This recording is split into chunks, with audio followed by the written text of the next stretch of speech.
Joining us tonight is Jake Rattlesnake.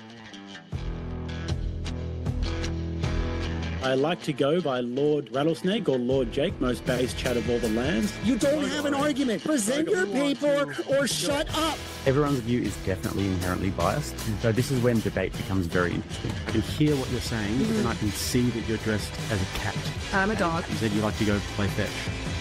I have wolf, yes. So how does that tie into your relationship? Like, what are you looking for if you're a dog? Yeah, I think if Don Jr. will be president one day. If I was a gambling man, I'd put money on that. Founder of Rattlesnake TV, Jake. Man, I really appreciate it, dude.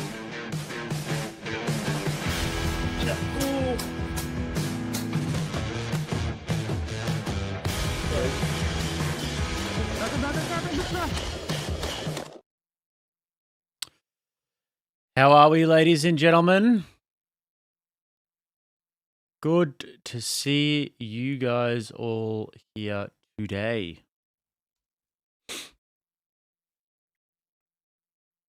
Just getting this goal set, guys. We're going yellow and above for 50 today just because I have to listen to fucking Brian Shapiro today. Okay, so yellow and above today. 500 on the board is the minimum. Because I've got to listen to Brian Shapiro, and it's not what I want to be doing. It's a Tuesday morning, guys. No one wants to be listening to Brian Shapiro on a Tuesday morning, but we're going to get through it. I'm probably going to spurg out and lose it from time to time because Brian Shapiro is that much of an unpleasant, unpalatable, unsavory individual. Okay? But that's fine. We do it for the crew. Okay, not for the, I was going to say for the grift. I was going to say we do it for the grift, but the crew is what I meant. I do it for the community is what I do it for.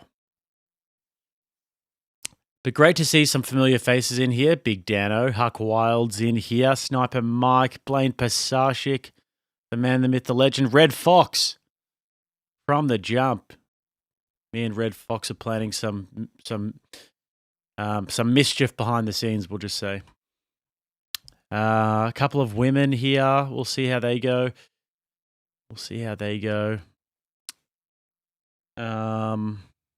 Yeah, okay. A few too many women for my liking, but hopefully they're not annoying. The women. It's always a risk of that. Always a big risk of that. Grimnack came in and said, watched this whole debate last night and OMG, I wanted to pull my hair out. Thanks for telling me what I've got myself in for here. And Winged Hussar comes in for 10 and just says nothing. Winged Hussar kicks it off. That's the first one, guys. Yellow and above. We're going to be grifting hard today because I'm not sticking around if it is not a serious grift today. Brian Shapiro, oof. I normally try and insulate myself from people like Brian Shapiro, you know? I normally try and insulate myself from ridiculous things in the world. Like yesterday, somebody tried to put Married at First Sight on in the house. Have you guys ever seen that show? It's just an Australian thing, Married at First Sight. And so I sat there and I watched it for 3 minutes. And it was the most disgraceful thing I've ever seen in my entire life. They come together and they get married at first sight. The title sort of entails that. And that's the start of the show. They come in, they get married, and it's this big spectacle, and then they see if the marriage lasts, which, I mean, the divorce rates are already high enough. The divorce rates are already above 50%, as it is. So anyways, this black guy comes up, and this chick is like, oh, I don't think I can marry you, and it's like suspense, drama. And I'm thinking, well, she doesn't want to marry him because he's black. And that's fair enough, right? I was thinking, wow, there's hope. But anyways, suspense, drama, goes to an ad break, comes back, and she says, oh, I don't think I can marry you until you get on your knee and you propose to me. And so there's this deliberation. I don't know if I'm going to do it. I don't know if I'm not going to do it. And this chick is demanding that this guy get on his knee and propose to her, trying to emasculate him in front of everybody. And it goes back and forth, back and forth. And I'm just there looking at the TV going, don't do it. Don't do it. Don't do it. It's over if you do that. You got to pull rank. Don't do it. She'll hate you for it, even though she's telling you she wants you to do it. And then eventually bro does it. And I flipped out, turned the TV off. And I said, never in my home is that shit going on my TV again. So anyways, moral of the story is that I try and insulate myself from these things as much as possible. And Brian Shapiro's just one of those people who I just like to not have in my... I don't like the energy being near me, even if it's just through my headphones. You know what I mean? Anyways, fucking Married at First Sight. Give me a break. Red Fox comes in with a huge 100, guys. Massive 100, saying, kicking it off. Not sure I can listen to him again the whole time. Don't blame you there. Red Fox, thank you for the 100, my friend. Me and Red Fox are working on some infiltration behind the scenes, guys. I think you'll enjoy it. Tiffany says, for 20, for the pain that is about to ensue listening to this nut job, I honestly don't know how Andrew did it again. It's a lot, guys. It's a lot. A lot. You know what's funny as well, guys? Let me just get into the lounge here real quick. Look at this. The guy doesn't even make his own thumbnail. Can you see that? He literally screenshots the Crucible thumbnail on his iPhone or whatever. And then you like, how useless are you that you can't even make your own thumbnail or hire someone to make a thumbnail for you? Absolutely disgraceful. Anyways, guys, we're already at 130. We're going to need to... I want to get well past the 500 today because, like I said, it's a lot. It's a lot to deal with. Brian Shapiro's microphone, his freaking head of his microphone isn't even on properly. It looks like it's about to fall off. It looks like it is actually not the right head for the microphone. This is awkward. All right, what's up, everybody? Brian Shapiro here. Here with Andrew Wilson. He was gracious enough to do a live debate with me tonight. This is very unusual for me, although usual for Andrew is I usually do a show Monday through Friday. I'm usually not doing these, but Andrew, thanks for doing this. We're obviously going to be talking about the ICE shootings, both ICE shootings of Renee Good and Alex Preddy, and then I'm assuming we're going to be getting into Donald Trump. Why I think it's very reasonable that Donald Trump probably did some illegal things with minors, but we'll get to that. But I'm going to start with the shootings first. But Andrew, thanks for doing this. I don't want this to get a little bit personal. Like I take my share of responsibility in that, and I'm sure you don't want it to go there. I don't want it to go there. So I appreciate you being here. And would you like to start with some opening remarks about ICE? Do you want to get that going first? How would you like? All this dweeb ever does is get personal with people. He did an 18-minute rant on Rob's channel just getting personal. It's hard for me to hide my sheer and utter contempt for this guy. It's really hard for me to actually hide it. I'm not hiding it. I don't even know why I said that. To start it, I'll give you the choice. Well, I know you're not much of a formal debater, so it's fine if you want to just dive into the context. We're going to cover the stuff with ICE, and then we're going to cover the stuff with Trump as well, and Epstein. Those were the two things that we agreed to. Correct. So, correct. Yeah. Yes. So on ICE, you have the affirmative claim here. You're claiming that this was an execution of Preddy. Especially, I wanted to talk about that. So, yeah, let's just dive into it. I guess execution, which I have said, you're right, is a strong term. I do believe that this was criminal. I do believe that it was a killing.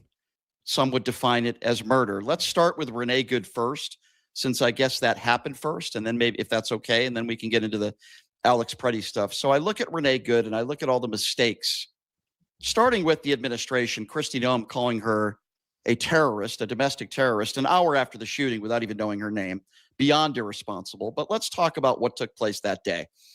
Let's start with Officer Jonathan Ross and all the mistakes that they made. If you remember, Renee Good says to the officer, she is a terrorist. She was a terrorist, I should say. I mean, just look at the basic definition of terrorism here is the calculated use of violence or threat of violence to induce fear, coerce governments, or intimidate societies to advance political, religious, or ideological goals. Was she using fear and intimidation, being in her cars, stopping the ICE officers, To further a political goal? Yes. Terrorist. Terrorist. Did she hit a police officer with her car to further these political goals? Terrorist. So yes, terrorist. Davis comes in for 5 and says, "G'day, Jake. Big year for the Crucible. Get your ass on Rogan next, lol." I don't know about that, guys. But if it did happen one day, fantastic. But yeah, I'm not holding my breath for it. Blaine Pasashik for 20 says, "Lyin Baguette Brian. Lyin Baguette Brian." And Sniper Mike for 10 says, "Such a punchable face." I didn't say it. Sniper Mike, you said it. Sir, this is the cell phone footage. She says to the officer, "I'm not mad at you, dude." That would have been an opportunity where Jonathan Ross could have started de-escalation, could have spoke to her, could have said, "Ma'am, we need you to get out to the car." No, he doesn't do that. He's recording with one. Thank God we've got Officer Brian here to tell the real police officers what they need. Thank God we've got Officer Dipshit Brian. Hand, which is against most protocols. If you speak to current, former law enforcement, they tell you probably shouldn't be doing that. Then he walks to the back of the vehicle. Again, against protocol, you're not supposed to be walking to the back of the vehicle. Then walks to the front of the vehicle, and instead of continuing to walk to the side of the vehicle, stops in front of the vehicle. So you've broken 3 or 4 basic training protocols right there. The other officer, instead of telling her, "Ma'am, my name is Officer blah blah blah blah blah. Here's what we're going to need you to do." What does he say? Get the fuck out of the car. Let's start with one thing at a time. So let's start with the first claim. You keep on saying that they broke protocols. What protocols did they break, Brian? Basic training that any law enforcement officer, whether it be police, where am I getting this from? Or ICE. Yeah. Where am I getting this from? Yeah, where are you getting it from? Yeah. So I've interviewed multiple law enforcement officials, people that are either current or former in law enforcement. I've also looked up on the internet, and you can find this yourself, basic training on how to deal with. Yeah, and I've listened to multiple people who are law enforcement and ex-law enforcement say that it was completely justified. So what's your point? Little appeal to authority there? Yeah. Okay, Brian. I've listened to multiple law enforcement people who have said that it was totally justified. So someone that you want to get out of the vehicle. I've looked this up. I've Googled it, and I've talked to current and former ICE officers, people that I've interviewed over the course of the last couple of weeks that have experience. Who have you talked to who's not a Democrat in law enforcement who's affirming to you that they broke protocols? I don't ask people in law enforcement that I do interviews with. All right. Well, which cop told you? Which police officer told you this? Leonard Cardinal is one officer that I speak to on a regular basis. He's a 30-year officer, and I've had probably multiple conversations with him. I've spoken to a few former ICE officers that I've spoken to as well. You can go on my YouTube page. You can look at yourself. And basically, all of them have told me a couple things from what I just mentioned.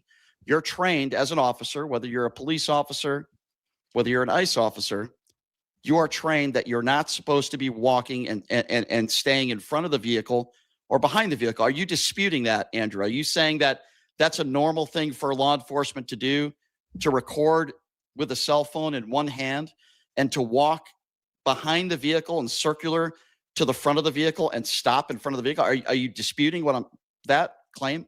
Well, the first claim is I want to know where you're sourcing your information from. So you said Leonard Cardinal. Yeah. How do you spell Leonard Cardinal? Cardinal, I believe. And are you disputing that? He's a police officer? He's a former lieutenant, 30 years on the force. Are you disputing that, though? I'm asking you. Well, I don't know yet. I'm going to look up. I'm going to look this up and see. How about just look up proper protocols with law enforcement? Are you supposed to walk in behind the vehicle or in front of the vehicle? Why wouldn't you just Google that instead of looking up a name of somebody that I talked to? Well, because I want to see if he's a Democrat or not. What does it matter whether someone's a Republican or a Democrat? Because people have certain segmented motivations to see things certain ways based on political ideology. So because of political ideology, you're claiming if I spoke to somebody that leans to the left, they must be lying about their training?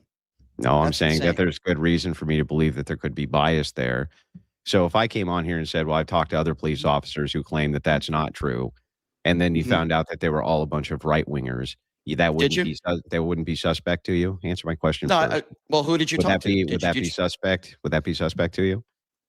If So I have anybody in law many enforcement, former officers in my Discord and current police officers in my Discord, and they see it a completely different way. But I wouldn't uh, bring that up. That would be hearsay. So the thing is, though, is that because they're right wingers, do you instantly believe that there could be something sus about that? I don't care what their political affiliation is, and I think that's a fundamental. Just lies, just blatant lies. This guy always lies. He says, I'm not a Democrat, or he goes, I'm not a liberal. This is one thing he always says. I heard him say it a bunch of times. Oh, yeah, you are. You are a liberal. You're about as libby as it gets, okay? Oh, I don't care about people's political affiliation when I take their expert opinion into mind. Yeah. I don't think so, Brian. I don't fucking think so, Brian. So these people are so happy to lie. Blatantly. JD said Lyin Brian, timely, is an ADD backtrack with no self-awareness or accountability. Yep. As someone in law enforcement, I can assure you I'm not dealing with the insanity ICE and CBP on a daily basis, preventing me from doing my job. And Piano Dean says, what does Noam calling her a terrorist have to do with anything anyway? He claims murder happened, not whether or not she was called a terrorist. True. All right, guys, it's yellow and up, so I appreciate the fivers, but to hit the goal on YouTube, it is yellow and up, guys, and we are 5 out of 50 at the moment. Difference between me and you in this conversation. If I see someone that I believe is murdered, I ask, I talk about it, I listen, and if you can find me anybody in law enforcement that claims that they didn't break any protocol before, I didn't even get to after the shooting. I could name you multiple other violations. Okay, that officers- Myron Gaines was a former federal officer. He claims that they were completely justified. Why is he wrong? You could see like the twitching in his brain having Myron Gaines. He said Myron Gaines must dismiss credibility. But if I do, then I've just contradicted my own point. That's the thing that's going on. Must dismiss him because right winger. But will contradict myself. Did he say that it's proper protocol? Saying that they're justified, which obviously I would disagree with. But I think it's also a case of not his political affiliation. Protocol goes out the window depending on the situation, Brian. Okay, so protocols are subject to change all the time depending on what the situation is on the ground. Andrew, there's also a case of credibility, okay? You're talking about a guy. Oh, now there's a case of credibility. Well, yeah, if you're talking about it, like Mark Furman, for example, I don't know whether Mark Furman's a Republican or a Democrat, but I wouldn't really want to talk to Mark Furman about racial issues in this country. Suddenly if it's a right winger, it's suspect. But before, when I asked you what the political affiliation was of your source, it was like, I don't know what beyond reproach. Okay. Can you find me one right winger, as you say, that would say there's the first contradiction? Let's see how the goalposts get moved now. It's okay and it's totally normal protocol in any police stop to walk in back of the vehicle with a cell phone in his hand and then walk in front of the vehicle and stop. Give me one right winger that you've talked to that specifically has said that's Myron proper. Gaines. And there's Myron nothing wrong Gaines with says that. it's fine to do that depending on the circumstances. I heard his I don't entire recall breakdown Myron Gaines says he justified the shooting. Myron Gaines, Andrew, did not. How say do you know? that's You didn't. protocol. You didn't fucking watch because it. I listened to everything that Myron Gaines has said as he's. Oh yeah, what else did he say about it? What else did? Why are they so? He's so. See, guys like Brian Shapiro, they're so used to doing these things with leftists, just saying these statements and then never having to actually justify the things that they're saying. So this is why he got so badly graped in the first debate that he did with Andrew, because there was the question of ethics. And then Andrew wanted to go into the ethics, the actual idea. Okay, well, give me a little bit about your ethical system. Nothing. He's happy to say, I watched everything that Myron said. No, you definitely haven't. And if you get even the most basic cross-examination on that statement, you're about to fall apart. Like, what did he say?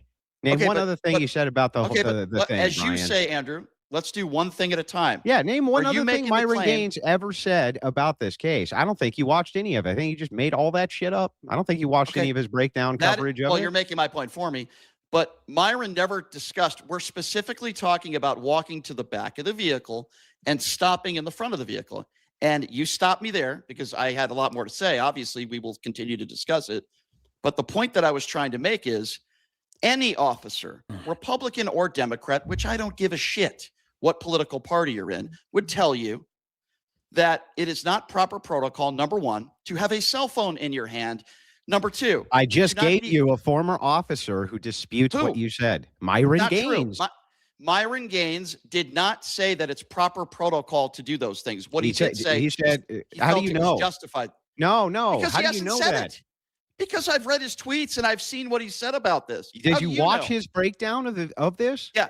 So did he say that that's proper? Yes, he said the protocol can shift depending on what's going on and with the situation on the ground, or it can be completely rejected depending on the circumstances. So on the Myron ground. Gaines is defending an officer going behind the vehicle and in front of the vehicle. If Is that the what you're claiming? circumstance calls for it. So here's what I'll say to that. I would like to think. And you never watched it. You 99%. didn't. Hang on, I just want to make sure you were clear. You did not actually watch Myron Gaines' breakdown of this, right? I've heard him talk about it. I've seen him on social media. Did you watch the discuss breakdown it. though? So here's Did what you, I will Brian? say. Brian, just answer the question. Did you The watch entire the breakdown? I don't know which breakdown you're Did you referring watch to. I've any of seen it? his- Did you watch any of I his saw- live stream breakdown? I saw his statements on Twitter. I didn't see a breakdown of a video. Right. So But you if have no your idea what he hill- said. If your hill that you're going to die on is a guy that basically is a Holocaust denier, then I think you're going to lose. Okay. Oh, Give you me see a how this? credible You see how person. now? Oh wait. Now it's about credibility. But Boom. when I was asked There it about is. So we're going to credibility, cite Myron Gaines. Boom. Got him. Got him. Walked this goose into this trap. So easy to do, though. He's so dumb. He's so dumb. It's so easy to do. First, it was doubting. Andrew was saying, well, we have to check if this guy's a Democrat. Let's have a look at his political affiliation, because I'm not just going to take his word and everything, because he could have incentives there. He could have perverse incentives. And then Brian says, well, I'd never look at people's political affiliation, and then just walked him to the trap. Here you go, Brian. Let me just walk you along here. Boom. Denying his expertise because of his political opinions. You idiot. You stupid idiot. Anyway, let's watch him try and move the goalposts. when I was asking about credibility earlier, you said, I don't care if they're left or they're right or what their I don't political care if they're left or they're persuasions right. No. are. But No, now Andrew, suddenly there's a the difference. credibility Andrew. is in question if you don't like Andrew. them. Isn't that interesting, Andrew. Brian? There is a difference, Andrew, between someone that is on the left and the right and somebody that is credible. I think there are plenty of people on both sides of the aisle that have been in law enforcement for a long time that are very credible. That is what I mean when I say I don't care. Now I'm asking you because So we him both being so Myron, the whole thing that you just said to reject his years of experience as a law enforcement officer is that he has a political position you disagree with. No, it's not a Yes. political position when you say Yes, the it is. Holocaust didn't happen. That's why. not a Yes, it is. political Yes, position. it is a political position. No, it's not. And it's a historic position. it's not. Yes. All Yes, right, so it if is. you want- Now it's not a political position. Yeah. I mean, just the slimy, disingenuous nature of this man is something that actually makes me want to. You don't want to know. You don't know what. You don't want to know what, guys. What it makes me want to do, I can't say on YouTube. Okay, so if you want to cite And you Myron Gaines, reject and it that's your because he source- has that view. Okay. You instantly reject it and say he's not All right, credible. so Andrew, too let me far ask on the you a right, question. Too far on the right. Okay, well, It's like, again, see I what I don't care mean? what I don't care what your political affiliation is. You clearly but care. Let's go back to the actual. You can cite Myron Gaines if you'd like throughout this conversation, Andrew. You're more than I'm more than glad to let you do that. That's great. And Let's Brandon get back to Tatum. the actual shooting and the two eyes that we have. Andrew, do you believe that deadly use of force was sufficient? Yeah. And do you believe that in Jonathan the Renee case? Yes. Yeah, of course. She hit him with a car, and he needed to stop it before it got to a highway. Yeah. So, have you seen all the videos? Yeah. Have you seen all the breakdowns on all the videos? Mm-hmm. You can literally see the guy's feet sliding. That's how you know he got hit by the car. Did he fall down? Doesn't need to fall down. Did he drop his cell phone? If you attack a person with a 5,000-pound deadly fucking vehicle, they're She didn't do that. going. Yeah, she did. No, she didn't. did. Okay, so Andrew, did. here's why I say she does. Just imagine, guys, these people are such liars that you can't take anything that they say seriously.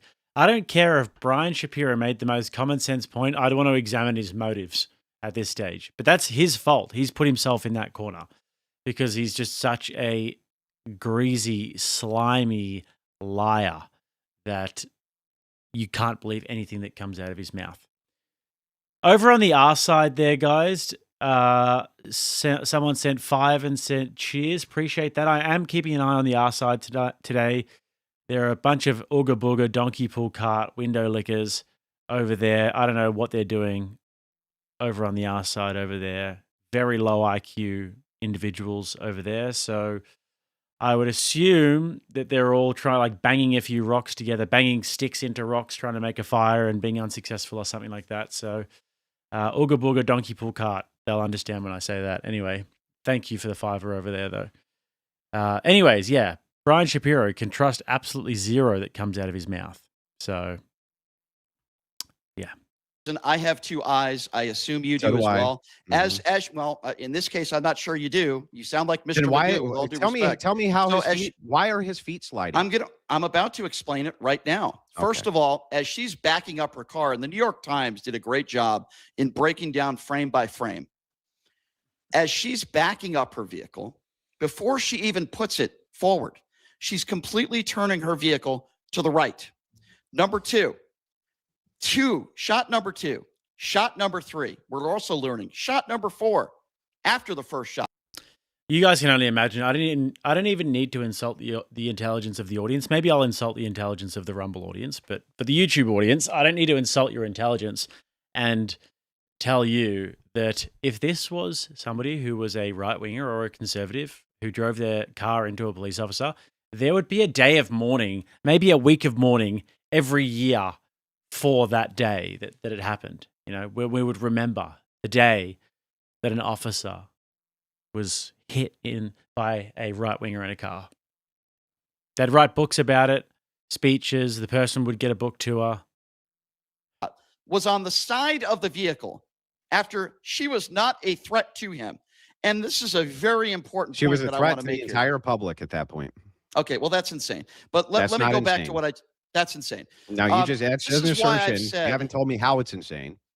Okay. You just say it when is she's insane. on the side of the vehicle trying to leave, and you take your gun and you point it to her head and shoot her in the face, that is insane.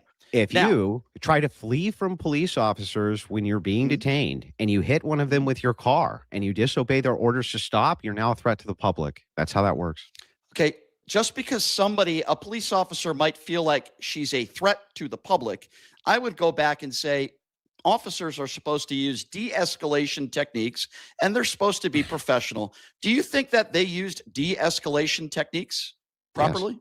Yes. You do. So I think that so these let's just- people went out of their way to agitate. And by the way, let me ask you this. Why is ICE doing this No, at hold all? on. Why is it Hold that on. you don't have local police officers there? Is Hold it on, hold because on. these mayors are making them stand down, Brian? One thing at a time. You just said that they did use de-escalation techniques. So when the first officer arrives, not Jonathan Ross, he doesn't say his name. He doesn't say, ma'am, here's what we're going to need you to get out of the car. My name is blah, blah, blah, blah, blah. He says, get the fuck out of the car. And he tries. I just can't, like, me and Rob were talking before on the extravaganza, and we were saying that Brian Shapiro has a little office in Las Vegas, and his office would likely be in some strip mall somewhere that's next door. The walls are paper thin. He can hear some guy jacking off next to him to one of those strip show videos, you know. Brian Shapiro absolutely strikes me as one of the guys who would do that sort of thing, who would walk in with his stupid French cap pulled down, collar up, you know, jacket on, would walk into one of those little pawn shops, not PAWN, but PORN, pawn shops, into a little cubicle, pull the curtain behind him, you know, and then jack off to somebody's feet or something like that. He absolutely strikes me as one of those people. Irish cap, sorry. Yeah. Like 100% has a foot fetish, this guy. 100% has a foot fetish. And other weird things too. To pull on her door. Andrew Wilson says that's proper de-escalation. Yeah, you know, it's really funny. I hear this from libs all the time, and it's a stupid I'm not a talking liberal, but point. go ahead. De-escalation is not just being Not a liberal. nice.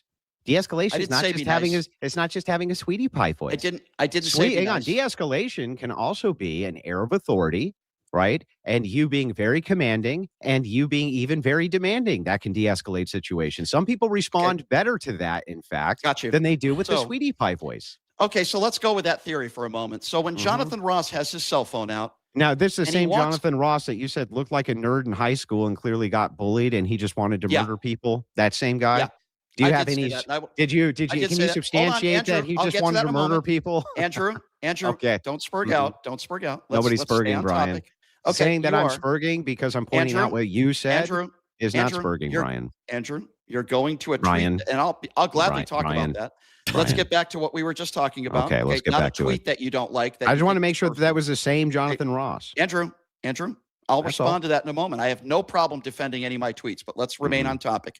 So it is your position that when Jonathan Ross goes up to the side of the door and she says, "I'm not mad at you, bro," he doesn't try to engage with her. He walks around her vehicle with a cell phone in his hand. The other officer says, "Get the fuck out," and tries to pull on the door. So And gave her a Andrew lawful Wilson- command. And Andrew Wilson says that's de-escalation. Yeah, that's called lawful How command. could you think that's de-escalation? Because when you give if I come into a room, Brian, and I want you to get on the ground, and I'm doing something which is dynamic, and I kick in your door and I say, if I say, "Would you please get on the ground?" or I say, "Get the fuck on the ground," which one's more effective?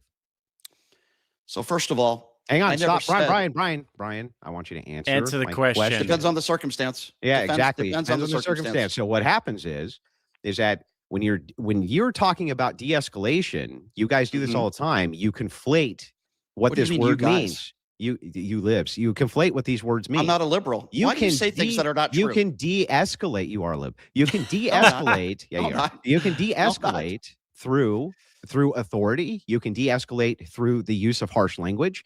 These are techniques for de-escalation. You guys pretend, you especially pretend, that de-escalation can only be done one way. When you know it's not true. It's Okay, literally so let not me true. let me just correct the record, because I don't like it when people say things that are not factually accurate, and Andrew seems to do that a lot, particularly with me. By the way, there's nothing wrong with being a liberal. I don't think there's anything wrong with it. But just because somebody like Andrew disagrees Because you are one. with me on this topic or any other topic, he assumes that I'm a liberal. I'll tell you. Okay. Give And- me your most hold on, right-wing hold on. position. Bro. Yeah. See, I am a conservative. By most people's estimation, I would be a conservative, traditionalist, whatever you want to call it. I'm a right wing, far right. You could call me all those sorts of things. Absolutely no shame there. I would never try and escape those labels. I wouldn't be fully in one box. I wouldn't be fully in the traditional conservative or the traditionalist box, or fully in the right wing dissident sort of box. But yeah, you could loosely call me all of those things. You definitely couldn't call me a liberal. My worldview is antithetical to liberalism. So why do they try and escape it? Well, because they know it's shameful and it's incoherent. So if they do call themselves that thing, then they have certain presuppositions and certain premises that they have to defend, which are indefensible. Like ethics, for example. So this is why he tries to run away from it. But he's so clearly a liberal that it's not even worth having the debate, but we'll see how it goes. Brian, I want to Okay, hear it, again, actually. Sure, I'm for. And by the way, we talked about this yesterday. Yeah, give me You the best obviously right. Give don't me know your how to best read. right-wing position. Andrew. Okay, so first of all, I will give you a few, but I don't need a right-wing position to tell you that I'm an independent who didn't vote for Barack Obama, who didn't vote for Hillary Clinton. Mhm. I believe in capital punishment. I believe in execution. I've always It's not even a right wing position. Capital punishment. believed in A lot of Christians who are on the conservative side are completely against capital punishment. capital punishment, and I defended George W. Bush when it came to capital punishment. I believe if you rape somebody, your junk should be cut off. Yeah, I- that's I not actually a believe it's that. not a right or left-wing Right. position, Brian. Well, That's a capital moral punishment position. is okay. Capital punishment is, and that's the point. I believe in border Okay. security. I believe that Uh-huh. we should have secure borders. I believe people should be Yeah, but you just wouldn't want to enforce it, right? You believe in border security. So they all say, I believe in border security. Theoretically, I believe that there should be some people who aren't allowed in the country. Maybe there shouldn't be open borders. Wink, wink, nudge, nudge. They would still fight tooth and nail and put their freaking stupid lives on the line to protect these people who are coming in illegally, though. You just don't think that it should be enforced, right? But theoretically, I believe in it. Shut up, Brian. coming into this country legally. Yeah, we just can't remove them, right? I've always, well, again, you asked me for a right-wing position. I told you I am for Left wingers capital believe in punishment. border security. They Okay, just don't believe. They just don't actually do it, right? They claim Okay, they believe it, but they don't just, do it. you asked me It would- for border security, like strict enforcement of border security, would be a perfectly fine position for a left winger to take. Just say you're a left winger, you're a liberal, you believe in the liberal worldview, individualism, all these sorts of things, feminism, democracy, and you're like, we don't want people from the Middle East and from Africa and these sorts of places that come from totalitarian societies. We don't want them coming over here, and we don't want Muslims coming over here because I'm a liberal. I'm a left-wing liberal. So that would be a perfectly coherent position for a left-wing liberal to take. That's not a right-wing position. a right-wing position. Yeah. I gave you one. Give me So one on. please stop Give me one on social issues. Do you Okay. have a single Okay, social now issue that you have a? So now you want to move the goalpost. That's the This easiest isn't way to about- delineate. It's the easiest way to Andrew, delineate right Andrew, or I'm left gonna is on hel- social I'm going to issues. help you out, Andrew. Okay. Give me one right wing I've been a social registered issue. Andrew, don't spur No, gay. don't. You I've got been a nothing. registered independent my whole life. Mhm. That's not relevant to this conversation. I'm a registered independent that votes Democrat every single time because I absolutely hate the right wing and I hate conservatives more than anything because I was I was always bullied in school. Couldn't compete in the masculine hierarchy, was never competent in anything, so I hate people who are. Essentially, in a nutshell. You are defending. Well, you're the one this who wanted to officer's- clarify it. Okay, well, because you say things that are not factually accurate. It is I know you factually don't like accurate. it. You don't like. Oh, really? Yeah. It is. Yeah. Would you Name like a to take a single wager? right wing social issue that you have. What am I single one. registered as, Andrew? Just give me a single just right did. wing social issue. Sure, absolutely. I'll even answer that one too. What? And then will you shut the fuck up and give me finish Yes. the conversation? Yes. What? Thank what? you. What is it? I believe it is despicable, and I said this on Pierce Morgan. You just don't do your research. That people that are born men transition to women, I think it's despicable that they are competing with women on the playing field. I have had that conversation over and over again with people on the far left. So now that I've okay, answered, but Brian, well, All right, like this pisses me off as well because the fact that you don't think that biological men shouldn't be beating women up in a boxing ring, that is just when you are slightly removed from the realm of absolute lunacy, because that is the realm of absolute lunacy, degeneracy. That's as about as fringe a view that has been made somewhat mainstream over the past decade or so. So the fact that you don't agree with that doesn't make you right wing. That makes you a little bit closer to the parameters of reality. It doesn't make you right wing at all. Even if you completely disagree with transgenderism at all, right? All that means is that you accept biological reality. And if you look at this issue and you say, I adhere to biological reality, and you think that's a right-wing position, doesn't that just tell you everything about where the discourse is at the moment? Like, you get a lot of liberals, Sam Harris and Richard Dawkins and all these sorts of guys who would be liberal atheists. And they're all science guys, Ricky Gervais, classical liberals. These guys would all agree with that premise, biological reality, make fun of the woke left, Bill Maher, but they're liberals, they're lefties, but they believe in biological. That doesn't make you right-wing. That is absurd. Completely absurd.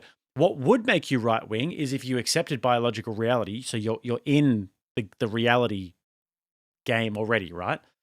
But then you leaned more into traditional gender roles and gender norms. Women should stay home and look after the children and have and care for the home. Men should go out and work. These sorts of things. That would veer into a more right-wing traditionalist conservative position. But the acceptance of basic biological reality is not a right-wing position by any means. Anyways. And are they women? Stop. Are they women? Stop. But are they No. women? though? never They're have I not said women. that. They're Okay, not women? Will you stop? I just want to make will sure answer. they're not women. What did I right? just say? I'm going to Yeah. answer it again. Okay. I believe. But are they It's women? funny how I answer his questions and he looks like a moron, and I'll answer it again. If you're born a man, you're a man. If Mhm. you're born a woman, you're a woman. Okay. I fucking answered that stupid question. So that men people can't like be you women. Ask what? So men can't be women, right? I don't believe so. No. Now Okay. can we fucking move on? Now That is I've actually a proved you right wrong? Yeah, but he's- that is actually a No. He said, I don't believe so, no. He said, I don't believe so, no. that means that he's framing it in a way that is relative and subjective. He's saying, I don't believe so, but if my left-wing colleague over here, if my weird friend over here thinks that that's fine. They can believe whatever they want to. But me, I personally just, and you know that if he got pressed about this by another lib, he would cave straight away. A right-wing Okay, so social then shut position. the fuck up and I let's agree. continue the real debate. Can we Okay. do that, Andrew? Sure. Can you be quiet now? Thank you. I just wanted to By the make way, sure I've that you were. I just I've wanted to make answered sure you're those- on record saying that men can't be I've- women. That's all. Never have I ever said that. So you don't use And you proper guys pronouns asked and the shit. same He's trolling. Andrew's trolling the shit out of him now. Andrew's been poking around like this, and there's a nice little pain point. Brian's speaking out about this one. Let me just calmly ask him some more questions about this topic. Right? Stupid fucking questions. Yeah, I'm over just and over. making sure. What's Like a when man? if a Okay, trans, right. We got. like if all a right, I trans didn't person think- comes on, you're I not didn't- like I didn't think- ma'am. all right. You're not like you don't say she. never You don't, said that. you don't do any of All that, right. right? Can I continue the debate with Like Riley if Blair Gaines White of the came Buddhist on, now? I'm not going to find clips of you with a trans person using their pronouns, right? Saying she and her and this and that for a man, right? Now you're asking me about pronouns. Did I not just answer your question? I You just asked wanna me make for a sure. Oh, you just want to make sure. Andrew, did I not just? I'm going to try to calm down here. Yeah, try to calm down, Brian. Try to calm down and maybe elucidate what you actually believe. Because what Andrew is asking you, they're very simple questions. You said you're not a liberal, okay? And you said the reason why you're not a liberal or a left-winger is because you accept basic biological reality. I accept that men are born men. Okay, wow, geez. Extreme far right. Someone lock him up. Someone call the ADL. Someone call the ADL. Far out. Someone call the thought police. Brian Shapiro believes in biological reality. And then he's trying to go through a little bit more and get to the bottom of the actual worldview. Okay, well, in that case, then, would you actually forego your free will and your freedom of conscience and your freedom to be able to tell the truth and call people by these stupid made-up pronouns, or do you bend the knee and basically kowtow to this ideology? Because if you do, then that puts you on the left in terms of social issues. You're willing to trade truth for feelings. Facts don't care about your feelings, as a great man once said, as a wise man once said. So anyway. Did I not just answer both of your I questions? You asked just me? want to make sure that when I go later and I research you interviewing trans people, that you're Mhm. not going to be like she and her and they and them and using all these proper pronouns because you believe that they can't be women and they can't be men. I don't right? care about pronouns. Of I really course. don't care. Doesn't affect my life at all. So I in answered your practice, question. it's different. Okay, got it. There All we right. go. I answered your question about capital punishment, and then you asked me socially, and I talked about transgenders. Mhm. Can we now get back to the actual topic? Sure. I'm getting really mad. This is what Brian Shapiro does, guys. This is literally his whole entire debate strategy. Pretend like you don't understand what is happening around you. That's the first one. The second one, get really mad and get really irate whenever somebody is asking you a question that makes that. And all Andrew is asking him to do here is just elucidate his worldview. Just extrapolate a little bit, the things that he's saying. All right, well, you said X. Let me ask you about X. Let's unpack X a little bit. You said that you're not a lib, that you're a registered independent. All right, well, let's unpack some of these more conservative ideas that you have. What does Brian Shapiro do? Well, he gets really mad and acts like he's angry, and Andrew's so stupid. It's like the thing that he does most. Just act really mad about things. Act angry. Become irate and indignant. This guy, man. Coincidentally, guys, we are on $238 of the Super Chat goal, and we are on 238 likes and 237 because some absolute homosexual just took a like off the video. You are gay. Yeah. Now 238 again. So, where are we in terms of the chats? Red Fox with a good question says, for 10, behind the scenes, do you think this guy is just click farming? What's this guy's goal here? Well, the guy's goal is relevance. He said he's been doing radio shows for 20 years or so. So if you've been doing radio shows for 20 years and you've literally never gotten any attention, nobody cares about you. Nobody cares about what you do. After a while, you'll basically just sell your soul for it. And so he's gotten this opportunity to come on and do debates with guys like Andrew, and he can go to AmFest and he can go and yell at conservatives and he thinks that he's really doing something over there. So that would be his goal. Is basically just form some sort of a relevance so he has a career, because obviously a career isn't something that has been his career isn't something that has actually been flying, guys. 20 years and nobody knows who the fuck he is. Piano Dean says, every time a cop makes a traffic stop and pulls a car over, he's behind them. So when he steps out of his car to approach the vehicle, he's breaking protocol, according to Brian. Good point. And Tiger Sneeze said, Jake tried to watch this debate this morning and I couldn't get through it due to the constant interruptions. Why weren't you there to moderate? Blessings to you and all the rattlesnakes. Well, I wasn't there because Brian doesn't like me, guys. Surprise, surprise. So as long as I don't have to deal with him, I'm happy. JD for 10 says, Lyin Brian talks like someone who has never been knocked the F out. I know the cure, but he isn't worth it. You have to go down to Vegas. All right, Miss D comes in, guys, and says 500 goal and 700 likes equals membership grift. Miss D says 700 likes. Far out, D. That's a lot of likes. I don't even know if we'll get there. We'll see how we go, though. Everybody smash that like, guys, and hit that 500 goal so we can get a good membership drive going. So we can bless the pause with some memberships. All right, let's keep going with this insufferable ginger. Andrew, is that okay with you? Yeah. Thank you. I appreciate that. You're welcome. After the shooting, we obviously disagree fundamentally on this first shooting, and we'll get to Alex Preddy. The only thing that I have asked for is an independent investigation. And they didn't investigate ballistics. They didn't perform an autopsy. I've spoken. Wait, we're shifting to Preddy? No, I'm talking about Renee Good. Oh, okay. I thought you said Preddy. No. We'll do that in a moment. That's what I said, Andrew. All right. I've spoken to a couple witnesses who were 30 feet away, including the guy who said he was. Wow. So activists, the people who are activists who are 30 feet away. Geez, I wonder what they're going to say about the situation, guys. Let me think about it for a second. A physician. They haven't been interviewed by anybody. There hasn't been an investigation, Andrew. So will you agree with me? Can we find some common ground? It's still under investigation, Brian. Okay. So Christy Noam, by who, by the way? By who? By law enforcement officials. I can pull up the investigation right now. It's going to be under investigation for a while, especially by internal affairs. There's going to be an internal affairs investigation. There's been a massive outcry for investigation. Are they allowing? Is there an independent investigation? Are they working with state officials?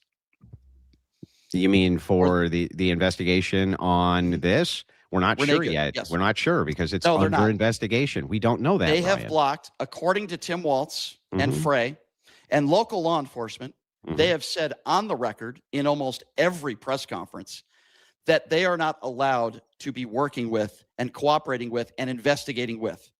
Christy Noam called her a domestic terrorist an hour after the shooting. Do you support that language? An hour after the shooting? I wouldn't say she was a domestic terrorist. So I would have said a suspected domestic terrorist. That's what I would have said. Does she have any criminal record? Well, no, that's not. So to be a terrorist, you have to have a criminal record. We'll see what Andrew does here. What I would suspect her. I would suspect her of being Antifa. And what is your evidence to prove that she is a member of Antifa? He said suspect, dumbass. I would just suspect it. And why do you suspect it? What is your evidence that would lead because she was an agitator at one of these protests who was going out of her way to agitate ICE officials, which is very reminiscent of Antifa-like behavior. So if I went to a protest and I said, "Hey, you're a piece of shit," you would suspect that I'm a member of Antifa? That is insane. I suspect that most of these agitators at these protests are members of Antifa. I see. So who's and the reason is because we have the signal chats, which were released by Cam Higbee and others, that show that these are massively organized events by people who want to keep their identities a secret, and they're members of like Antifa. the ICE agents, yeah, like the ICE agents who cover their faces, yeah, like those. Yeah, I would too if I was getting doxxed all the time by protesters. Why don't police local officers, law enforcement wouldn't help me? Yeah, I would do the same thing. Why don't police officers wear scarves over their face? Well, sometimes depending on what they're doing, they do. Oh, really? Where do police officers wear like, for scarves instance, over their face? when you have cops who work undercover, why is it that they're concealing their identity? These ICE officers are not working undercover, so that's that not my doesn't apply to this question. I'm conversation. asking you when officers. It's a logical question. These guys don't understand. You're trying to understand his logic, right? So you're trying to ask him a question Why do undercover officers not reveal their identity? He'll come up with a logical answer according to his worldview with that question, and then you can maybe deduce why the ICE officers, because you have to hold their hand and walk them through it, because these people are so hard-headed and so dishonest that they sit there in these debates and they try and act like they don't understand why it is that the ICE officers would want to conceal their identity. They must be doing it because they're a Gestapo. They must be doing it so that they can kill people. No, retard. It's not because of that. It's because they are being constantly doxxed. And there are people outside of the hotels smashing the hotels up because they know that that's where they're staying. There are people smashing all of their cars up. It's for their safety. You dumbass ginger. Cover. Why are they trying to conceal their identity? It is not. You just used the term Why doxing. are they trying to conceal their identity? Why? Okay. If they're undercover, these ICE officers are not undercover. I didn't say that they were. I'm asking you a doxing. question. Can you answer my question? You use the term, I will. You use the term doxing. It is not doxing. We have the right to know the name of these individuals because they are not undercover agents. They're not working overseas. That is not doxing. Now, I don't support giving out their address. That is doxing. I don't support giving out their address or family members. But that's what happens. Different. But that's what's happening. Okay, well, here's what crime. actually happens in real. It's not a crime. And here's what actually happens in real time.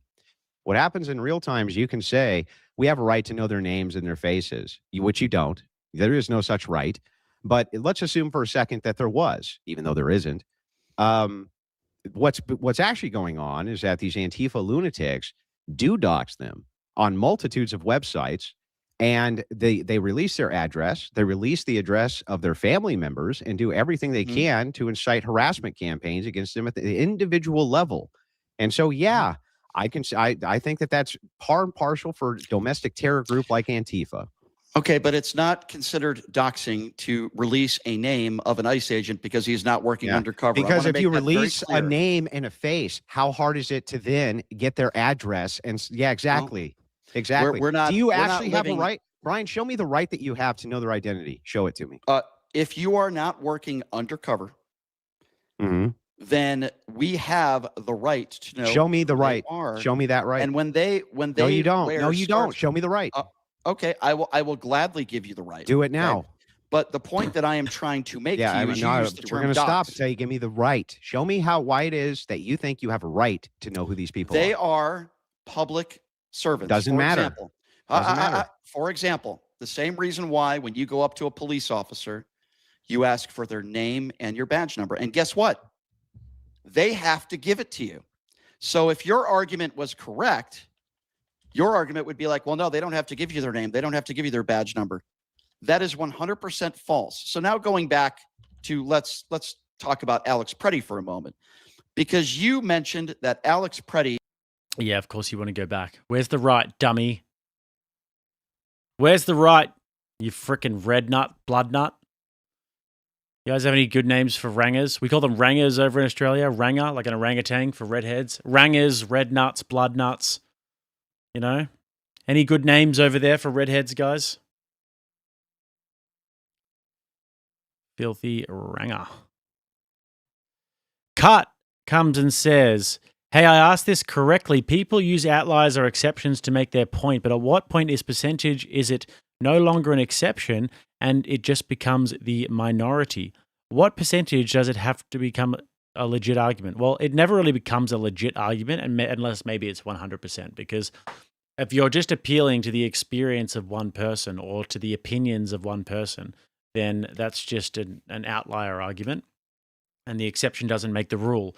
But even if you're appealing to a majority of people who have the same experience or the same perception, then that just becomes an appeal to the majority, and that's also a fallacy. So the argument itself has to still be good. It's the same premise if it's one person or if it's the majority of people. The argument, the evidence, the justification has to be there. Isaac Hayes sent 15 and said, God bless the Rattlesnake and Crucible crew. P.S. Brian seems extremely unintelligent. True that, Isaac. True that. We're not going to read out all chats today, guys, but Richard comes in and says, I really wish I could knock some sense into this moron claiming he's not on the left and repeating every single leftist talking point. Richard wants that smoke. wants the smoke. We do want to move it on as quickly as possible today, so we're definitely going to read yellows and up, guys. Yellows and up are what we're going to definitely read today, unless it's a really good chat. You believe, just like Renee Good, with no evidence. Just because we got so much time of this debate to get through. Back it up, by the way, that somehow these are Antifa members when you can't name, number one, who's funding Antifa. You also can't name the founder, who's the leader of Antifa. You made the case that Alex Preddy, who I do believe was murdered, you made the case that somehow he's a professional agitator, right, Andrew? Is that correct? I want to make sure I'm getting your statement correct. You believe that Alex Preddy? Yeah, hang on. Before we get to that, though, I just want to make sure if you have a right to know who these people are. Yeah, law enforcement, name and badge number, please. Mm-hmm. Is that incorrect?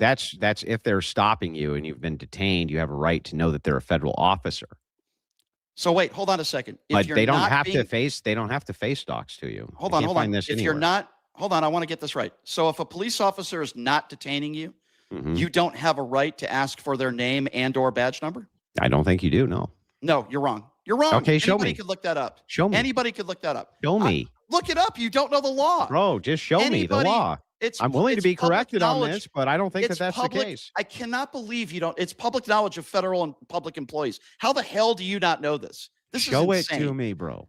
Show it to you. Let's move on to Alex Preddy. You want me to Google it? I don't see, during debates, I don't do what you do. Okay, I don't need to Google things when I know what I'm talking about. You could Google it. If you are a public servant working for the government, the public, unless you're undercover, which we've already established, you have the right to ask for, and they must provide you name and badge number. You keep digging yourself into a hole, Andrew. You don't know what you're talking about. I can't actually listen. I'm trying, but I can't actually find where it is. Yeah. Well, it's almost like the one who's making the claim actually has to substantiate the argument here. It's almost like if you make the claim, and if you make a claim such as that, then you have to substantiate it and actually give the evidence to your claim. But no, I tell you what is actually a better thing to do. A better thing to do is to make the claim, and then when your opponent tries to actually dig into the claim and tries to verify the claim, you just get really angry and irate. You just act like you're just really indignant. That's actually a better thing to do. Make a claim, opponent tries to dig into the claim and verify the claim, get angry. That sounds like a better tactic. Sorry, you don't know how to Google. Can we move on to Alex Preddy, please? Because you've already established. If you ask a cop if they're a cop, do they have to answer? Answer no. If you are I didn't ask you. Ask them. The answer is no. They don't. I never said that. If you're a police officer, if you ask them if they're a police officer, they don't have to tell you. If you are a public servant working for the government, a federal employee, in this case, legal requirements for police identification vary widely across jurisdiction, shaped by state laws, department policies, constitutional principles. Talk Doctor comes in with 5 Rattlesnake TV memberships, guys. Appreciate that from Talk Doctor. And we haven't even hit the 700 likes yet, guys. We want to hit 700 likes and the 500 goal before we start with the membership drive. So much appreciated by Talk Doctor before we hit that goal. But we are going to get that going. Uniformed officers are generally required to display badges and provide identification when asked when they're in the middle of a detainment.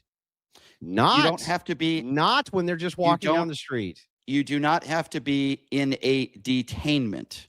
Okay, if somebody's questioning, and by the way, you could look this up if you don't believe me. There's videos everywhere that talk about this. So stop distracting and let's get back. What do you mean distracting? We're clarifying. This is the opposite of a distraction. Right. So if you go up to a police officer, they're a public servant, just like if you go into a federal building and you're a public servant, you ask them for their name.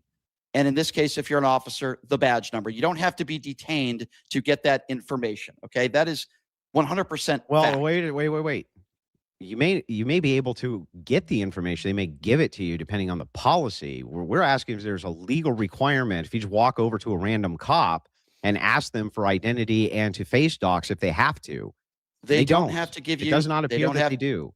They don't have to give you their first name. They do have to give you their badge number where you will find out their name. That is they don't always have to give you their badge number either. Depends on the circumstance. Okay. Well, if you could find a jurisdiction where police officers don't have to give you their badge number if they're questioning you or there's some sort of interaction, then please let me know where that is, Andrew. Okay? Please let me know. In general, no. Police officer does not have to identify themselves even if you ask them. Even if you ask them. That's what the law says. So here's the myth, right? Okay. So the question is, do police officers have to identify themselves when you ask them for identification? In general, no. Police officer does not have to identify themselves, even if you ask them. I didn't say. So Brian, I think you're just wrong on this point. What's your first of all, I didn't say identification. I said they don't have to show you their ID. That's not what I said. Identification can mean I'm talking about identifying themselves as a cop at all. Yeah, if you ask somebody for their badge number, they are entitled. That they're seems supposed to be giving you their badge numbers. That seems to be jurisdiction. Okay, well, find me the jurisdiction where that's not the law, and I'll gladly have that conversation with you, and we can debate that another time. Let's move on to Alex Preddy. Well, I'm just trying to get look. I'm just trying to make sure that we have clarity in what we're talking about. Yeah, and the thing is, he's not going to relent from that either, which is exactly what he shouldn't do, because what Brian is relying on this, doing the same thing that he tries to do when he went to Amfest, for example. I saw him yelling at the conservatives. I saw him going up to Jack Posobiec and others and going, Donald Trump is a sex offender, and yelling about all these things and just making these statements and then just shotgunning a bunch of irate statements towards these people. And then nobody ever has the time to be like, hold on a second, what do you mean by that? Let's get into that for a second. But Andrew is doing that, and this is why it frustrates him so much, because he needs to be he needs that in order to get by. Basically, he's fucked if someone actually tries to go into the things that he's saying, and he's going to get angrier and angrier. I can just see it. Okay, and again, it's not doxing when we're talking about the name of someone who is not undercover. Now, Alex Preddy, you had said that Alex Preddy is a professional agitator. Now, when I hear the term professional, that usually means they're getting paid. So my question to you is, where's your evidence that Alex Preddy was getting paid to show up at these protests? Can you please? You see how you smuggled in? Did anybody say he was getting paid? What's professional mean then? Give me the definition. Well, for instance, I'm a professional gunsmith, but I don't do gunsmithing for the public anymore. So a professional agitator doesn't get paid, but you label them professional because some of them may get paid. Gotcha. But when I'm saying, is there any evidence that Alex Preddy when I say paid? Professional in this context, I just mean good at what they do, or some skill at what they do. Okay, so other than him kicking a vehicle, Andrew, and by the way, I don't condone that behavior. Certainly, it's wrong. I certainly wouldn't do that. But he did do that, right? I believe he. What did I just say? Why do I have to repeat it again? Just listen, Andrew. And he looked like an irate lunatic when he was out there doing that too, didn't he? You know who I think looks like irate lunatics, Andrew? That Alex when a man is on the kicking out when a man back of a fucking van. Just let me finish my sentence, if that's okay. I think a deranged lunatic is somebody that hides behind their scarf while a man is on the ground and unarmed and shoots him in the back. I think that's far worse than somebody who kicks a vehicle. But let's go back, as before I was interrupted, to 11 days before I believe he was murdered. He kicks a vehicle, spits at an officer. Yeah. And everybody on the right, I shouldn't say everybody, a lot of people on the right are using that as a defense to what took place 11 days later. Why is that relevant, Andrew? Well, it's as far as the case of the thing itself, it's not relevant specifically to that case. Thank you. Okay, so let's not talk about that then. Thank you for admitting that. Now let's move on, because it seems like 90% of MAGA Republicans... Hang on, Brian. It can be relevant to his motivation and mindset. And I do think that can have relevancy, but not relevant specifically to what happened with his shooting. Okay, so 11 days later... I'm willing to separate these two. Okay, let's separate. Let's move on. And by the way, just for the record, there's no evidence that Alex Preddy was a professional agitator. There's also no evidence that he was getting paid to be there, like so many on the right have claimed. Hang on. There is evidence that Preddy was going to these protests and was agitating on purpose. That is in fact the case, right? So other than this one protest before he was killed, where he kicked a vehicle and spit at an officer. No. Hang on. He kicked out the taillight of the vehicle while he was armed. While he was armed. Yes, which is legal. Spit at an officer.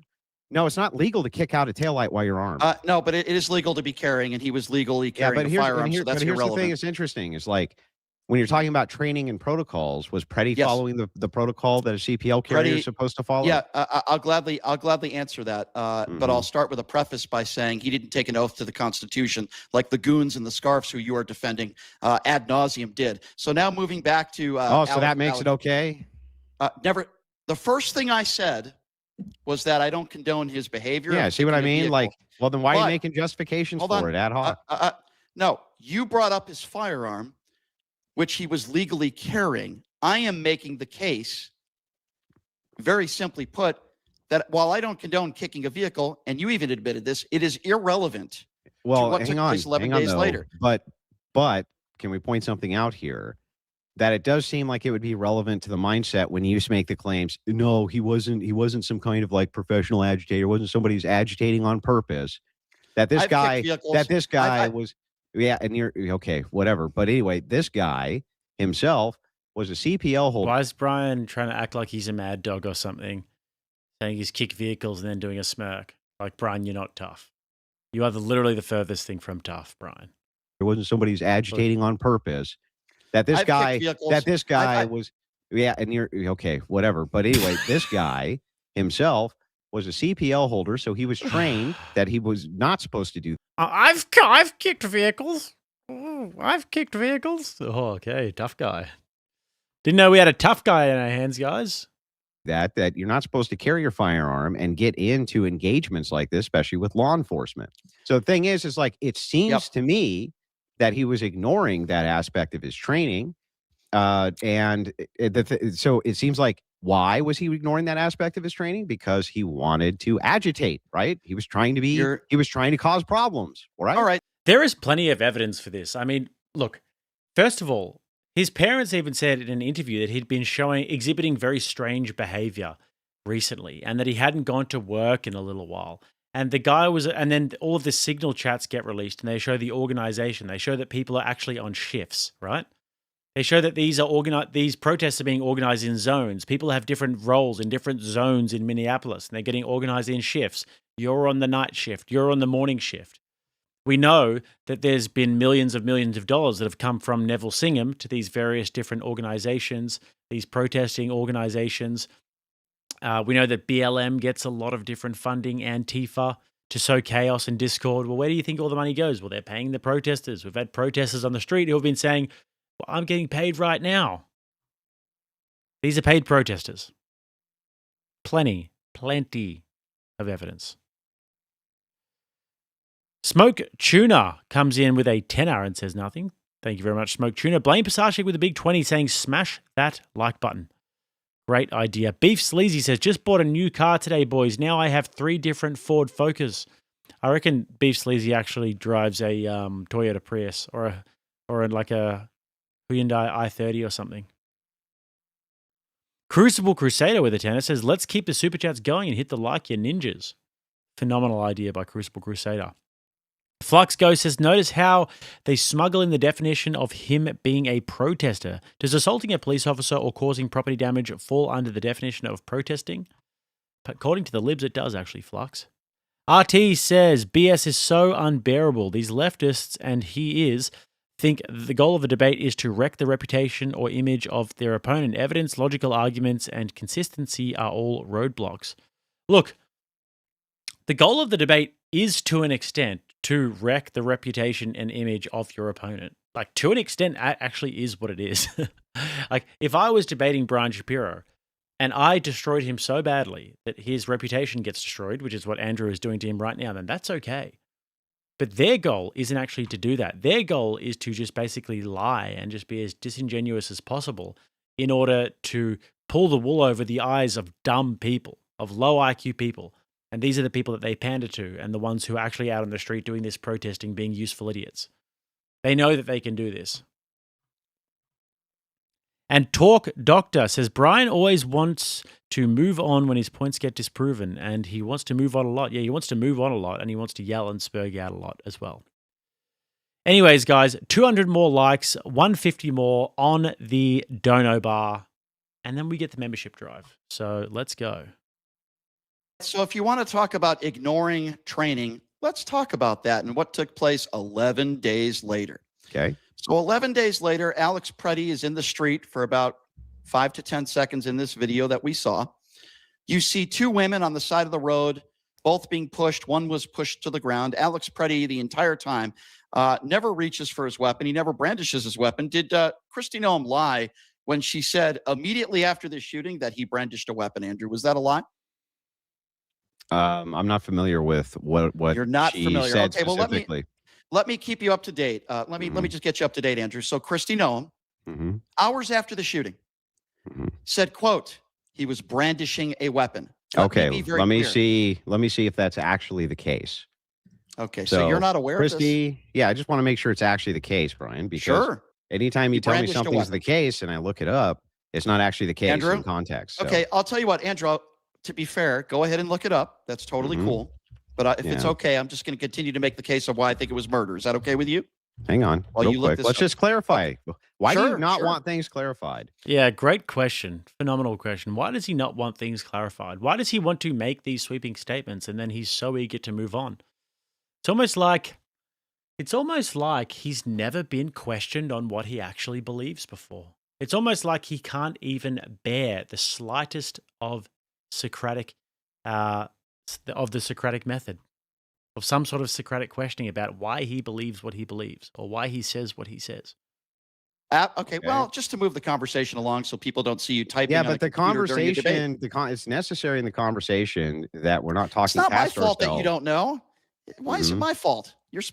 Andrew, okay. I'll try to be respectful here because I appreciate you doing this, Andrew. I just find it shocking that you don't even know that Kristi Noem said that he brandished a weapon. I'm shocked, but go ahead and look it up. It's a quick, easy Google search. Brian's shocked, so he must be right, guys. He's shocked, so that must mean he's correct.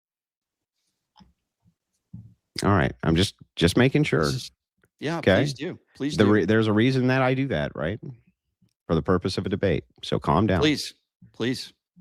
I can't actually find this quote. Where would I find the quote? Why don't you just Google, did Kristi Noem say that Alex Preddy brandished a weapon? I did. And nothing came up, so now you're going to make me do it. I can't find a specific quote. Yeah, I just want to make sure I got the specific quote. That's all. Interesting. Now we're wasting time, but that's okay. I'll look it up for you because it's not a waste of time to make sure that we're clarifying that what you're saying is accurate as we're debating what it is that you're saying, right? Okay. We will. I think it's a waste of time because I'm 100%. I understand. But you also have like 12,000 fucking people watching you right now. And I think that we want to make sure that we're clear on what it is that your case is. I know.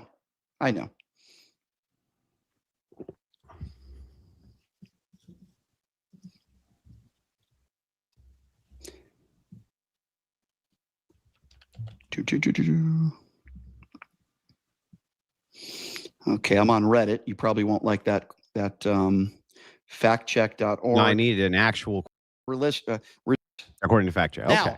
Now, approached officers with a handgun, violently resisted, and brandished a weapon. Okay, that's what she said.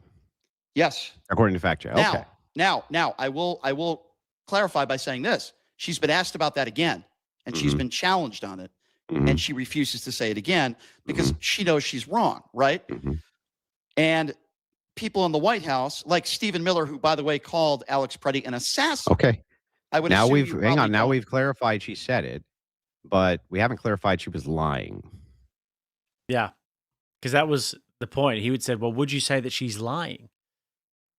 Lying would assume that she knew that she was wrong and she was saying it anyway. Okay, so she was wrong. Can we agree on that? Yeah, we can agree she's wrong. Good. Okay. So hang on. So hang on. Information from? So hang on. I just want to make sure that your claim is that she was factually wrong about this, not that she was lying about it, right? There's no evidence to prove that he brandished a weapon. As you know, we both have eyes. We both saw the video. If there was, they would have released that evidence immediately, just like Stephen Miller when he called him an assassin. They were wrong. Now, So is it maliciously lying or what's going on? Do I know for sure that she was lying? Andrew, it's impossible for me to know that for sure, but here's what I do know. So did you tweet that she was lying, Brian? I believe she was lying, and here's So you why. but hang on, did you tweet she was though? Yeah, I believe she Yeah. was lying. You're So asking you tweeted. me. So you tweeted out that she was lying, even though now, Here's why. when you're Here's asked why. about it, Yep. you're not so sure, right? No. I don't know for sure is different than I don't believe. I believe she was lying. Do I know that 100%? No. It's called an opinion, Andrew. Here's why I say that.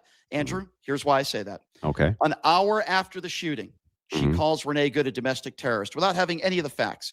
Hours after the Alex Preddy shooting, she says that he brandished a weapon. Now, they try to character assassinate these people without knowing all the facts. So it's either one of two things. Either she's completely fucking incompetent or she's lying. Now, she claims Or she could have just been wrong on some facts, right? She said she got the information. She's doing what she's told. Just there's too many things to call this guy out on. He's so dumb. Either she's lying or she's completely fucking incompetent. No, that is completely false binary.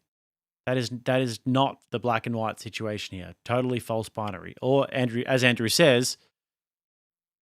could just be wrong about some things. That's also possible. From Stephen Miller and Donald Trump. She did an interview with Axios, and now she's putting the blame on Trump and Miller. He just went Asian for a second. Now she's putting the blame on Trump. With Axios, and now she's putting the blame on Trump and Miller. Instead of saying, Andrew, this I would have accepted. I got it wrong. I got some bad information. He did not brandish a weapon, but instead, but so what? What does this have to do with anything? Yeah. I'll tell you why. I'll tell you why this is important. Because you have a man who I believe was murdered, and you are attacking his character. No, you didn't say he was murdered. You said he was executed. Yeah, I think you could make the case for that, and I will gladly do that with you. You can't make the case. Do you think he's an assassin? Is he an assassin? Stephen Miller called him an assassin. Is he an assassin? I don't think he was an assassin, no. Why do you think Stephen Miller said that? Don't you think it's irresponsible for members of the Trump administration to make statements like that? I don't know. It could have been hyperbole. You don't know. Could have been hyperbole. You don't know. So you're okay with Stephen Miller calling somebody an assassin with no evidence, and you're totally I want to make sure. I want to make sure again. You want to Google that as well? Said you're that, 0 for 1. Yeah, 0 for 1. Wait. I'm not 0 for 1. Making sure that I'm. And honestly, he went into the statement. He found it, accepted the fact check, and then was just trying to let the facts be the boss here. But that is how the leftists view it, though, because it's like he's just looking into the facts of things. Andrew wants to know what the facts are. What did she actually say? Okay, if that's what she actually said. Let's go with that. But the leftists view that as a loss, like looking into the truth and actually seeing what the truth is, and then going with the truth. They view that as an L. Clear on what you're saying in the middle of a debate. Go ahead and make sure. It's not me 0 for 1. Go ahead, Andrew. We'll wait. Go ahead. Make sure that Stephen Miller called him an assassin. Go ahead. Okay. And I do find it interesting while Andrew is Googling this. I find it interesting that, number one, he doesn't know, because this has been all over the news on every network. Even Stephen Miller had to walk back what he said a little bit. And number two, to defend people that are blatantly, at a minimum, factually inaccurate and saying things in a high-profile case where the temperature is so high. Yeah, right now, listen, Brian, the thing is like you waste the most amount of time in the debate by just not letting us get to the facts of the matter, and then we can get to the actual arguments for the matter. Yeah. So right now, I just want you to show me or to give me the actual quote where he says that he's an assassin. And you say that I'm the one who's wasting time. Okay, no problem. That's not wasting time, Brian. Making sure we have the facts in a debate is not wasting time. Sure. Did you not Google this, Andrew? Is your computer not working? Huh? I did Google it, yeah. Okay, so what does it say? I can't find anything on it. So we're just making sure these are all your claims. We're just going to make sure that they're accurate. I have it right here. It's right on my phone. I'm reading it verbatim. Okay. Stephen Miller drew intense scrutiny for labeling Alex Preddy a Minneapolis resident killed by a would-be assassin and domestic terrorist. Miller claimed Preddy tried to murder agents. I'm reading it verbatim. So now that we've cleared that up, is there anything else I need to, can we move on with the conversation now? You don't agree with, for the record though, Andrew, you don't agree with that, correct? Correct. Okay, good. Do you find it problematic that somebody at that high of a level in the Trump administration would be that irresponsible without knowing all the facts to call an American citizen who was just killed, I know you don't think he was murdered, but he was killed, an assassin. Don't you find that at a minimum extremely irresponsible? Well, I mean, if he's operating on the facts that he has is the question. Which clearly he wasn't. We can establish that. How do you know that? What facts do you think he got? Well, he was wrong. Let's just start there with that premise. that could very well be the case. He's just wrong. Yeah. Okay. So let's talk about the actual shooting because we really haven't gotten to that yet.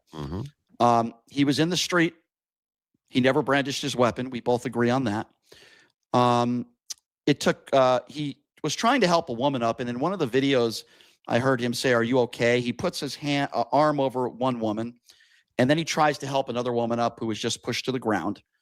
He's immediately pepper sprayed while still holding a camera in one hand.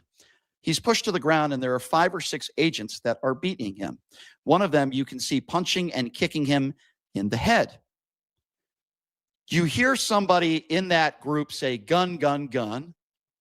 You clearly see one of the officers take that gun out of his holster. We've seen all angles of it. And then moments later, he is shot in the back, shot in the throat, and shot in the torso a number of times. And then 25 seconds after his motionless body is dead on the street, they're looking for the gun. And they say, "Well, where's the gun? Where's the gun?" What I try to find out is what crime was he committing at that point? He was resisting arrest. Okay, so at what point was he resisting arrest? When they had him on the ground and told him that they needed his arms in a certain position, this type of thing. Is that and he what was they resisting. told him? Okay, Yeah. because maybe what I saw was different than you, Andrew. What I saw are 4 or 5 officers that were kicking him and punching him, and he was trying to protect himself. It's very difficult when you're in pain and you're being punched and kicked, and you were just pepper sprayed to say, "Oh, okay, officer, Now we let me can lie motionless and now here and put my hands so now behind that my we back." have the facts of the matter, right? Can you show me exactly why it is that you think that he was just trying to protect himself from punches and kicks from cops instead of being extremely volatile and resisting arrest? Because that's what he was doing. Sure. And it's very obvious that that's what he was doing. Sure. And I'll go from the beginning. First of all, he didn't address them. They addressed him first. He didn't confront them. They confronted him first, and they got it up to him. That's number one. So what? That's kind of important because it's another lie being put forth by the administration and Bavano, that buffoon, who said that he approached the officers first, which was another lie, and you can Google that too. But for sake of argument, what took place there was he was pushed to the ground, he was pepper sprayed, he was being kicked and punched. Why would it take 5 or 6 officers to put handcuffs on him? Because he was a big guy and he was resisting arrest. 5 or 6 officers? Yeah. Really? Why did they shoot him when he was unarmed? Well, they thought he was armed because they thought he was armed. That's why they were asking. That's where, right. Yeah. Well, here's the thing. You're using post hoc justification. So from Brian Shapiro's viewpoint, you say, I have the facts after the fact, even though I wasn't involved. Well, in the we all thing. saw Hang what on, happened, stop, Andrew. Brian. My turn. I've let you go for a while. And I did see what happened. And here's what happened. There were shouts of gun, gun, gun. They're asking about the gun after the shooting too, because they clearly thought that he had a gun on him. That's what they thought. That's why they opened fire. Okay. That is now justified. Now, let me ask you now, and I can explain how. Not true. Yes, true. It is. If a cop, if somebody has a toy gun in a Walmart, right, and they get shot because someone yells gun, gun, they get shot by a cop, right? You can say, well, wait a second, that wasn't a real gun. After the fact, that's true. But we're talking about whether or not it's justified. Okay. Hold on. Can I Brian, respond to that? Stop, bro. Let me finish. We're asking about whether or not it's justified if the officers have a clear belief that he is armed and they open fire because he can't get his hands under control because he's resisting arrest. If that would be justified at that point, I would argue that it would be, yes. Okay, so first of all, there's a difference. If somebody has a toy gun and they point that gun at an officer, I think most people would say that's probably justified. That is not what happened here. I repeat once again, he was legally carrying. He never brandished the weapon. No. You're missing the key point. I think you are. If he has a fake gun, what we're banking on is the officer's belief in X. That's what creates the justification. I believed it was a real gun. I believed he did have a gun. And it's reasonable for me to have believed he had a gun because of X, Brian. So, first of all, there's a difference between believing he has a gun on him And then Big 50 coming in from Red Fox here says, okay, see, this really got my goat. Alex Preddy committed battery on a law enforcement officer. That's why he was pepper sprayed. It was the first thing he did. He was a known actor. LEOs likely got intel briefing that morning of Antifa activities. Yeah, I mean, we saw him going up and doing the exact Antifa playbook, running up to the police officer saying, assault me then, effing assault me, arrest me, arrest me. That's what they do. They try and get themselves assaulted, try and get themselves arrested. It cost him his life. Yeah, wouldn't surprise me one little bit if it actually won't surprise me even one little bit if it actually comes out in the next few weeks that he was a paid agitator. Trying to get his pee-pee touch. That's what they all do there. They're trying to get a pee-pee touch from the blue-haired nose ring baristas. Anyway. Where are we at? Here we go. Alex says, bro kind of drunk sending you money for support. This Shapiro guy doesn't understand Andrew's analogy that exposes his contradictions in his logic, shows that talking to him is like talking to a wall. Well, keep the drunk super chats coming, bro. The Cynic for 10 says, by the way, Shapiro has said that anyone that assaults law enforcement is no patriot. Only when it suits him though, right? Grimnack for 10 says, proud father moment. A kid was bullying my son and always had friends around, so he challenged him to a 1v1 fight, let him land the first punch, then took him to task, bringing back masculinity. Let's go. Let's go. Yeah, I think like if my kid was getting bullied, I would never tell him to tell the teacher, or I'd never tell him to, just say, stop it, I don't like. That's what he used to tell us at school. Say, stop it, I don't like it. That's what the teachers used to say. When someone tries to bully you, you have to say, stop it, I don't like it. Take that to the street. Stop it, I don't. Stop it, I don't. Stop it, I don't. That's what would happen. All right? Someone tries to bully you, punch them straight in the face. Square in the nose. Bop. Teach them how to throw a punch. Teach a kid martial arts and they're fine, I remember when I was at school, there's always the kids who knew really high-level karate or some kid who did kickboxing or boxing. No one ever fucked with those kids, ever. No one fucked with those kids. That's going to be my kid. Anyways, guys, the dono bar is now at 1,000. We've done very well so far. Dono bar at 1,000. I think that we'll get through a fair bit of this debate. We've still got 1,500 people in the audience here. 1,500 people. Pretty impressive. So let's carry on. It'll be a good time. Him reaching for the gun and trying to use it. There is no evidence, and even you agree with this. They couldn't get the hands. They couldn't get his hands under control. Hold on. They couldn't do it. That's not an excuse. There's no evidence. Yes, look, I think it was justified based on that. Andrew, there's no evidence that he tried to reach for the weapon. Okay, therefore, there's no justification. Actually, it does. It looks murdering like somebody because he had a weapon on his person, which actually, he never. You're wrong. In a frame-by-frame brandished. play, it does look like he goes for the holster in the small of his back. But even if it's the case, never brandished the weapon. Even if I granted it, there was no weapon to brandish at that point. They had removed it. But the thing that's interesting here, Brian, is that I went through it frame by frame by frame. They could not get this guy's hands under control because he wouldn't let them get his hands under control. Okay. At one point, there was only 2 officers on him when he's retracting his hands back just after they had yelled gun, gun. Okay. And when they opened fire, they were asking, where's the gun? Because they believed that he was still armed. The officer's belief, hang on, it's the officer's belief, the reasonable, rational belief that's going to create justification. It's a reasonable belief of danger, not whether or not the facts of the matter were X. But whether or not the belief of the facts of the matter were X. So first of all, as I mentioned before and I mention again, just because an officer might have believed that he had a gun on him is not necessarily justification for taking out your gun and shooting somebody. That's why there needs to be a full investigation. Well, wait a second. This. Hold on. Now you're not necessarily, but often is. Okay, so, for instance, if you're mugging me, and you have your hand in your pocket or something like this, and I have a reasonable belief that you're mugging me, I'm not saying he's doing it. I'm drawing an analogy so that you can understand why belief here matters so much.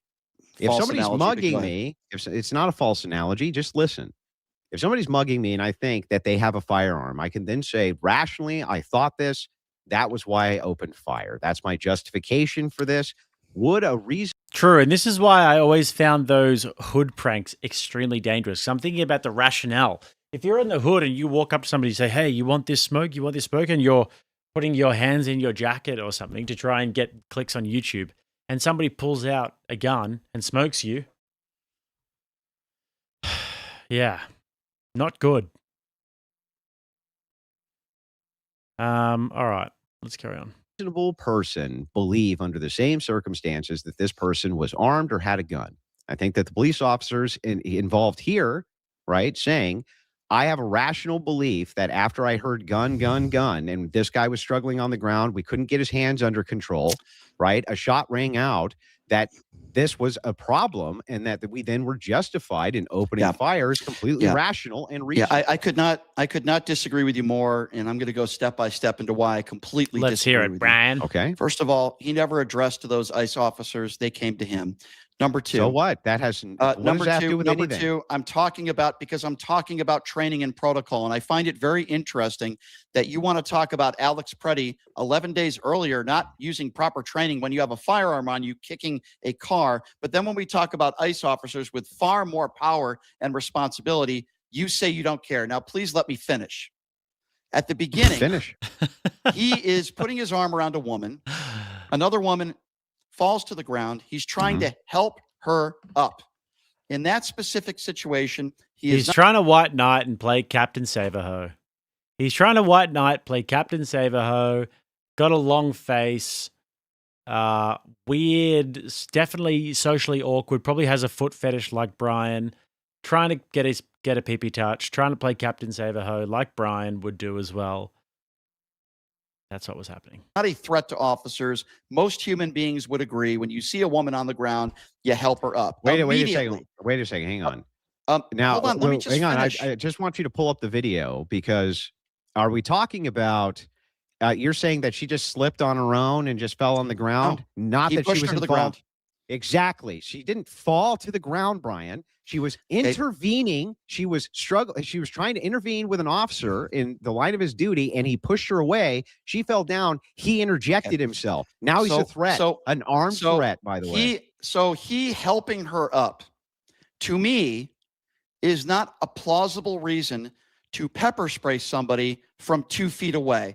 And then seconds later, when he puts one hand in the air after he's pepper sprayed, one hand's in the air, he's not punching officers, he's not kicking officers, he's clearly in pain and probably in shock. He has one hand with the cell phone, the other hand in the air. What do? He was tackle him to the ground. They start beating him, and they start you just punching keep narrative building, but you're full of shit. What actually happened? I saw the video. I'm not. What actually happened is she intervenes. The officer pushes her away. She goes down. Right, gets back up. She's getting this guy dives in like Captain Save-A-Ho, dives the fuck in. Right, he's going to get involved now in the middle of official police functions while he's fucking armed. Yes, exactly. That's retarded shit. One, and two.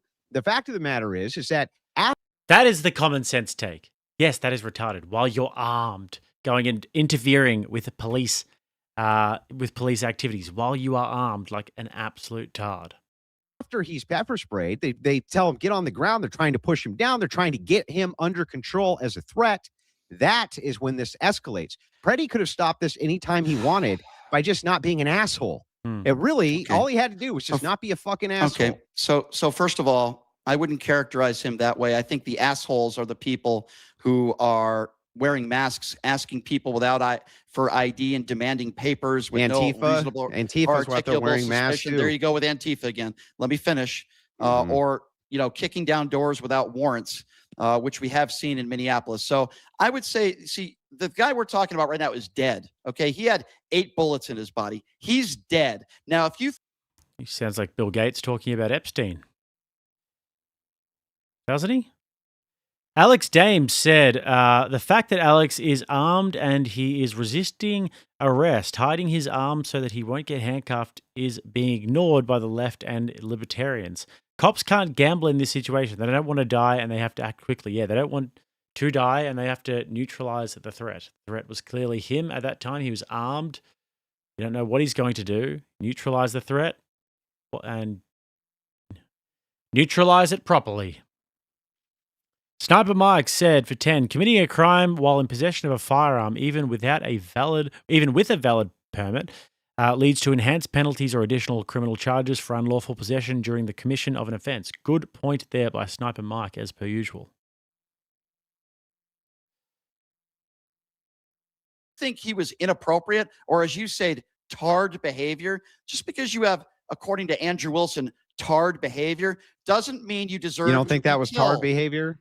Would you have complied with the officer? That doesn't mean you deserve to be shot Would you and have killed, No. Andrew. Hey, whether it's not a matter of deserve, it's a matter of justified, not a matter of deserve. Nobody ever gets what they deserve in life. So let me get but this what right. they do, what you do get is you get things which are either justified or they're not justified. And here's what happened in this case. Okay, there was a struggle. He was resisting arrest. He was obviously That's debatable. Man, it's so obvious. No, that's debatable. What do you mean it's debatable? I will if you explain. got pepper sprayed and cops were telling you what to do, would you do it? I will explain if you will give me the opportunity. Here's why I don't think he was, quote unquote, necessarily resisting. He's immediately pepper sprayed. At that time, he has one hand in the air, and literally a second or two later, they push him to the ground. Yeah, he's curled up. They're kicking him and they're punching him. I think most reasonable people would agree that when you have five or six officers, hold on a second. Let me finish. There are 5 or 6 officers on top of you, beating you. It's very difficult for anybody to reason. You're going to defend yourself. You're going to defend yourself. So there's a difference between resisting arrest and when 5 or 6 goons are on top of you, kicking you and punching you, trying to defend yourself when you have no, it's the opposite. In your eyes. No, this is the opposite. Was he trying to defend himself when he was kicking their tail lights in as well? Was that him defending himself when he was resisting arrest there as well? Like, do you go into a fight and you walk into the middle of a fight and you start aggravating people and then you go, oh, I'm just defending myself? No. That's just not how life works. But lucky we've got Officer Brian here. Lucky. This is exactly the wrong take. What's actually going on is this. Let's say you're a cop, Brian, right? You're trying to get this guy under control, and you can't. You can't get his arms under control. You know that there's a gun. Somebody's already shouted gun. You're trying to get this dude under control, right? Before they shouted gun? I'm talking about before they shouted gun. Yeah, he was a threat. After they shouted gun, he was killed 2 seconds later. Before that, too. And so the thing is like they're trying to get him under control. They can't get him under control.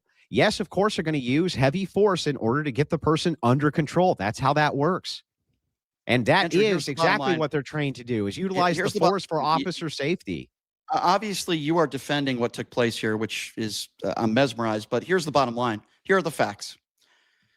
The fact of the matter is that this man has no criminal record. The fact of the matter is that what happened on that day is he never brandished the weapon and he was legally carrying. What happened on that day is that an unarmed man, indisputable, was shot and killed. And your defense is, well, they thought he had a gun. Let me be very clear once again. He did have a gun. Just because you think somebody has a gun on their person doesn't give you the right to shoot and kill them. He did have a gun on his person. There is a reason why several days after this shooting, he did have a gun on his person. and he never brandished it, and he was legally but carrying. the thing is like, the weapon. Is it reasonable for officers, okay, when people are shouting gun, gun, gun, right? And even if they glanced and saw that they pulled one off of him, and they can't get him under control, that he could have a second gun, a third gun. So let's easily. let's go with that. So the theory that Andrew is giving us now is he might have had a second gun. He might have had a third gun. Sure. So that's justifying shooting somebody in the back. Give me a fucking break. Oh, that wait. worst argument I've ever heard in my life. I'm really confused here. Do you assume that if you're a cop and you there's been These a gun cops, taken off of Border somebody, Patrol agents. Okay, yeah, whatever. You take a gun off somebody. You take a gun off of somebody. You just instantly assume that that's it. There's only one. You just assume that. So if you isn't the standard protocol to make sure that you pat them down, that they're under control, that they're in handcuffs? I'll answer that. Yeah. Let's hear him not answer the question. Answer that for you. when somebody takes a gun off of one's person, which, by the way, a gun that he never reached for, that is a lie, never been proven, and that is not factually accurate. I have. Thank the Lord that we've got Officer Brian, who knows exactly how to act in these situations. If Brian was ever in this situation, he would be able to basically slow down time in slow motion, realize if the guy is ever going to reach for it. He's a threat, but how much of a threat? Brian would be able to really just matrix his way through that situation. And if he needed to, he'd probably dodge a bullet, catch it in his teeth or something. Eyes. When Thank you the take Lord the for gun Brian. off of him. On the third frame after, it does look like his hand moves back to the holster. He never brandished the weapon. That's completely I didn't factually say he not accurate. brandished the weapon.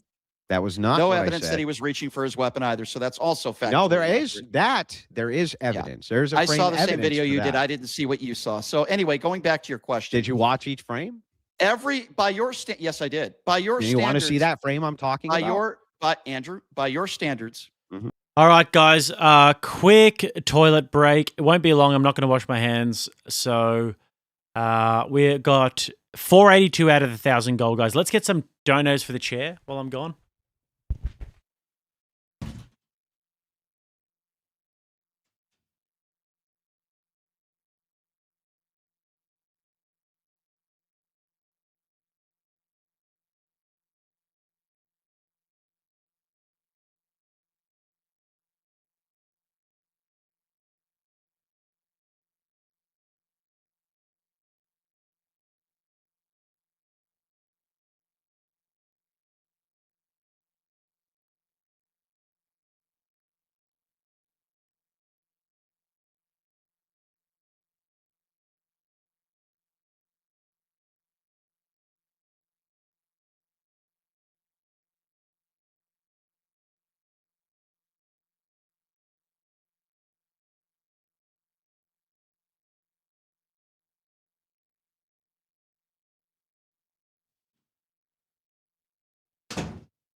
You love to see it. A few chair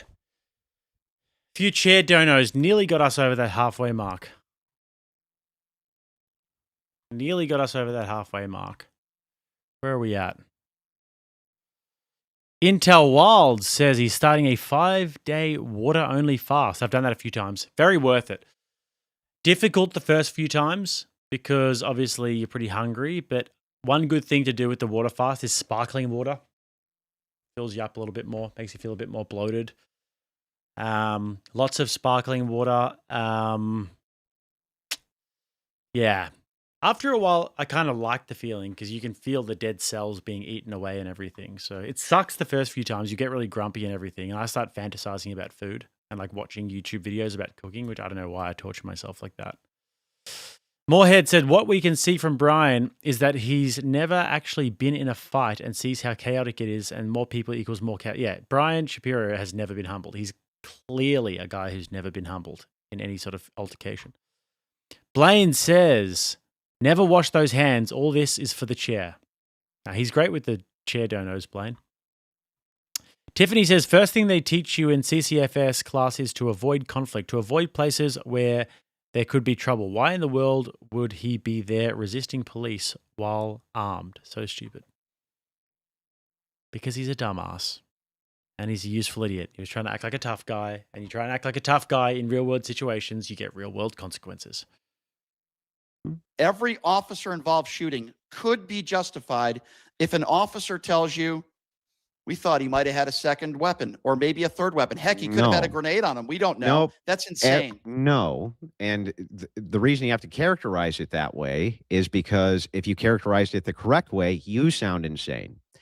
Each and every officer-involved shooting is going to have details around that specific case, and each of those specific details needs to be taken into account before you decide to pass judgment on whether or not they were right, wrong, incorrect, or correct. If it's the case that in specific cases, they seem to have justification which is reasonable, and part of that justification is that this person, we believed he had a gun, right? And we had every good reason to believe that he had a gun, then yes, I think at that point you create good justification. Now, if it's the case where there is no good justification whatsoever, right, then I think that is going to be taken into account too. But in this case, we have good justification for their belief that he was armed. Yeah. So just because officers believe he might have a gun on him is not justification to shoot and kill somebody. In and of itself, hold on. no. Hold on. In and of itself, no. I agree with this point. Let me finish, please, Andrew. Go ahead. Now, obviously, we agree that if somebody reaches for a weapon or points a weapon at officers, you probably deserve to be shot. He didn't do any of those things. Now, let's just say you're right for a moment. Let's say he was resisting. By the way, completely disagree with you. I've given you my reasons why. If I'm being beat in the head, they're terrible reasons. Okay. Again, I disagree with you on that. He involved himself in something that officers were doing. They had every reason to detain him. How did he involve? What law was he breaking? What law was he breaking? He was intervening during these officers' regular course of duties. How did he do that? By going in when they had moved somebody back from the crowd, by putting himself in that situation. By helping somebody up from the ground? No, it's not helping him up from the ground. So what did he do? It's getting involved in their official duties. How did he get involved? What did he do? Because he came close to the scene, moved towards this woman. They had every reason to believe that he was a threat at that point. They moved towards him. He was on the side of the road. No, he moved towards She was pushed him. to the ground. Okay, she was pushed. He also moved towards them. You agree with that, right? Okay, so I don't believe. Do you agree that he moved towards them as well? Originally, he walked towards. The police officers walked towards him. And then he sees. Let me finish. I'm answering your question. After she was pushed to the ground, the one lady was pushed to the ground, and then he goes over to them. He took a step. Towards the officer, and then the officer immediately pepper sprayed him. Bad move. Okay, so we can say something is a bad move, but that doesn't necessarily justify killing somebody. Justified for them to. They didn't start with lethal force, Brian. That's bullshit. They started with non-lethal force. They pepper sprayed him, and they tried to get him under control. Now the thing is, so by kicking him and punching him, that's how you get him under control. Yeah, by pushing him to the ground. Wait a second. By putting him on the ground, trying to get his hands under control. If you cannot get them under control, what do you do? Really? What would Officer Brian do if you couldn't get your suspect under control? Okay, sure. I'm so glad you asked that question. What would you do? I'm so glad you asked that question. I can't wait to hear. Let me start with the things that I wouldn't do, and then I'll answer the questions of the things. I wonder if he actually will answer the question. I'd love it if he did answer the question, but let's hear it, guys. We've got Officer Brian, the hero that we didn't think we needed, but the hero that we got. It's Officer Brian. Let's see, guys. Things I would do. And by the way, I'm not one of these amazingly trained 47-day professionals with their $50,000, but I'll still answer your question, Andrew. Okay. Here's what I wouldn't do. After, and by the way, I'm not sure if it's proper protocol to push a woman to the ground, but let's just assume it was for argument's sake, right? If a man is trying to help a woman up, the first thing I wouldn't do was take out my pepper spray and pepper spray him 2 feet away. By the way, you're also trained, and you can Google this as well. You're not supposed to pepper spray. It's like the woman just fell over, and just there happened to be the police doing police work there, an ICE officer doing ICE work there. That happened to be happening, but there was just a random woman, a damsel in distress, who fell over, and he was like, "Oh, there's a lady. Me must get my lady up." Walks over, helps the lady up. That's what happened. It wasn't like there was a police activity going on. He was just walking past, saw a lady on the ground, helped the lady up. Someone at close range. It's very dangerous. That officer did that. So I wouldn't have done that. I would have said, "Sir, if you don't back up, we're going to arrest you." The first thing I wouldn't have done would be to take out my pepper spray. Why? Because that is not de-escalation. Number 2, if he disobeys that order and he doesn't obey your command to, you don't think that pepper spray is de-escalation? Hold on. I'm answering your question. And I said the first thing I wouldn't have done is what this first goon officer did. Well, hang on. But pepper spray is not de-escalation to you? That's always escalation. In some instances, it is de-escalation. Yeah, because the person's blind, right? And now they're in pain. In this situation, it was not. I just told you what I would have done. Sir, back up 5 or 10 feet. And if you don't, then we're going to arrest you. I see. That's how you do it, guys. You just have to speak to them. This is like, for me, this reminds me of, those people who don't discipline their dogs and they try and speak to eye level with their dogs. I know somebody who does that. And the dog will jump up on the counter and start eating the food. And then they'll go, listen, honey, you really are being a very naughty boy and you need to stop being so naughty. It's just a bop. That's what it needs. Bop. Get outside. Kick, boom. Get outside. Brian reminds me of one of those sort of single mother types, But luckily we have Officer Brian. If he doesn't, hold on. Then if he doesn't comply, then you take matters to the next step and you try to arrest this guy. He didn't do that. This officer He didn't immediately at close range, which is, you're not trained to do that. Yeah, and he pepper sprayed him. Seconds. Okay, so listen, here again, we disagree on this. I'm giving you what I saw, which I guess my eyes are lying to me, Andrew. But here's the bottom line, okay? They didn't put these officers on paid administrative leave until multiple days after. The reason why they did that, and the reason why Stephen Miller walked back his comments, because even Stephen Miller disagrees with you, Andrew, and you could also Google this. Stephen Miller said that he believes those officers probably did not follow proper protocol. So even Stephen Miller, who once called this guy an assassin, said last week that he most likely believes that these officers broke. Do you agree that protocol is situational?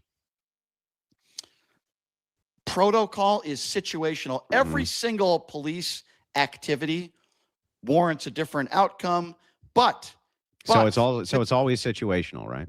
Okay. So do you disagree with Stephen Miller when he said these officers most likely broke proper protocol? Do you disagree with him? He might think that they did, but the thing is that protocol is going to be situational. Let me ask you a question, Andrew. Who do you think has more information? Stop. Hang on. Let's move back to what we were talking about before. Do you agree that Preddy involved himself in an incident that he did not need to be involved in? He did not need to involve himself at all. Do you agree with that? I don't think he was breaking the law. Okay, that's not what I asked you. Did Alex Preddy need to involve himself in this incident? How hard is it for these absolute goons to just answer a question? Did he need to? Mm-hmm. What do you mean by need? Meaning that in order for you to live your life, you have to do something? Yeah, like nobody has to do anything. If Alex Preddy chose to do it. Yeah, exactly. So Alex Preddy decided that he was going to involve himself in this situation. While you don't have to peacefully protest while either. He was a lot of people armed, do. he decided that he was going to do this, by the way. So in the course of this action, a woman gets too close to an officer, and he does exactly what he should have done and tries to make space from her. He puts his arm out. Into the snowbank she goes. I don't think he intended for her to get pushed. Andrew, here's the difference. Hang on. Stop, Brian. I don't think he intended for her to even fall in the snowbank. He just looked at me like he was trying to get some space from her. She goes down. He involves himself. When he turns around, yeah, that's a big guy. He gets fucking pepper sprayed, and they're fighting for control at that point to get this guy under control. If he had complied, let me ask you, if Preddy had complied, would he be alive? He didn't have the opportunity to comply. Yes, he did have the opportunity to comply. Hold on. And by the way, just because, for argument's sake, you don't say comply or put your hands behind your back, I don't think he even had the opportunity or the time to do that. 1 second he's pepper sprayed, the next second he's on the ground and he's being beaten. But let me go back to your question. This is why your argument makes absolutely no sense in your defense of this. Yeah, where's all this beating anyway in this video? Hold on. Even if it was bad judgment, even if your claim, what you're making is, boy, he didn't have to be there. He put himself in a dangerous situation. He shouldn't have been there. That still is not a defense for officers shooting and killing him. And again, I go back to what I said earlier. Even members of the Trump administration, plenty of Republicans now, want a full blown out investigation. Stephen Miller disagrees with you. He says that he believes they broke. I would love to see him get into this appeal to authority here, because that's all he's doing right now is he keeps on saying, Stephen Miller disagrees. Okay, well, let's get another example of somewhere where Stephen Miller disagrees with Brian. And because Stephen Miller says it's true, because now apparently, according to Brian, Stephen Miller is the oracle and he is the repository of ancient wisdom. Now, let's see if he's still right. Proper protocol. No, that's They not what he have said. put these. What he Hold on, said hold is on. they may. Why did it He take basically several? said that they may have. Hold on. Several days it took them to put these officers on paid administrative leave. In most So what? situations, So okay, what? so We're what? talking about So what? whether or not the Preddy Yeah. shooting was justified. Yes. And here is the bottom line. Regardless of whether Not you about claim, your oh, well, they all TDS. thought, you're We're also talking about making whether or the not it's assumption. justified. You're also making the assumption that these two officers assumed he had a gun because one officer afterwards said, "Where's the gun?" You don't know what was in the minds of No, those it was two also them officers. shouting "gun, gun." Yeah. While he's on the ground, on Yeah. his back, lying motionless, there was one officer that put 3 more bullets in him when he's lying on his back. Do you know what So if panic you wanna fire? defend Do you know that, what and panic maybe- firing is? Yeah. Well, Andrew, Do maybe you know he what panic believed fire? that Do you know what he had a panic firing bomb on is? him or something. I don't know. Well, Do you guess know what? what panic firing is? Yes, I do. And when you're What a is it? professional, that is not a defense. Oh, I panicked. That No, is no, not a no, no, defense. no, no, no.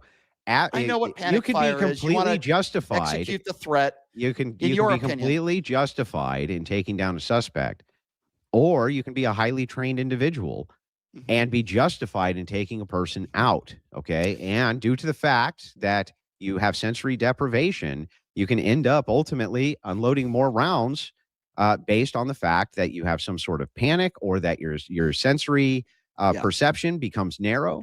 But A that judge doesn't would laugh in mean your face. that doesn't Laugh mean in your that they face. were. You might be able to make the case that he wasn't justified in the last 3 rounds, but you can't make the case that they weren't justified All right. yet. Well, in here's this my shooting.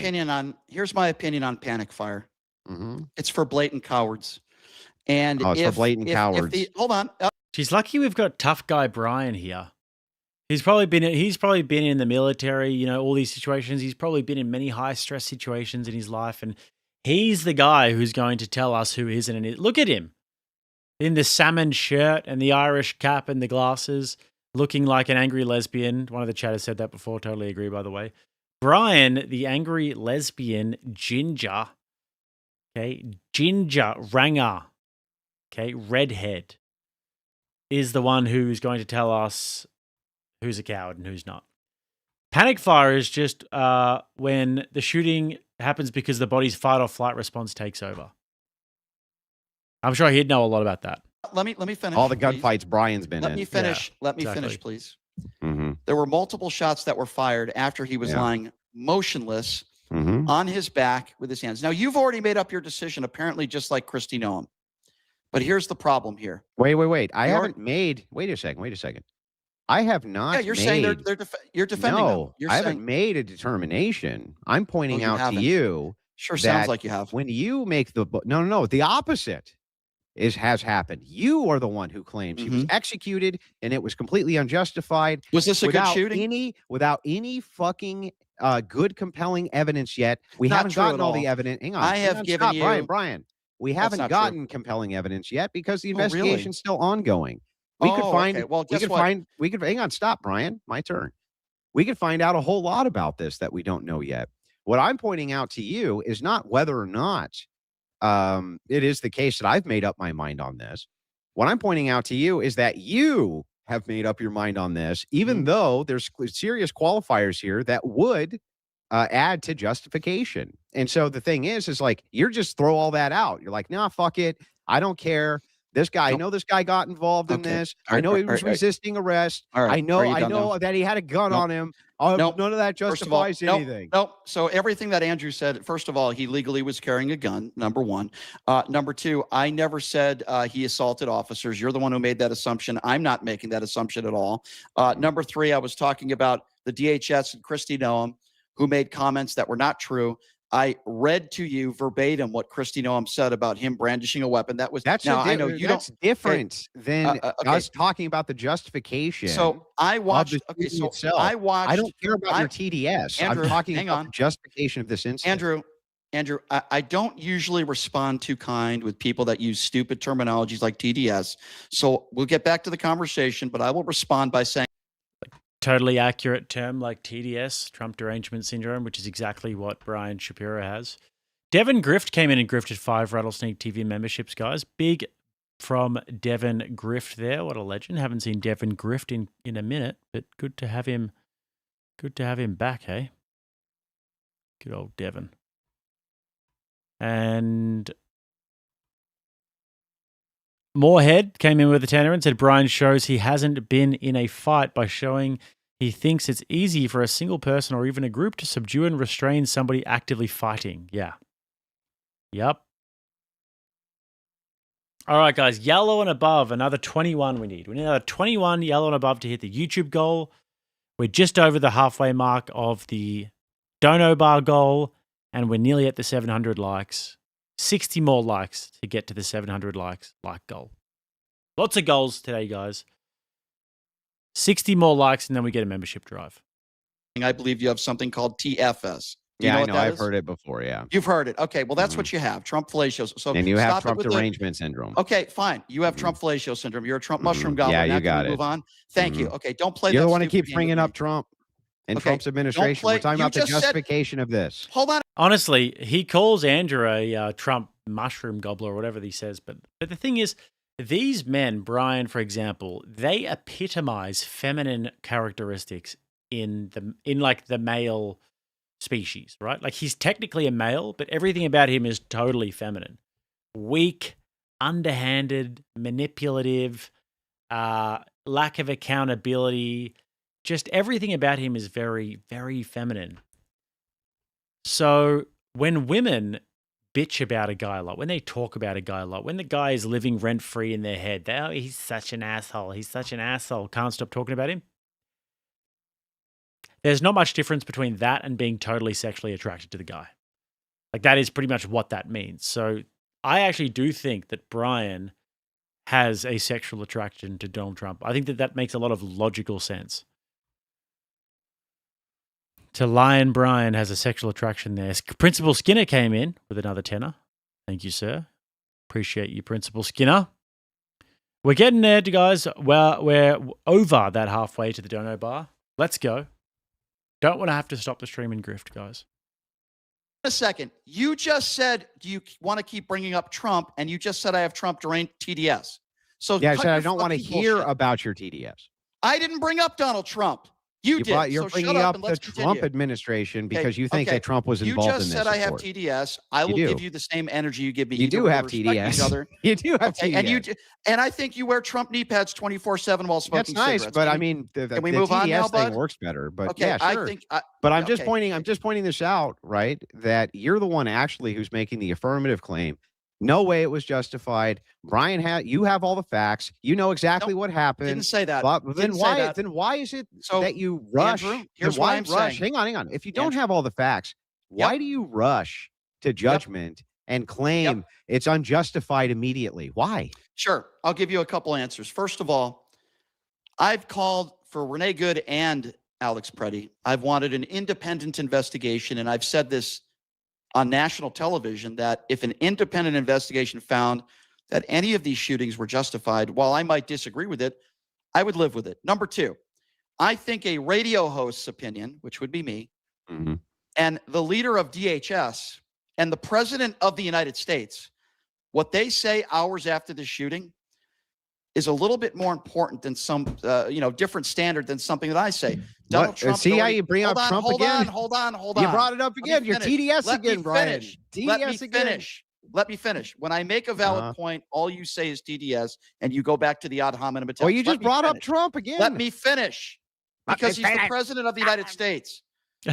You can get a little angry if you like, Andrew, or we can continue. What does that have to do with the justification or not the justification of the shooting? Andrew, you just said that I'm rushing to judgment. Let's wait and let's get all the facts. And my retort to that is, if you have that criticism for a radio host, why have you not talked about Kristi Noem? The leader of the free world made That's a whataboutism. I'm talking to you, not to Kristi Noem. And I am trying to tell you that based on... Am I talking to Kristi Noem or am I talking to Brian Shapiro? I cannot believe that you don't have a different believe that you cannot believe that I can't believe about the things that you believe. Okay. None of it. It's unbelievable. Andrew, really unbelievable. Andrew, you're not very funny. Okay. I know. See, here's the problem. I thought in your last text message you said I was pretty funny. So you can't make up your mind, Andrew. Well, I was being sarcastic. You can't make up your mind, Andrew, Brian. I do want to get to the Trump stuff. I do have to wake up early because I'm doing Pierce tomorrow. But here's what I will say in regards to debates with you. And I really mean this, Andrew, and you can tell me if you disagree. And I'm sorry if I'm being graphic. Andrew, at the start of this debate, could have dropped trow and taken a shit. And many of his cult followers would say, Andrew just destroyed Brian in that debate. Now, here's the difference between you and me. I don't give. Yeah, but the thing is, if he did drop trow and take a shit, that would be roughly equivalent to your IQ, Brian. The shit that Andrew actually took would probably make better arguments than Brian Shapiro. Even if the shit was just totally silent, even if the shit never learned how to speak English, the shit would make a lot better arguments than Brian Shapiro because the shit would ultimately just be silent. So it would start from zero. Brian Shapiro is in the minuses. He makes a series of horrible arguments that makes him less than zero. Does that make sense, guys? A fuck what people think. If all of your cult followers think you're destroying me in a What debate, does this have to do with anything? No, because it's an ego thing with you. Okay, It seems like And an you do ego this a thing with lot. you. So no, it's not. 100,000,000% it's an ego thing with him. That is pure projection. All he does is get on and go on Rob Nor's show and everything. And he just did it. He goes, because I'm doing Piers tomorrow. Yeah, because you're doing Piers Morgan because you're a freaking spurging leftist. And it's entertaining to watch you get dunked on. You're not doing Piers Morgan because of your excellent takes or because of your amazing career. It's because you kind of go nuts and then it gets a lot of clicks and everyone makes fun of you. That's why you're doing it. So, I mean, have fun being that, whatever that is. I'm not here to lose. You're the or one win a bringing debate. all I'm here this to have a up. conversation. Yeah, well, I'm then here why to are you have a bringing up conversation. all this? The reason why I'm bringing up You sound insecure, Christy Brian. Noam. Stop being The insecure. reason why, by the way, I mean what I just said. The reason why, and listen, in the middle of this debate or at the end of the debate, when you always declare victory, I destroyed you, I dog walked you. I haven't done It's like anything, it's- Brian, except engage Andrew, in good faith in the topic Andrew, at hand. I appreciate that, but I when don't you know say why stuff you're. like, I don't know why you're freaking Andrew, out so bad right now. I'm Why not are you freaking out at all. out? You are, dude. I'm Calm not down. freaking out. What I'm does Andrew very has calm. cult followers and this and that have to do with anything? Yeah, you do. Because just when you making mention stuff up. something, because when you say something like TDS, Mhm. and ad hominem Oh, attacks, I can give see. you the same. Okay. So let's move Mhm. on from that now. Okay. And let's Okay. get back to the actual discussion, which I Well, would like that's to where do. I wanted to be. So Okay, I'm talking to so Brian Shapiro, You believe not anybody believe, else. I'm asking why Brian Shapiro has decided that he's Sure. made up his mind. Yeah, the thing is, though, as well, is that he objectively did get dog walked in that first one. He didn't know what ethics were. That's a rough night at the office. He didn't know what ethics were. And he was arguing from an ethical point of view, which, by the way, it's charitable that Andrew even has this debate with this guy after finding out that he has absolutely no idea how to ground ethics and all he ever debates about is ethics. Ethics this, ethics that. It's so immoral. It's so immoral. Andrew could just be a total prick in this debate and just be like, okay, Brian, like, why is it wrong? Tell me why. And then just trap him in the preferences argument and then just dog walk him for hours. He could if he wanted to, if he wanted to be really mean, could do that, but he's not going to. And that's very, very charitable. Devin grifted 5 more Rattlesnake TV memberships. What a man. What a great man. Guys, 21 more likes. Quickly smash that like button if you haven't already. 21 more likes, and then we get over the line where we get the pause some memberships. Jeff Bader comes in and says, sorry, way off topic. Have you ever handled an actual rattlesnake? Their armor is impressive. Also, F this ginger. Yeah, F this ginger. No, I haven't handled a rattlesnake. Ty comes in and says, is the Melania movie playing in Kangaroo Land? Would you go to jail for buying a ticket? Lol. I don't know what you're talking about, Ty Perp. And Anthony says, a shit with googly eyes like Mr. Hanky from South Park would definitely be more entertaining than Brian. I'd bet money on it. Yeah, more people would watch his show for sure. Nearly at 600, guys. Let's keep on going with the grift. Mind. And that, Yes. and that he does it. He has all the facts of the matter. He knows, and he knows best. gladly And answer so that. he has made up his mind that this will is answer. unjustified. Period. End of story. I will Tell answer. me. I will answer. So Okay. first of all, there's cell phone video, and I've seen multiple angles. And from what my eyes tell me, from what I saw, this was not a good shooting. What I saw that they did break protocol. I actually agree with Stephen Miller on this. What I saw was a man, whether you agree whether he shouldn't have been there or not, is irrelevant because from what I saw, he wasn't breaking any laws. You obviously disagree. What I saw was a man who was trying to help a woman up.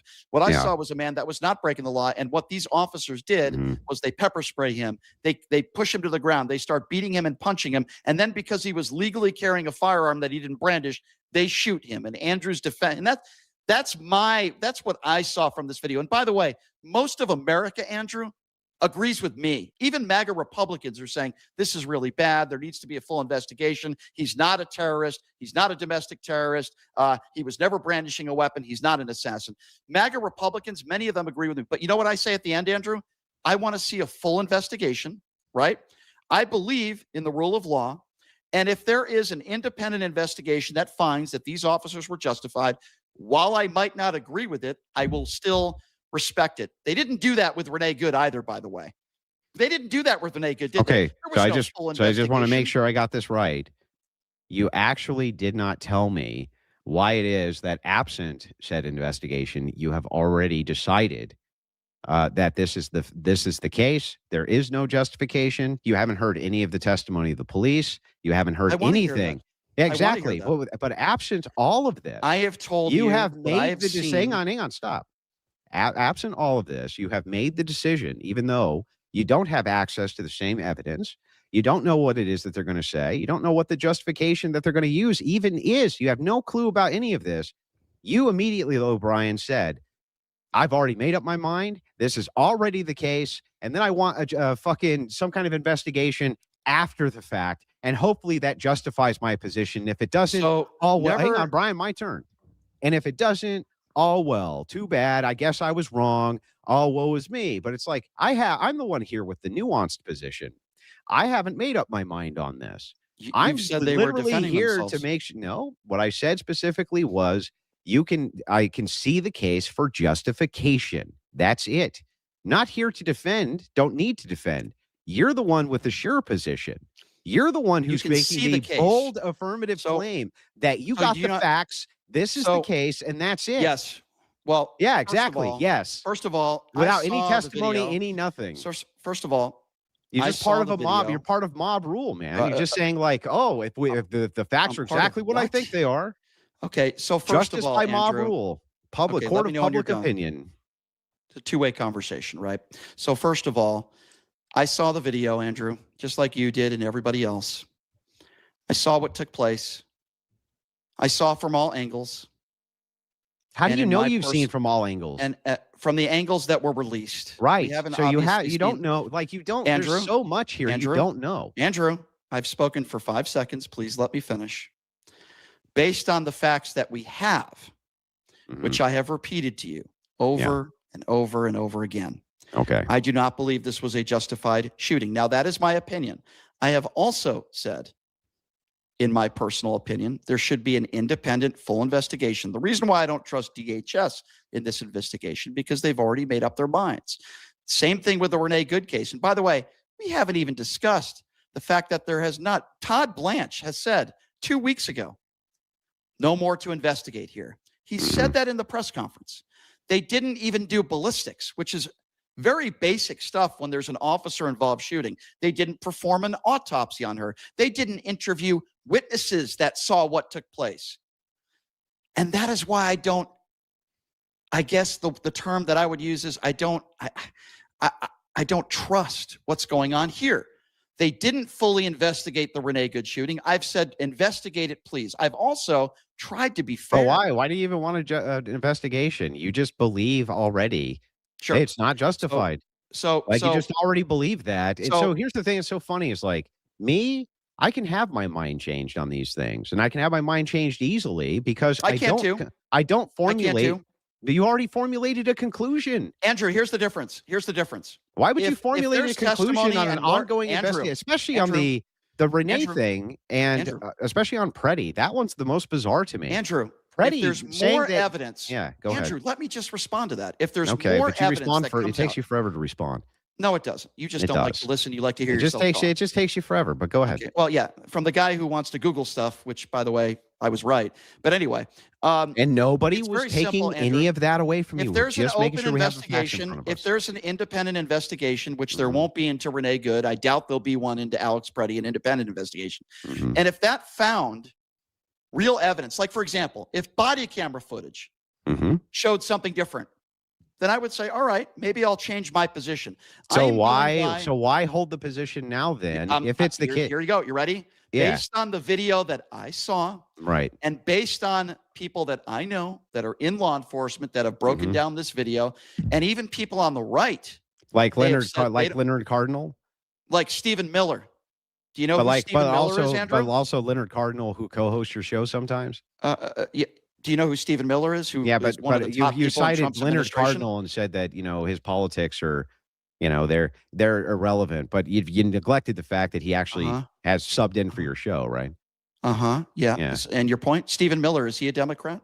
Stephen, well, Andrew? what has Stephen Miller said here that you're referencing? Is he a Republican?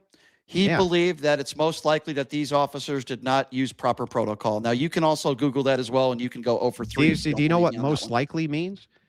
Yeah. Yeah, It means most likely he believes that they didn't follow their proper does most protocol. likely mean he did? They did or they didn't? Or is it just now you mean, wanna I play- think okay. right now, maybe. We're stuck in the Andrew Wilson word semantics. Here's the bottom line. We have two. It's in my listen, opinion, it's super two- important. Okay, so here's Brian. the bottom line. We Mhm. have. I don't think there's anything funny about this. I hope we could agree on this. We have 2 American citizens that are dead.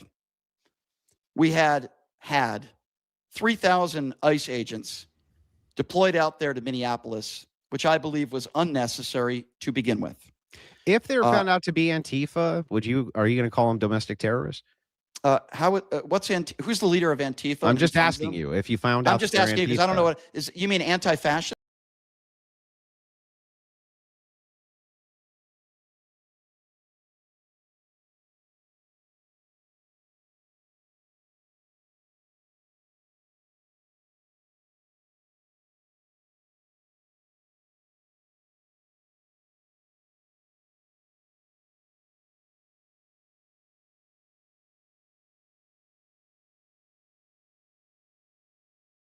I'm anti-fascist. Oh, so you're a member of Antifa? I am indeed muted. I am indeed muted, guys. You guys, luckily I was muted because you do not want to know what I just said. What I just said was really, really fucked up. No, I was saying that I have spaghetti bolognese. I'm a good Italian boy, guys. You know what I mean? I'm a good Italian boys.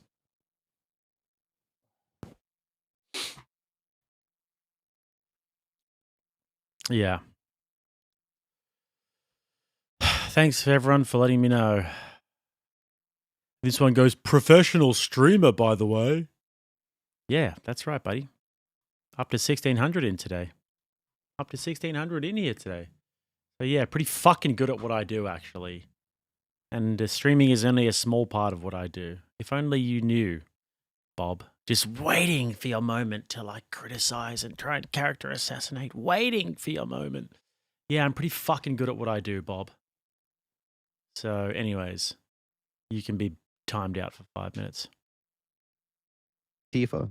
No, I'm anti-fascist though. Okay. So can you tell me who is funding Antifa and where are their headquarters? Yeah, that's not what a terrorist group did. You Oh, don't what is have it? to have. You Answer don't it. have to have leaders Answer it. of terrorist Answer groups it. or organized leaders. So tell me who's funding them and who's leading them. Can you So please let's tell me? start. Yeah, we'll start with all of the NGOs which assisted in No King's Day. I have an extensive list of over 500 of them who assist with the financing of these organized protests. That When doesn't mean then they're a hate we group. can move into the signal group chats, which show the vast organization between these various protesters, how they're going to agitate, cause problems, burn stuff down, break shit.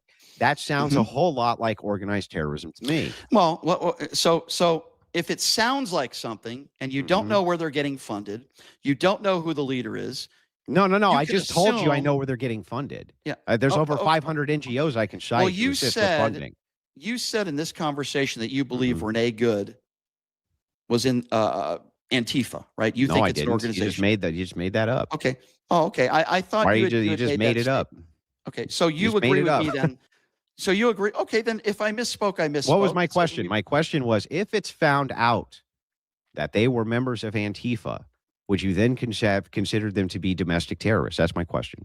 I don't believe Antifa is an organization, let alone a domestic group. I think everybody has different intentions. I believe if you show up to a protest and if you're committing a crime, then I obviously don't defend that. I think there's a lot of people that show up to protests that do not commit crimes, that are not members of hate groups. So I would I agree. Look, I agree with that. I'm asking if we find out that they have direct dealings with known members of Antifa, right, and are participating in signal chats and other things with these Antifa people in order to agitate and possibly conduct some sort of domestic violence or break things or start fires or things like this, they're coordinating to do that, would you then consider them to be domestic terrorists? As you do know that you don't think Antifa is domestic terrorists, right?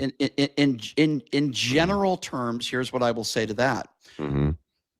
First of all, there's no evidence to show that now. Let's be very clear on that. Nobody's shown any evidence to prove that. I'm not saying that. I'm asking you if it's the case. In general, I'm going to speak in general terms. If anybody is working in an organized crime fashion to show up at protests and commit crimes or violent acts, absolutely. Because as I've said from day one, whether you're right or left, it could be a Black Lives Matter protest where you were just there to be an agitator and commit crimes, or it could be January 6th. If you're there to commit crimes, then I've always called that out. And by the way, I've begged people in Minneapolis to not commit crimes, peacefully protest. You can use your whistle, you can blow your horn and do all that stuff, but you can laugh, but that's not breaking the law, Andrew. We're talking. I didn't say that they were breaking the law when they're blowing on their whistle. But they have. I do think that the coordination, which has been now demonstrated through these signal chats, is incredible, and we're just going to gloss over that, and that's fine. We'll just gloss over that. But the thing is like, look, because it's narrow, the debate prop here is narrow. So if he actually thinks this, and he actually thinks that it's a crime, he would surely also think that Don Lemon should be in prison, because Don Lemon committed a crime.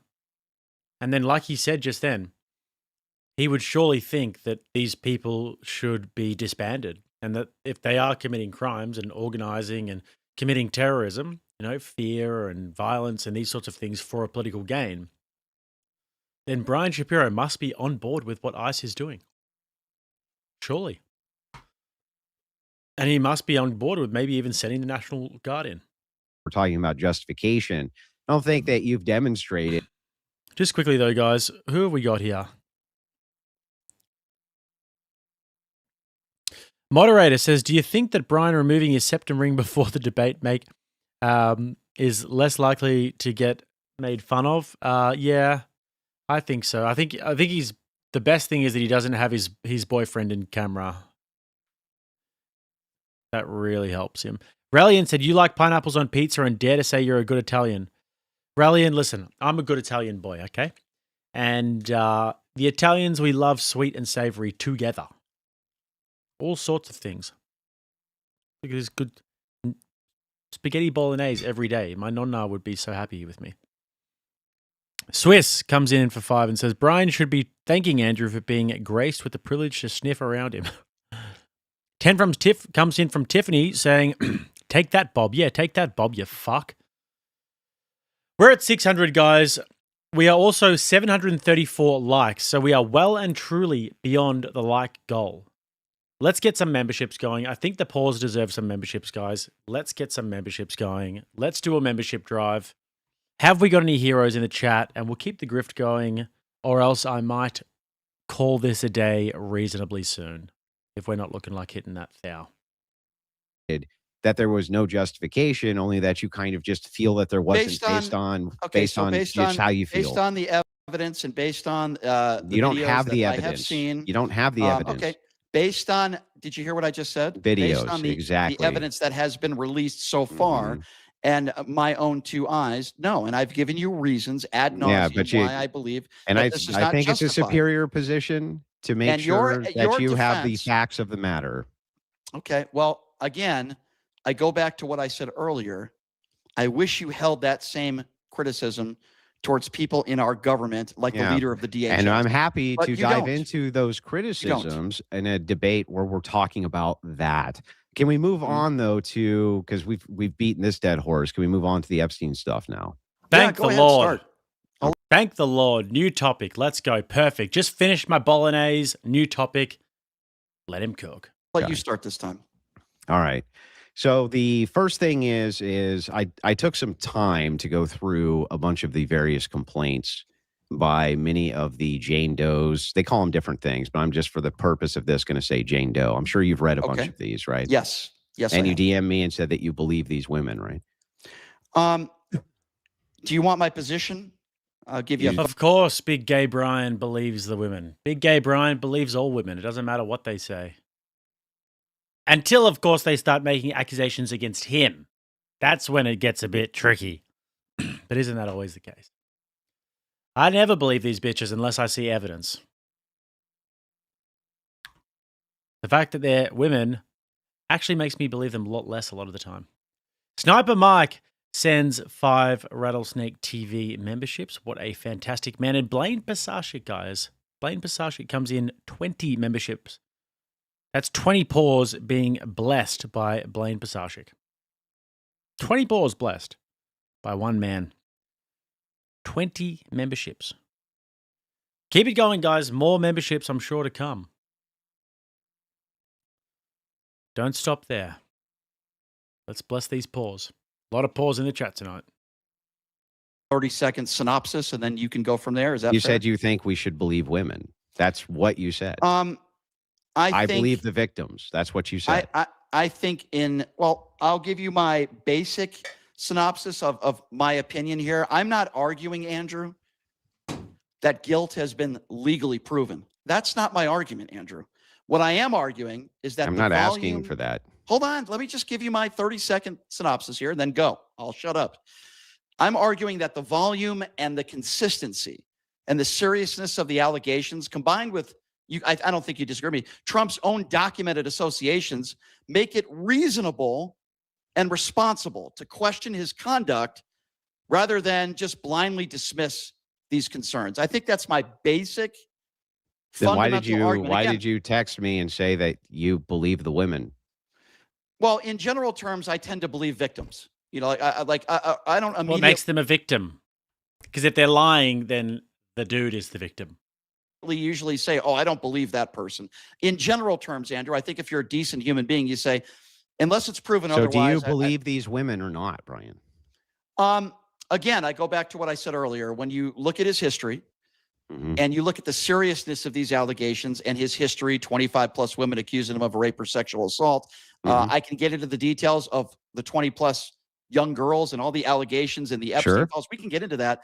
But yeah, so I mean, okay, I'm not, Andrew, does that make sense? I'm not arguing. So what you're saying is, I just want to make sure I got it right, that the core of the position is if you follow sort of Trump's conduct and his history and his past and everything, and you kind of put that together, it gives you a more of a belief structure that these things could lean potentially true rather than false. I think it's reasonable, as I said, and responsible to question this conduct than to blindly dismiss it. And again, let me preface this. Like again. for instance, hang on. I want to go through a couple of these just to make sure. And these aren't gotchas. I just want to make sure that that we're on the same page, right? Because some of this stuff is pretty reprehensible that these women are saying. There's no ifs, ands, or buts about it. For instance, Jane Doe number 2, she made some serious allegations of rape and stuff like that, right? Yeah. Like serious allegations. Yes. Jane Doe 12, he said that Trump was bragging after he called her a slut. That sounds like it's in line with Trump from your view? What, that he might have called somebody a slut? Is that? And then bragged after? Yeah, but that's not a crime. I know. That's not a No. crime. After, well, he had done these things, but then he said he called her. Yeah, a whether slut, he called somebody a slut or not is not my concern. And then there was another one. This one was interesting, and I'll give credit where credit's due. You remember Trump called that reporter a piggy? Yes. Yeah. So We Jane debated Doe that on Piers Morgan. Yeah, Jane Doe number 13 said that he called her a pig as well. So that would be in line Okay, so Iggy. you would consider that in line as well with Trump's behavior? Again, that's not my concern. Calling Yeah, but would somebody it be in names, line? Would it be in line with Trump's behavior from your view? what, name calling? I mean, I guess, but I think it's Okay. more serious, the allegations of sexual assault. Also, multiple witnesses. I think this is important. Well, there was multiple witnesses. According to this, there's multiple they had a witnesses to chance this. of, perjury is a very serious crime, Mhm. and they were under oath. And, Well, and I hang do on. Let me just get find through that important. these. Yeah, to make sure, because what we're doing is Guys, we're going to take a very brief intermission here because I need to show you all something that is very important. Mods, get ready to spam the link to the new Crucible channel. Get ready, mods, to spam that link. This is very important for all of you watching out there and who haven't subscribed already. We have an official Andrew Wilson Clips channel.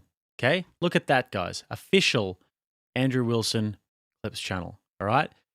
There is going to be a mountain of content uploaded to this channel. Okay? Just starting off at the moment, so obviously it's like there's not much happening, but this is going to be great, guys.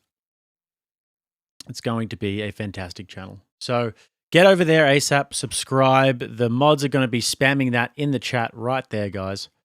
So make sure you're subscribed to this.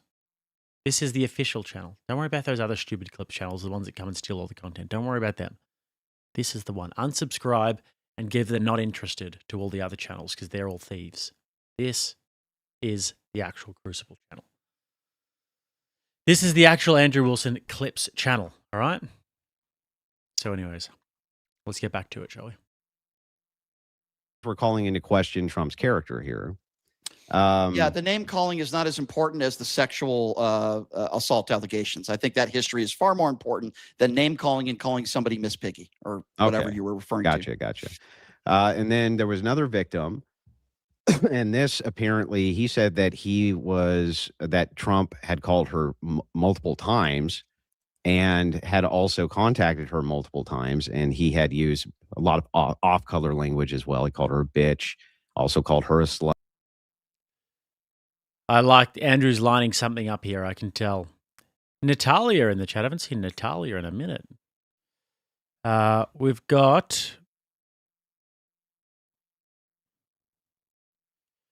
President Retard says, Italians don't speak like that and no rattlesnakes. Listen, don't you worry about that, okay?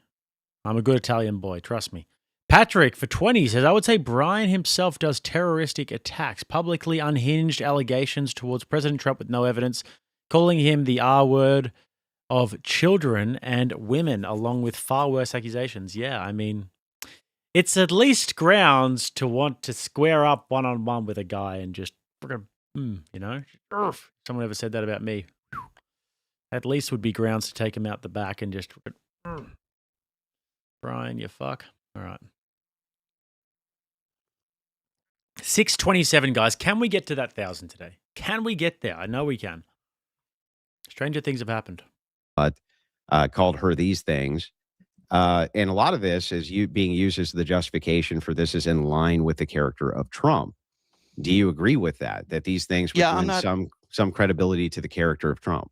Yeah, I'm not interested in name calling, Andrew. I have, to me, that's not what's relevant. What's relevant are the sexual allegations, people that have been. Yeah, but what are the things that lead you to believe that Trump would have engaged in these things? Sure. I can give you a list, but as you know, Trump had a long-standing social relationship with Jeffrey Epstein, later convicted on trafficking minors. Trump publicly acknowledged that Epstein's interest in younger girls. When someone maintains close ties, in my personal opinion, with a known trafficker of minors and speaks casually about that behavior, I think that raises flags. That's number one. You know, a woman filed a lawsuit, as you know, Andrew, and we're not going to mention names here. I think that's inappropriate. She says that he raped her when she was 13 years old. You mean E. Jean Carroll? Property. No, we're talking about. I'm sorry, the other one. Sorry. I'm happy to talk about E. Jean Carroll with you, but right now we're not doing that. We're talking about sure. Keep going. So the case was withdrawn, but it was not adjudicated.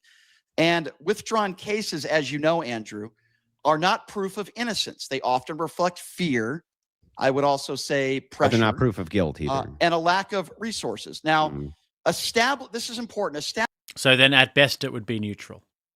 Establishing, at least in my personal opinion, establishing a pattern of sexual misconduct allegations where you have multiple women that have accused Trump of sexual misconduct. You know, when credible allegations appear, and repeatedly, Andrew, over and over and over again, I also believe it's reasonable to question whether more serious misconduct could also have occurred. And I think that's very fair. Sexual abuse of minors is widely underreported. I think you know that. Unfortunately, I wish that wasn't the case, Andrew, but powerful figures. I'm almost done here. Now, Just give me 20 more seconds and I'll land my plane and I'll shut up. Sure. Go ahead. Thank you. And I promise I will. Powerful figures, as you know, often benefit from NDAs, from intimidation, from statute of limitations.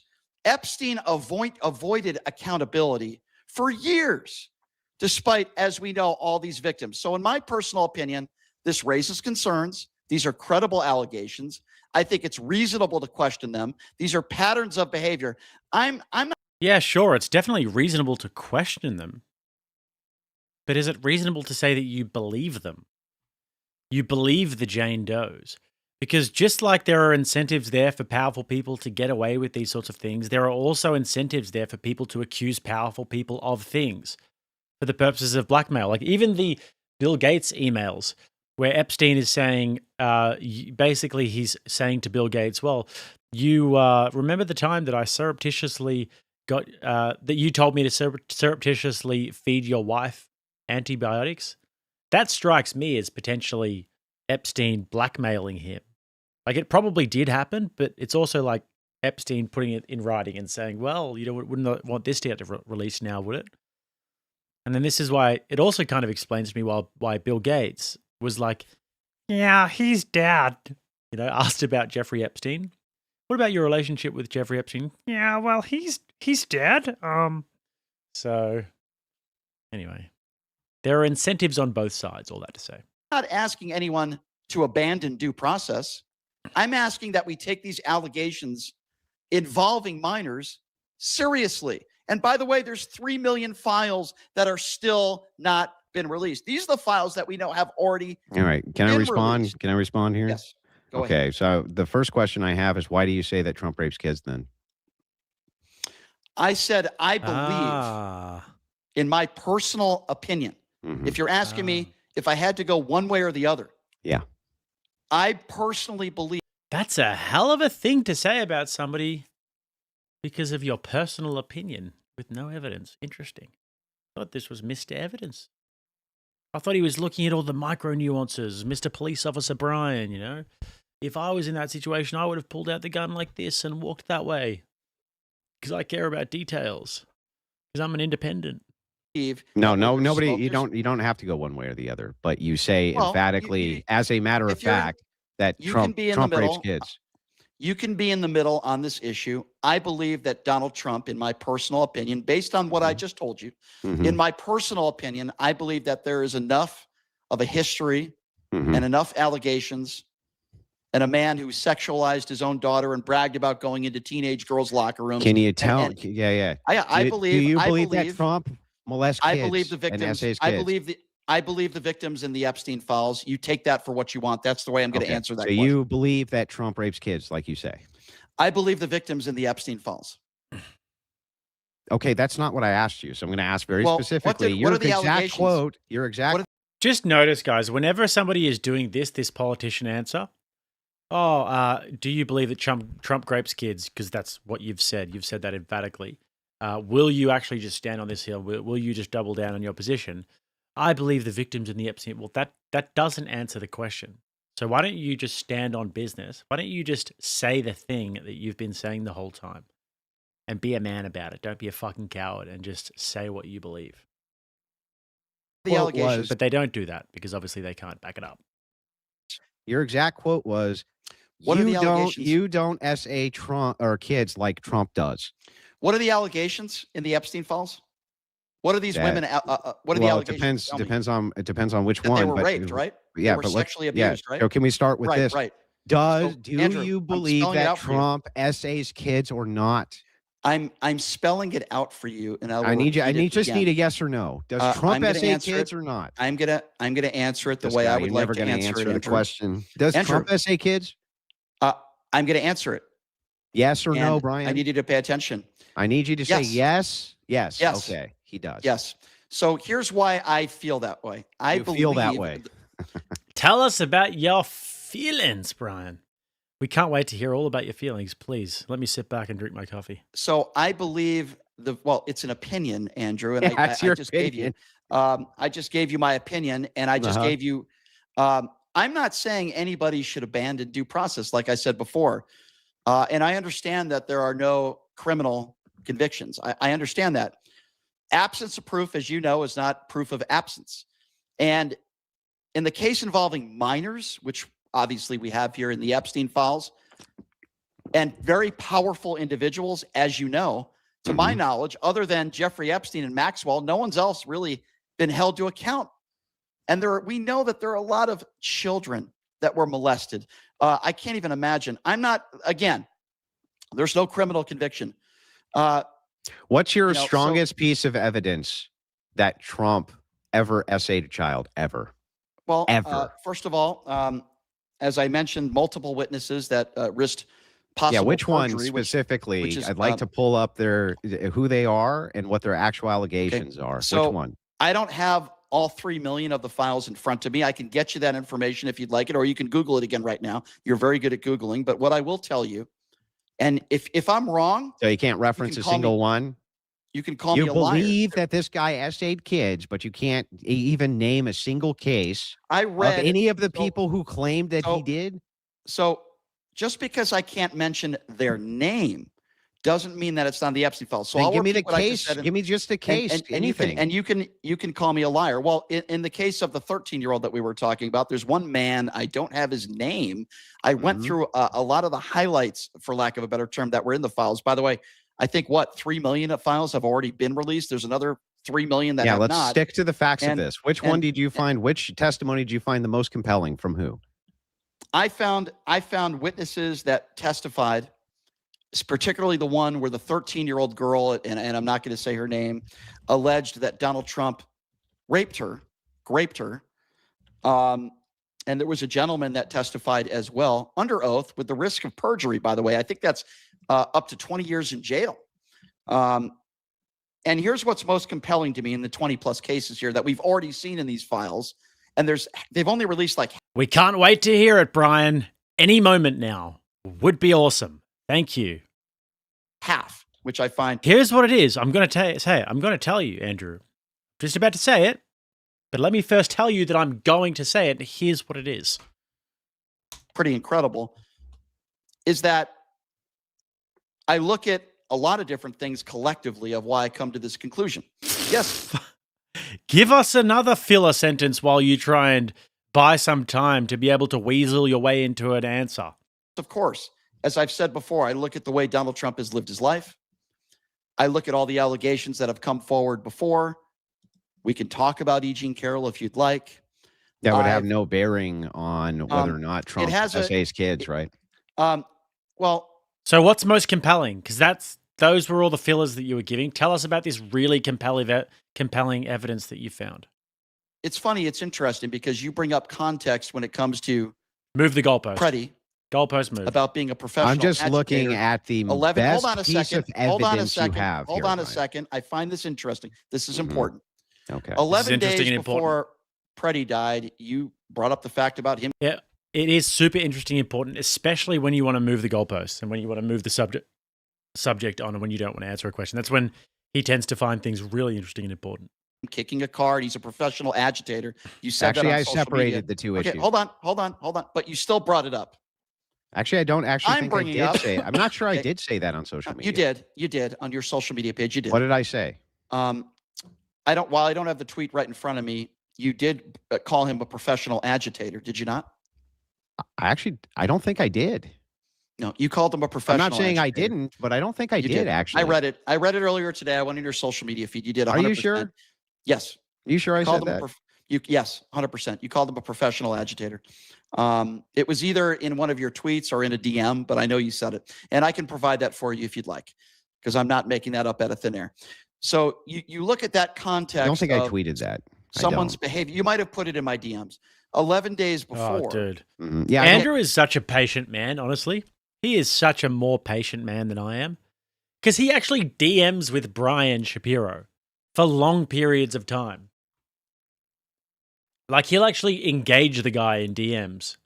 I just completely gave up. Like, I don't like DMing people and having any sorts of arguments or anything like that. I'm not a texter. You know, even with the people I love, I'll be like blunt, you know, just quick little answers and stuff. Yeah, I just stopped replying to Brian because I was like, I just can't be fucked. You want to do the debate? Yeah, okay, whatever. Bye. Yeah. That's crazy to me. Andrew is so patient. He'll sit there and like argue with these people in DMs. Fuck that. Care about any of that. I want to know what your best evidence is that Trump S8 kids. Well, here's what I care about. What's the proof, Brian? What's your best evidence? I'm giving it to you. Okay. Let's hear some more qualifiers. Best evidence, I could probably name you 100 different reasons, but when you see a man who has 25 plus women that have accused him of sexual assault or rape, when you see a guy who was proved liable for sexually abusing E. Jean Carroll, by the way, the judge in that case defined it as rape. When you see a guy that was best friends with Jeffrey Epstein for 10 years, we learned in the Maxwell trial, he was on the flight log 8 separate times. We have Jeffrey Epstein on tape calling him his best friend. When you have multiple women. I'm going to grant everything you just said is being correct. I'm just going to grant it. Everything. What's your best piece of evidence? What's your best piece of evidence? I'm giving you an entire list. I'm not. No, I just want the best piece. What's your best piece of evidence that Trump essays kids that you believe? You believe that. Remember, you believe he does. What's your best piece of evidence for that? The best one. So I wasn't putting them in order, but I would say, quite frankly, the evidence to me that is most alarming is what I read in the Epstein files and what witnesses and what young girls at the time reported to the FBI. Which young girl was the most compelling? So a Jane Doe, a testimony, you don't know where the testimony comes from. It could literally be anything. Compelling to you. Which young? I think all of them are compelling. I'm not. All of them are compelling. Even the ones that are anonymous tipsters are very compelling to you. I think the women that have come forward that. What about if I went tomorrow and I went to the Las Vegas police and I said, I am accusing Brian Shapiro of diddling me. All I wanted to do was have a debate, right? All I wanted to do was have a debate and Brian Shapiro started diddling me. But I didn't put my name in there. I was John Doe. If I went and accused Brian Shapiro of diddling me, would that be compelling to him? Would that be compelling to him? Diddling my little rattlesnake, you know? Would that be compelling to him? Guys, if we could get some super chats, like a reparations fund for all the trauma that I went through when I tried to debate Brian, that would be fantastic. Because that was compelling.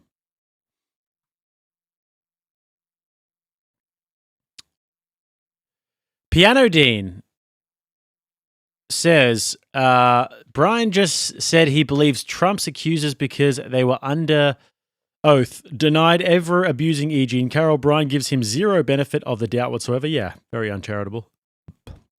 Swiss says, because no women have ever lied for money and fame, never happened. 10 from Lad says, Jake the Rattlewog wants to put his hands on this guy. You said it, not me. Marcy Larry says, my excessive feminine energy dues. Your benevolence for my presence in the chat is not lost on me, not one step back. Thank you. I appreciate you noticing that I've let you stay even though you're a woman. Wrote written statements to the FBI. And I think anybody that risked perjury, how many women did that? I think I have it in my multiple women. I think 3 or 4 women under the possibility of perjury. And did the FBI say that several of those were not credible? under oath as young girls. Well, Mhm. guess what? It's interesting that's your defense. Other than, and here's why you're making my point for me. Other than Ghislaine Maxwell and Jeffrey Epstein, has anyone else ever been held to account for anything that happened at Epstein Island or around Jeffrey Epstein? Prince Andrew was. Has anybody like criminally held to account? Anybody? I don't think so. You don't think so? So is it fair to say a hypothesis of there's probably some people out there that did some very bad things? Yeah, that has they will nothing to never- do with your No, it has evidence of everything. whether. It No, has- I want your it has evidence. Trump essays everything kids. to do. I want It has your everything to evidence. do. What is your evidence, Brian? I've given you a No list. evidence. If You've you're given me asking nothing. If you're asking me for So his argument here is, well, don't you think that there would be some sort of a reason that powerful people would get away with these sorts of things, and therefore, because Trump is included in the Epstein list and his name is included, then it makes sense to you that it would logically follow that Trump essays no. Because you could make the same argument on the way back. Don't you think it logically makes sense that people would want to accuse a powerful person, i.e. the President of the United States, of SA or things along those lines in order to get blackmail off of them, or in order to have some sort of a sway with them, or in order to ruin their reputation?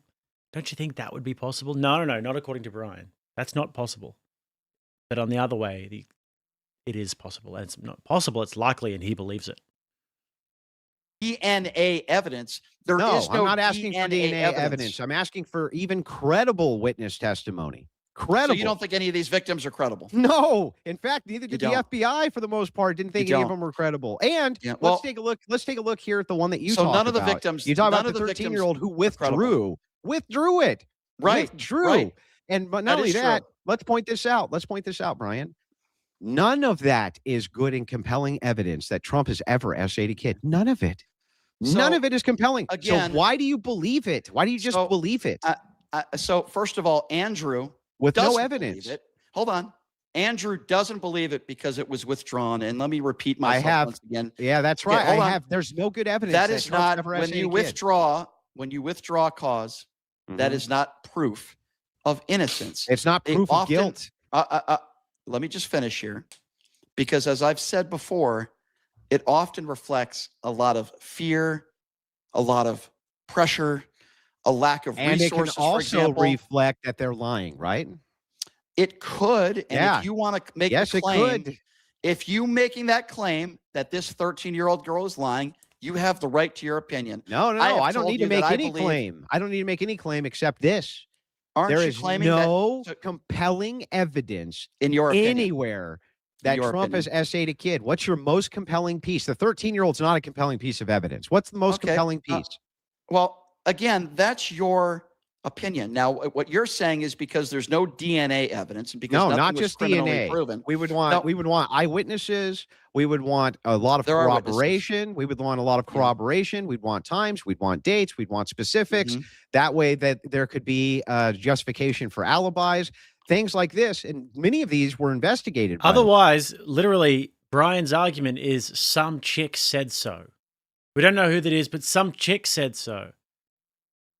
So, like any powerful man in the whole world, if that was evidence and if that was worthy of being believed, then every powerful man in the whole entire world would now be essaying kids, as far as Brian's concerned, because every powerful man with some sort of influence has had these sort of allegations thrown at them.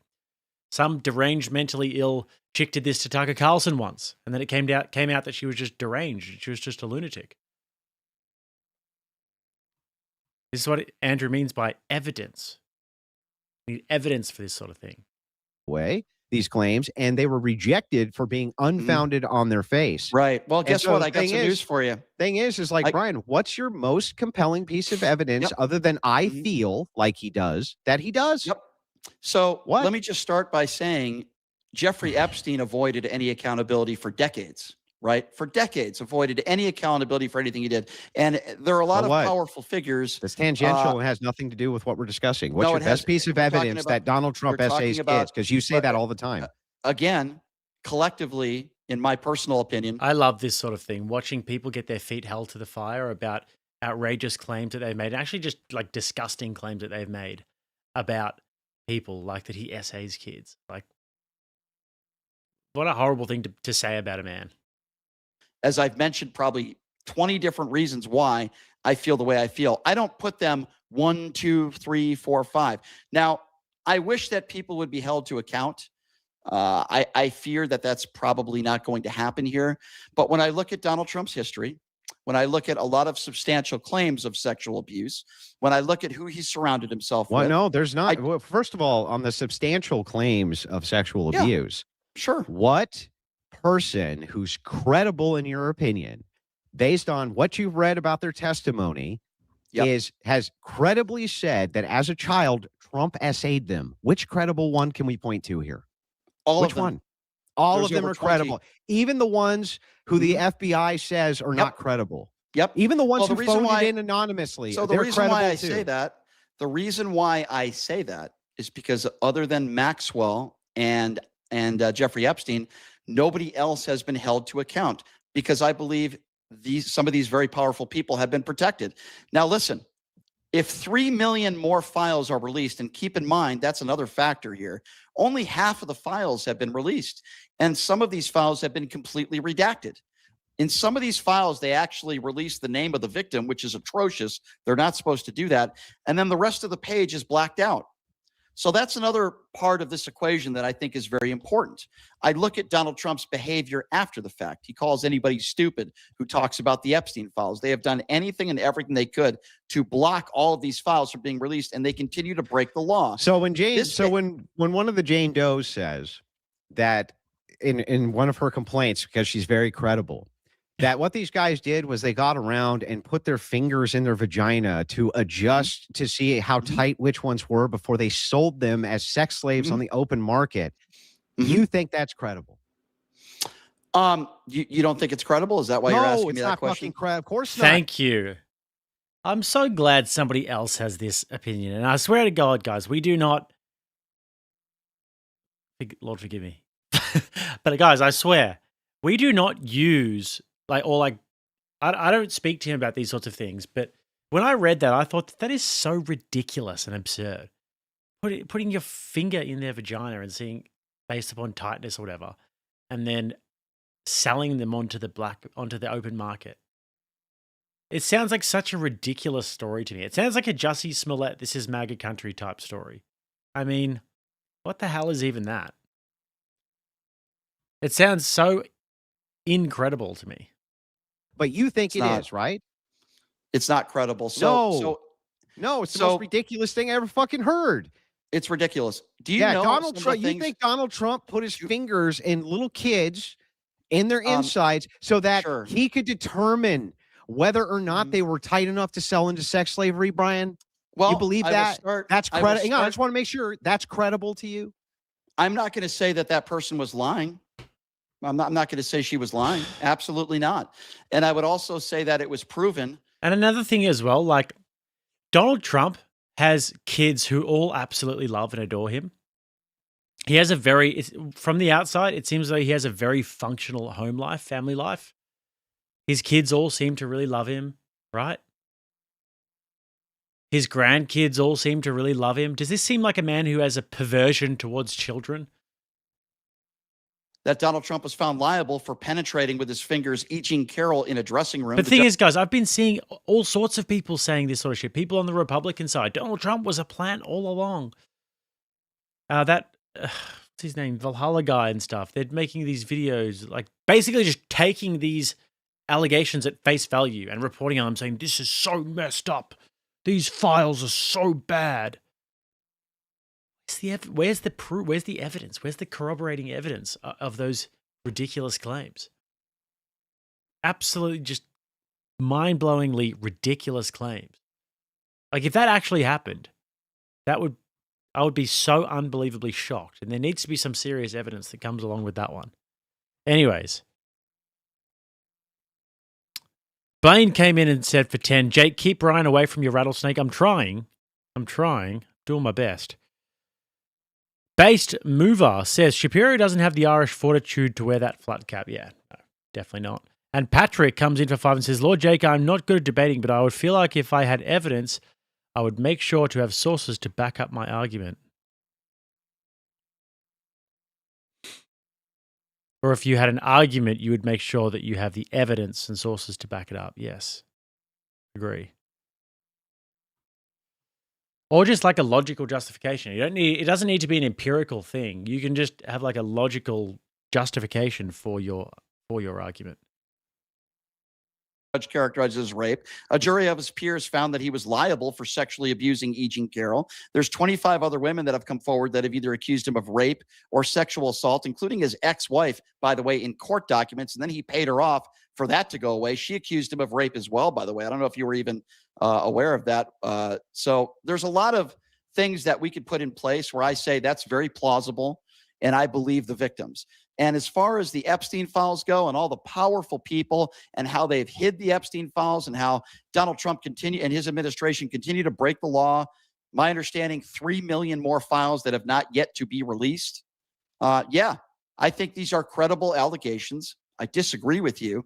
And I believe based on Donald Trump's past and history of bragging about going into teenage girls' locker rooms, knowingly hanging out with Jeffrey Epstein and being his friend, knowing, as he said on the record, he likes young girls, spending a lot of time.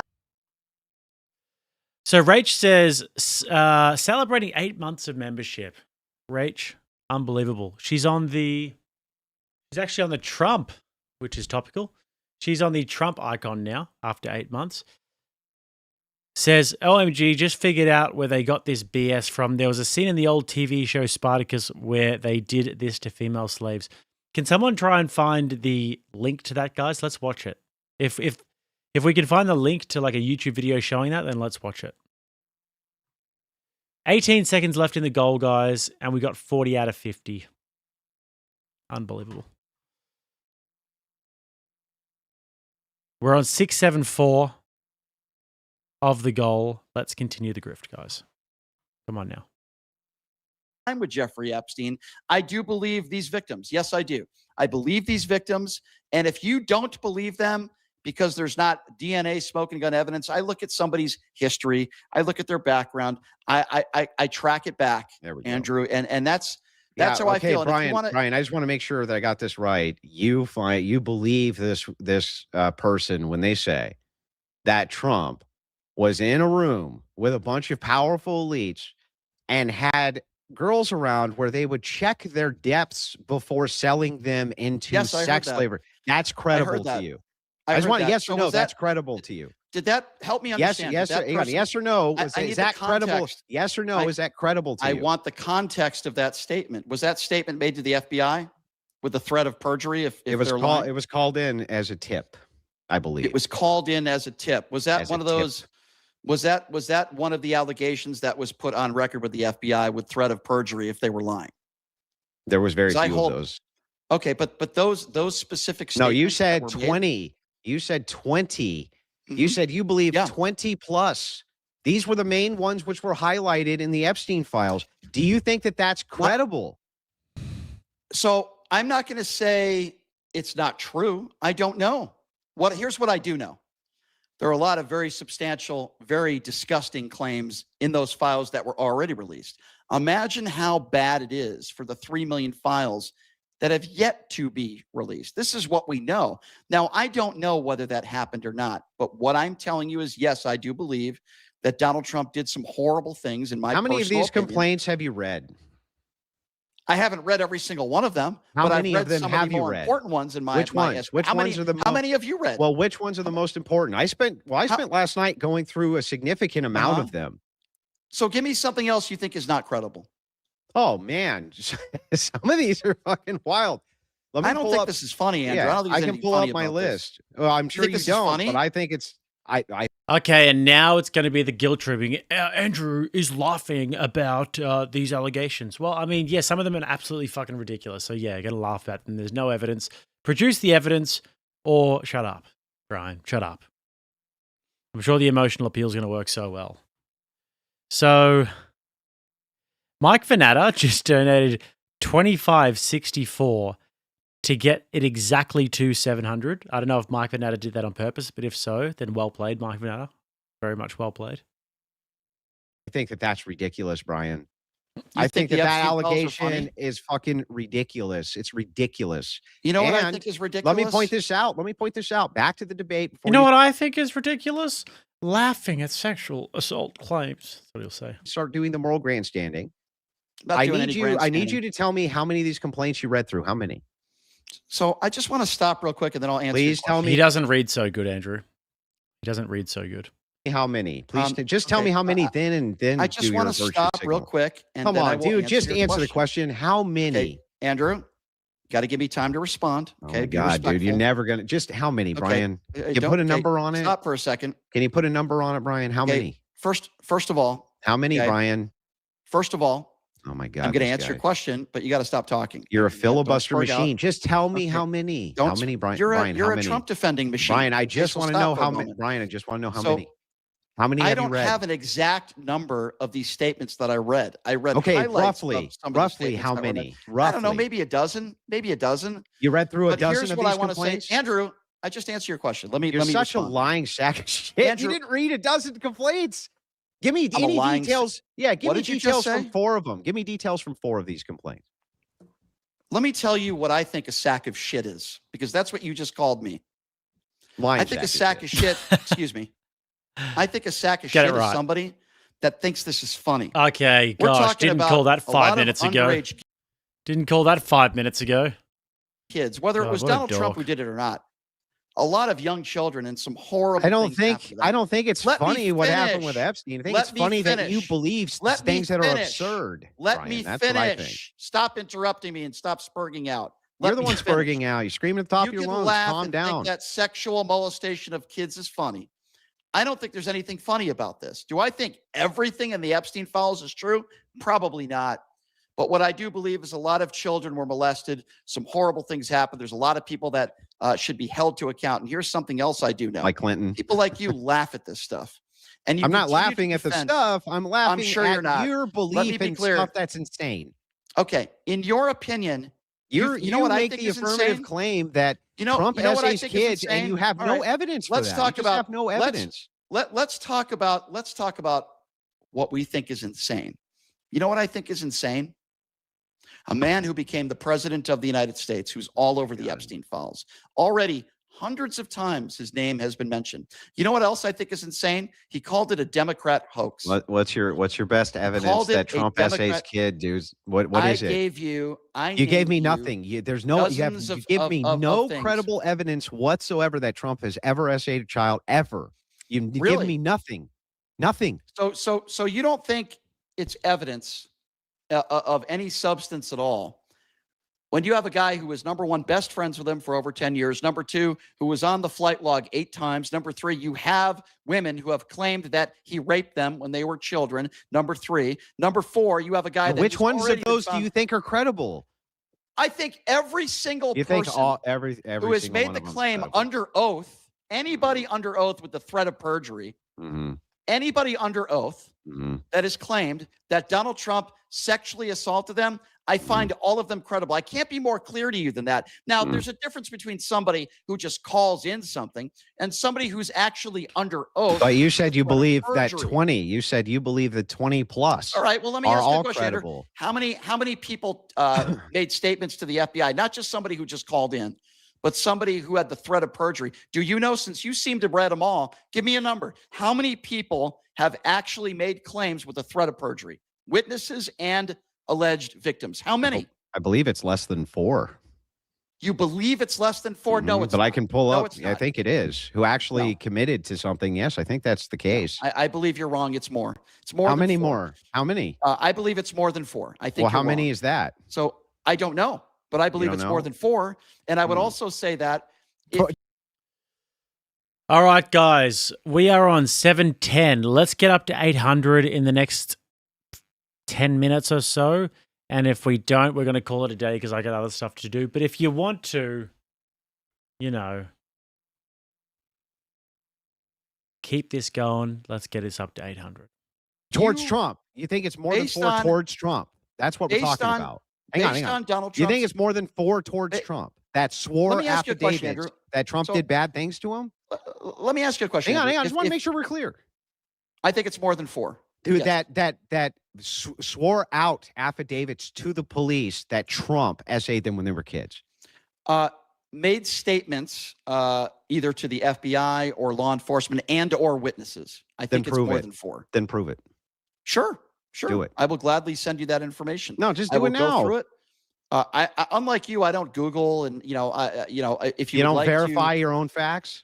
Oh no, I believe it's more than 4. You claim that it was only 4, so I'll go back and No, I'll no, look no, at no, that, no, and no, no. If I'm Actually, wrong, I'm wrong. I think but I claimed believe it's more than 4. less than 4 who actually swore out affidavits. So, how many people, including witnesses and alleged victims, made statements to the FBI for Donald Trump's alleged improprieties? How many? You're saying Well, less than 4? No, that's not what I said. I was very specific.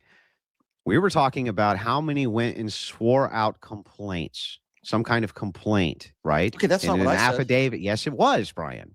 I said people that are on the record that made statements, either witnesses or alleged victims, to law enforcement with the threat of perjury. Because as you know, you can't make a statement Well, that how is many did intentionally that? untrue. I actually don't know I how think many. it's How more than many 4. did that? Well, how many? I believe it's more than 4. And we can look into that and we can find out, Andrew. I think you're wrong. Maybe I'm wrong. We will find out. But you are making the case right here that based on Donald Trump's history and his relationship with Epstein and the way that they've treated Ghislaine Maxwell and the fact they've been so secretive and breaking the law, by the way, and not releasing all the files. Do you know that they've only released about 50% of the files? What we're talking about is whether or not is if you have a justified belief that Trump essays kids.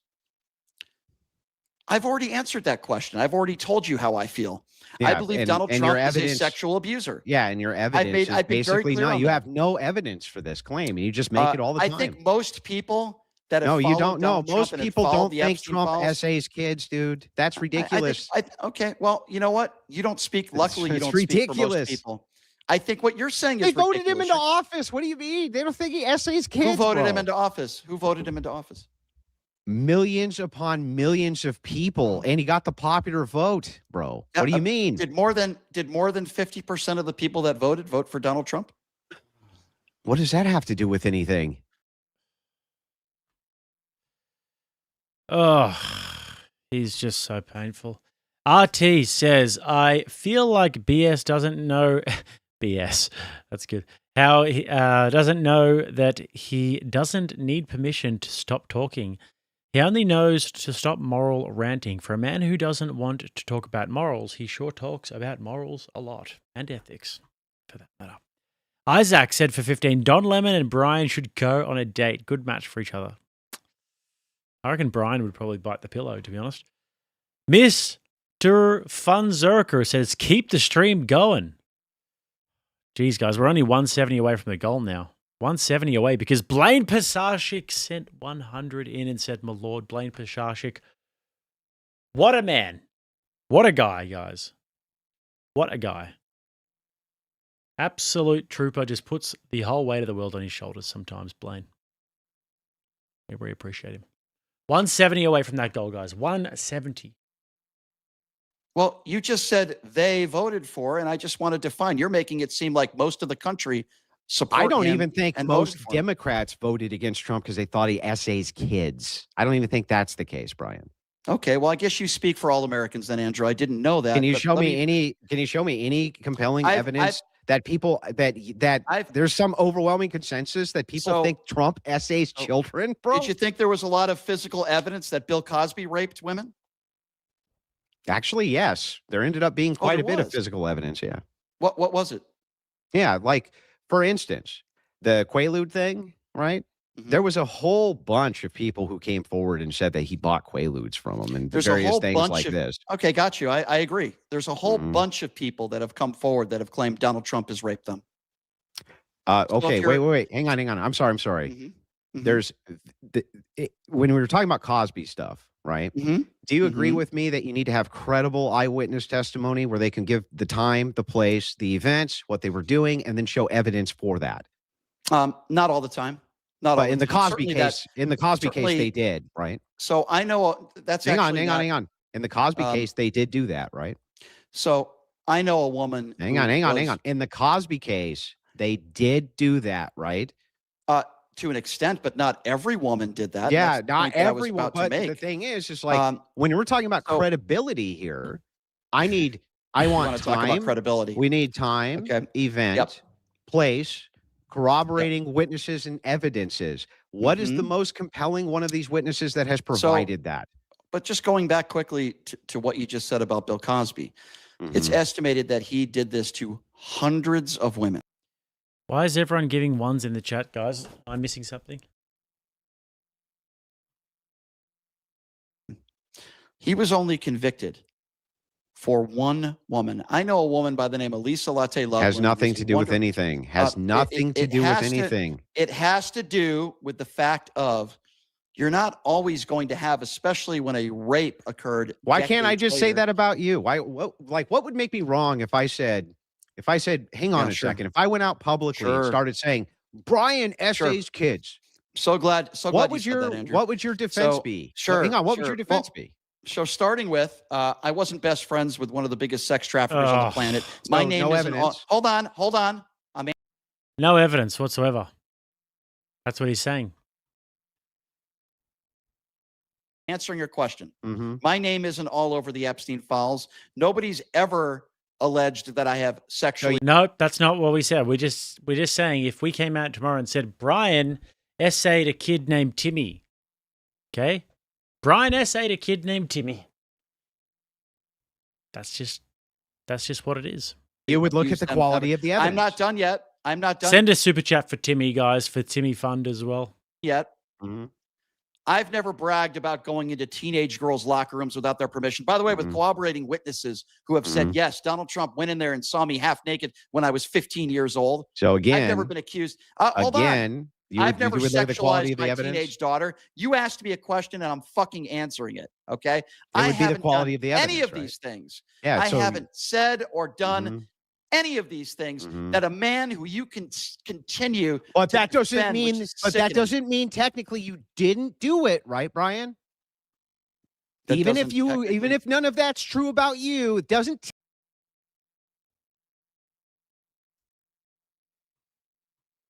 Who can tell me what famous person wrote the Declaration of Independence? Let's see. Oh, I know. How about the new student, Timmy? Timmy! No, it wasn't Poor you, guy. Timmy. Try again. Timmy, did you not do your homework? Timmy! Mr. Garrison, haven't you figured it out? Timmy's retarded. Don't call people names, Stanley. But he is. Now, Timmy, you need to work on your study skills. Are you mocking me? Because if you are, I have no problem sending your butt to the principal's office. Timmy.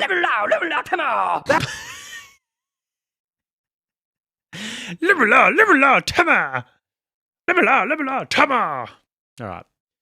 Slight change of pace there, guys. Yeah, let's get that Timmy Fund going, guys.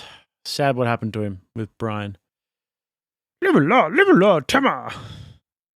Miss D says free Vinny after his mishap yesterday. Papaya Terry for 10 says just some free advice for Don Lemon. Like my grandpa used to tell me, when life gives you lemons, have a lemon party. Couldn't think of anything worse. Gully, haven't seen Gully in a minute, says 10. Poor Timmy. Good to see you, Gully. And Jeff Boda for 20 says, I can't believe Timmy had to endure that BS.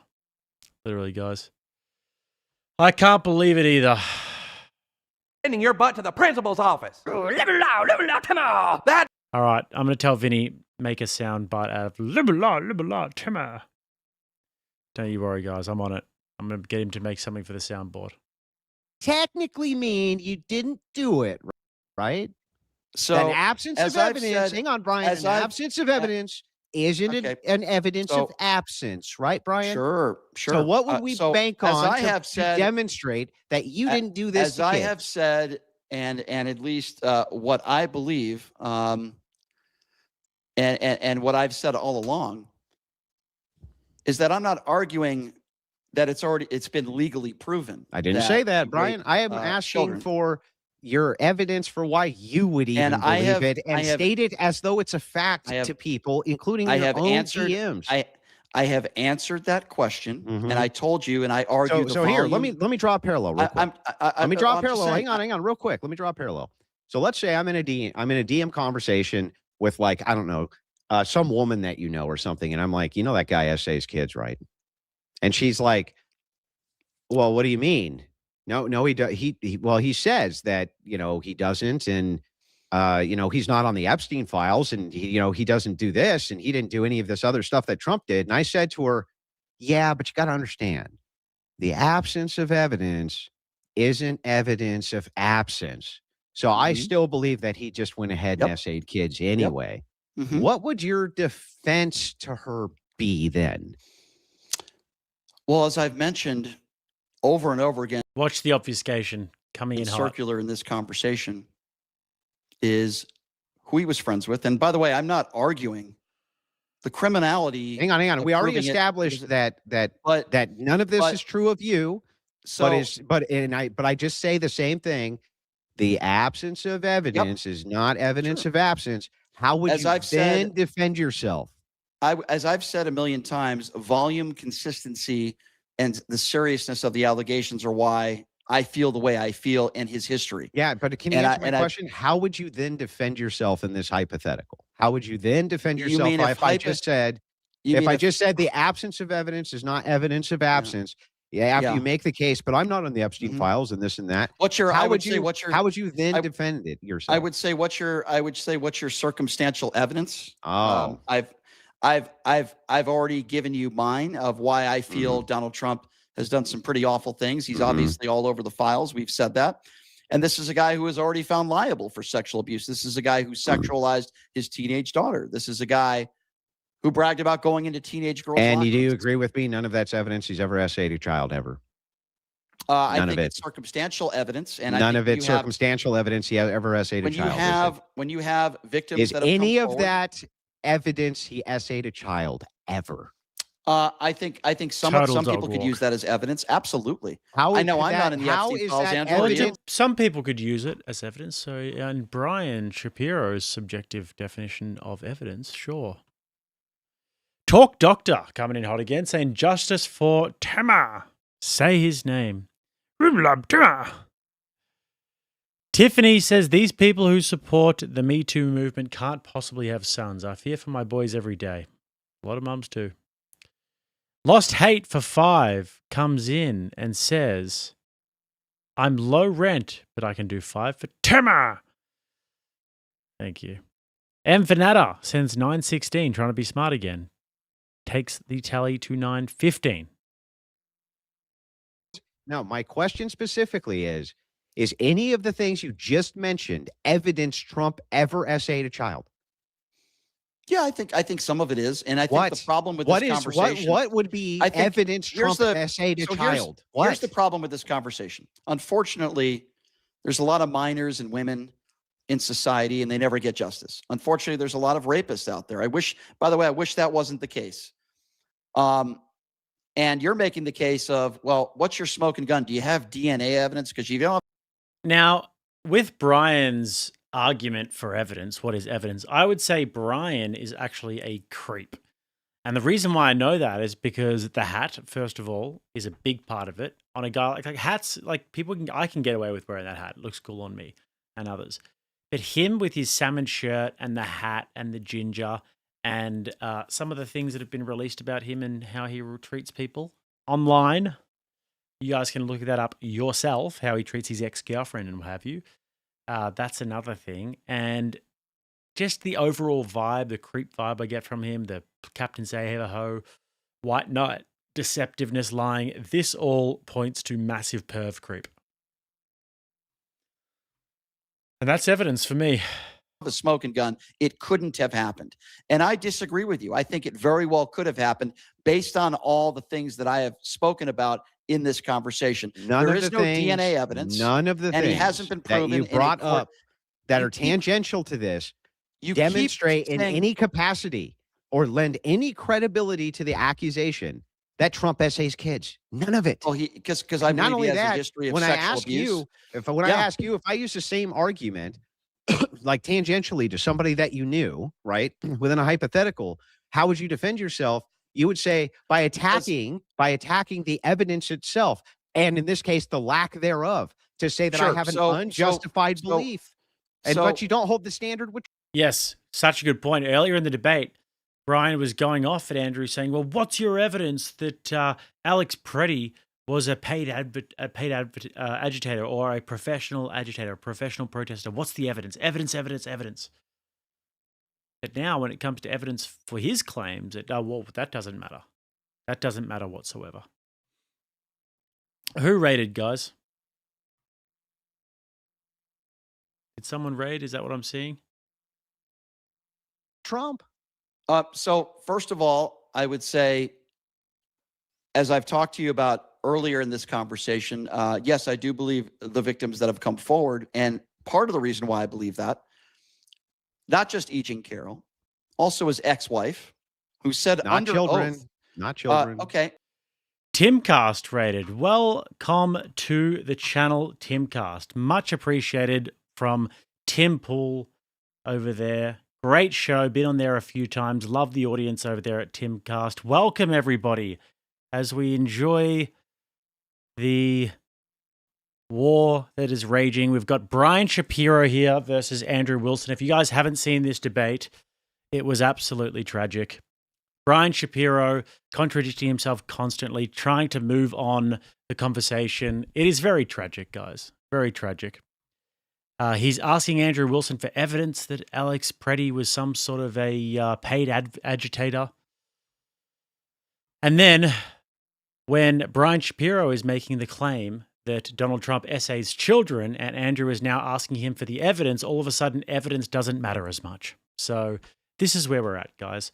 Welcome to the Timcast audience. Guys, maybe we want to give some memberships to our new people.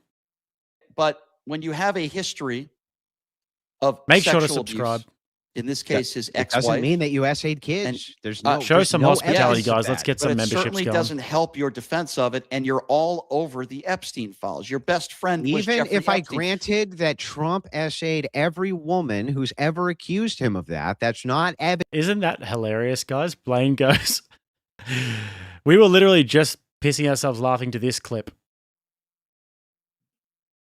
on the stream. Office. That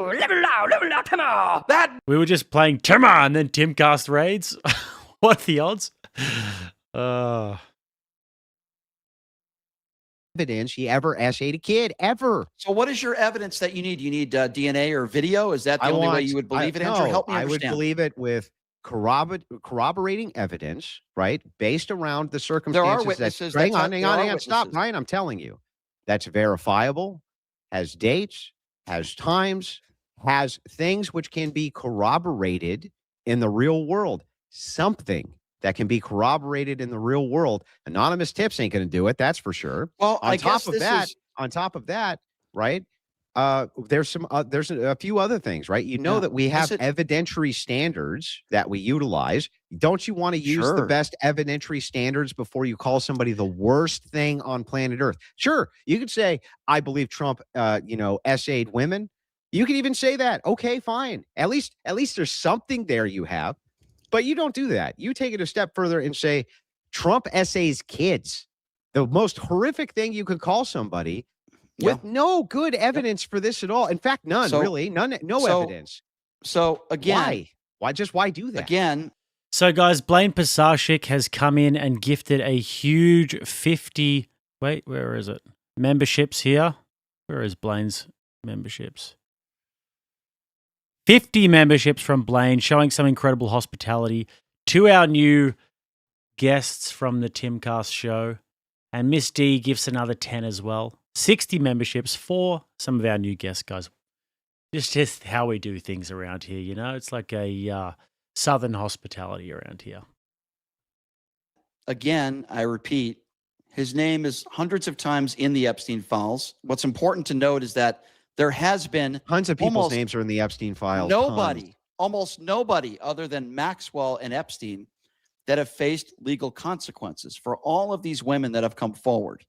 Now, yes, I do believe that Donald Trump was involved in some improprieties. He essayed kids. Again, just because you don't have DNA evidence, which is, I think I'm not. You talked about corroborating I'm not witnesses. asking for DNA. Were there no evidence. witnesses? No, actually, no. Zero. There really haven't been any witnesses. The only witness that I know of who's credible in any way, shape, or form, right? Or maybe you could question her credibility, I guess. But the only witness I'm aware of that has something that corroborates her current story with her past story is Ghislaine Maxwell. We have an email from her where she specifically says Trump didn't do that. And she maintains that story to this day. Now, hang on. Well, let's talk about that. Hang on. That's actually corroborating evidence. It's corroborating evidence if she says, wait, he didn't do that, and now maintains he didn't do that, and we have an email we can source and look at. Let's talk about people who are collaborating, since you like to use that term as well. I remember when Donald Trump's former personal attorney, now in Trump's administration, Blanche, went to visit Maxwell. And then 2 days later, after speaking with her, she was sent to a Club Med facility. Now, unprecedented that one of the biggest sex traffickers of children in the history of this nation was sent to a Club Med facility with a puppy dog, allowed to play tennis, allowed people to show up to say hello to her. They're given free snacks. And the point I'm trying to make here. Well, wait a second. How do you know it's unprecedented? If you think, you've had wardens. For those who have joined us recently, Brian Shapiro is an absolute master of just saying things that he cannot justify. And this is why he really struggles. Like, he needs the clout, which is why he goes on debates like this. He needs the clout because he's basically an irrelevant person who's in his dingy little Las Vegas studio working for somebody else on a radio show. Couldn't even get StreamYard going when we were trying to do the debate with him last time. Didn't know what ethics were. Literally had no idea what ethics were. Couldn't tell us about how he derives his ethics. Anyway, he needs to do these debates, but normally what he's used to doing is just throwing out statements and saying, Donald Trump essays kids. Donald Trump is a sex offender. These sorts of things. But then when he actually gets asked to break down why he believes what he believes, he crumbles and he collapses. And this is what constantly happens. And so his tactic here, and it has been throughout this whole entire debate, is whenever he's asked to actually explain something, he just gets irate, gets angry, becomes absolutely incensed that somebody would ask him such a thing to back up his claims. Just gets really angry and then tries to move the conversation on, tries to shift the goalposts. It's so noticeable after a while. Very low IQ sort of stuff. And I believe legal experts and people who used to be wardens who have done interviews that have said this is unprecedented, the way that the Trump administration has granted. Do you think that Maxwell knew years before Trump would be president that Trump was going to be president and would be able to cut her a deal? Yep. And so what she did was she wrote that email hoping that one day if she was caught and Trump was president, she could look back on that and be like, look. What I believe is the interview that she gave days later, she was sent to a Club Med facility. So now let me ask you a question, since I've answered yours. Hang on. Let me ask you a question. Sure that didn't happen, right? She didn't foresee that Trump was going to be president and then set herself up to go to Club Med. Ridiculous day, question. Right? Let me. Why do you think they sent her there? Why do you think the Trump administration? I think it's because I think that there's a continual investigation and they're still trying to get names out of her. That's wrong. Blanche just did a press conference last week. You can do another Google, Andrew, because I cover the news every day. And Blanche, in that press conference, said they're not investigating anything anymore unless somebody comes forward with some overwhelming evidence. But he said right now, there are no open investigations. So you are blatantly wrong in what you are saying. Wait, hang on. Let's back up. Yeah. So when we're talking about what's going on with Ghislaine Maxwell, are you saying that she was moved to a Club Med facility because you believe that she's covering for Trump? 100%. Can you give me any evidence for that? 100%. Guys, 100%. Let's hear the evidence. Can't wait to hear it. Okay, go ahead. A couple days after Blanche spoke with her, and that full conversation has not been made public, she was sent to a Club Med facility. Now, and your evidence that she's covering for Trump is. So hold on. Your evidence she's covering for Trump is. Okay. Yep. Here's the evidence, and I cannot believe you don't connect the dots here. Give another qualifier, please. We can't wait to hear it before the answer. Here's the evidence, and I can't wait. I can't believe you didn't understand this. Let me just tell you about this. Let me tell you what my evidence. Here it is. You ready to hear it? Andrew, let me finish. You ready to hear the evidence? I can't believe you don't know this. Let me just stall while I think of my retarded point. I can't wait. You have a child sex trafficker, which all in MAGA, which rightfully so, I agree with them. Child sex trafficking is horrible. one of the biggest child sex traffickers in American history. You have Donald Trump's former personal attorney who meets with her. 2 days later, she's said to a Club Med facility, and you're saying you don't think that had anything to do with Donald Trump?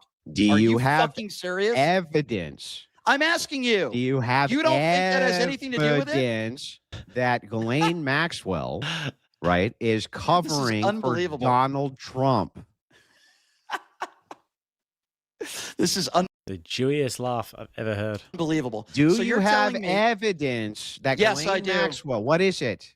Yes, I do. What is it? The evidence is very clear. What? Ghislaine Maxwell did an interview that was put on the record saying Uh-huh. that Donald Trump did no wrongdoing to her knowledge. Uh-huh. And days before that went public, she was sent to a low minimum security facility where everybody else in that facility, I'm giving it to you. Mhm. And the fact that you assume that this interview and Blanche meeting with Maxwell and the way they've treated her and where she was sent has nothing to do with her statement. Even if there was something to do with it from the Trump administration, just say that. How do we even know that that's because she was covering for him? Like, even if you just granted that there was something to do, like Donald Trump has a friend in some sort of a high place or a former attorney of his, whatever, it has something to do with the Trump admin. How do you know that there's not a different deal being cut behind closed doors there? That they want somebody else? That she's willing to talk about somebody else or something else? And that there's another deal being cut behind closed doors? How do you know that? How is Brian Shapiro 100% certain that this means that Maxwell is covering for Trump? Exonerating, in her words, Donald Trump is so beyond the pale, you have the blinders on. And I know you're smart enough, I would think, to understand that, yes, this has something to do with it. But you say, no, Andrew, I don't have it in writing, the deal that they made. Hey, if you clear Donald Trump, we're going to send you to Club Ed, and Donald Trump will give you a pardon when he leaves office. No, I Brian, don't have that in writing, is Andrew, it standard? but I see the Is it pretty standard operating procedure for inmates who are nonviolent to be sent to low security prisons? Those that are on 20-year convictions, and the type of conviction and what she was found guilty of, which is child sex trafficking, it is not normal for, number one, allowing her to have a puppy. Then Number why is two, there so many cases of these various sex traffickers being sent to low security prisons, even though So they have show these me- very, very long sentences when they're deemed nonviolent? Isn't that because they don't want to overwhelm the prison system? That's can you one. name me And somebody two, that let's point this out, and this is really important. You are once again utilizing speculation, not any evidence whatsoever. You're simply saying that there must have been some sort of deal which was made between Ghislaine Maxwell and the Trump administration. There can't be any other explanation than that. The entirety of your evidence. hold hang on, Brian. The entirety of your evidence is you made it up. You made the whole thing up. So I asked you. Got it from imadeitthefuckup.com. Once again, as per usual with Brian Shapiro. Like, he doesn't just, like, this is so clearly contrived. It's so clearly contrived. He doesn't realize that Occam's razor could be applied here. The simplest explanation that maybe she's going to a lower security prison because she's a low security inmate. Or maybe she's got really good attorneys from a really rich family. Mossad ties with the family. Maybe she's just getting looked after because she's got friends in high places. Plausible reason why they sent Maxwell to Club Med. And Standard the first thing operating procedure for low security inmates. Hold on. The first thing that you said was maybe there's still investigations and she's giving up names.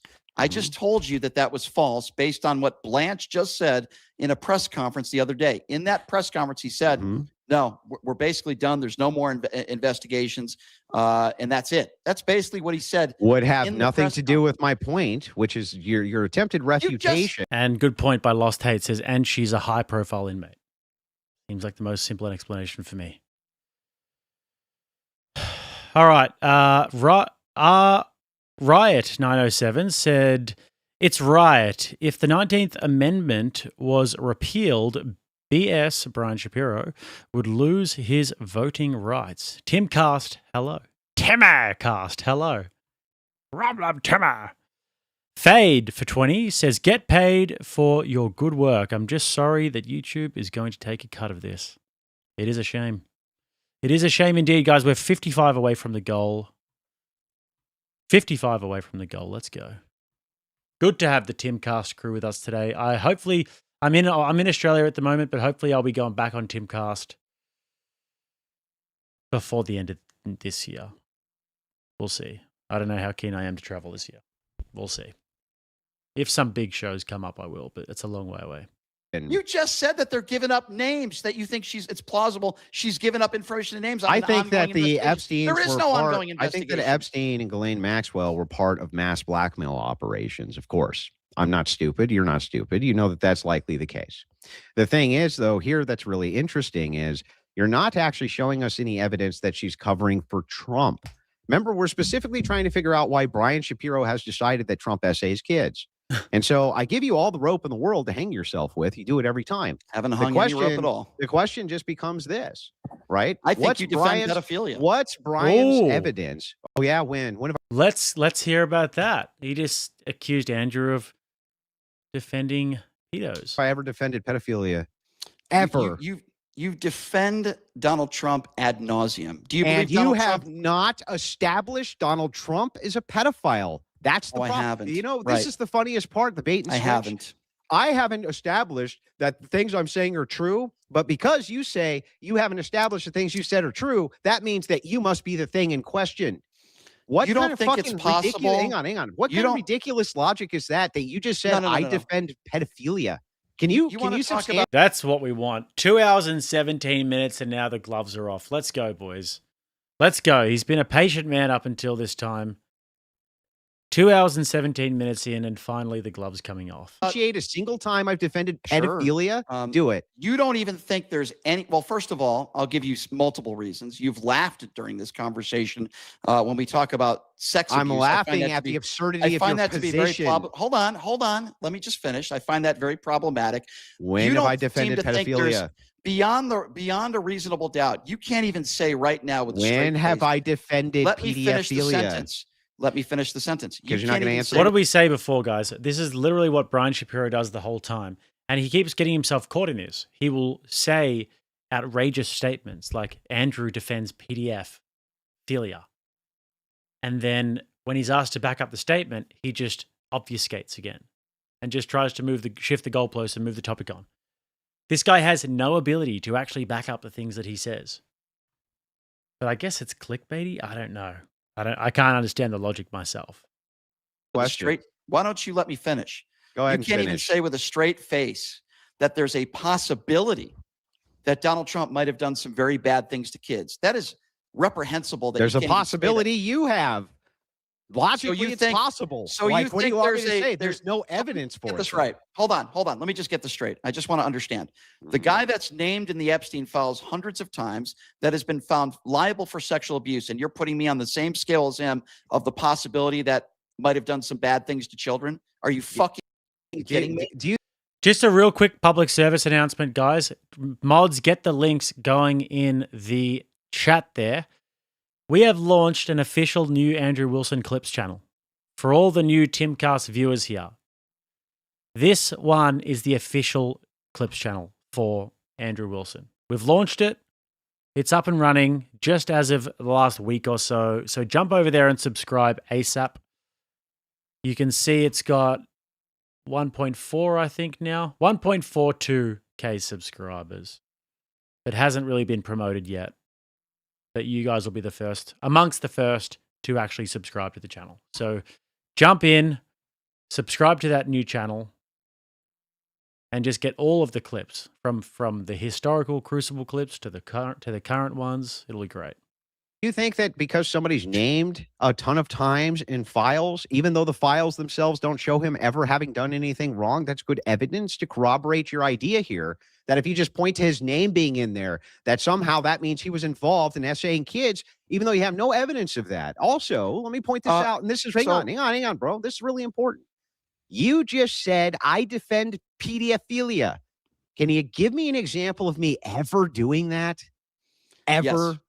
When? Yes. When? Yes, I can. When? In this conversation. When? So when? In this conversation. And when? I will. What a dishonest little ranger Ranger, for those of you who are new here, don't know that means redhead, okay? What a dishonest little balding ginger.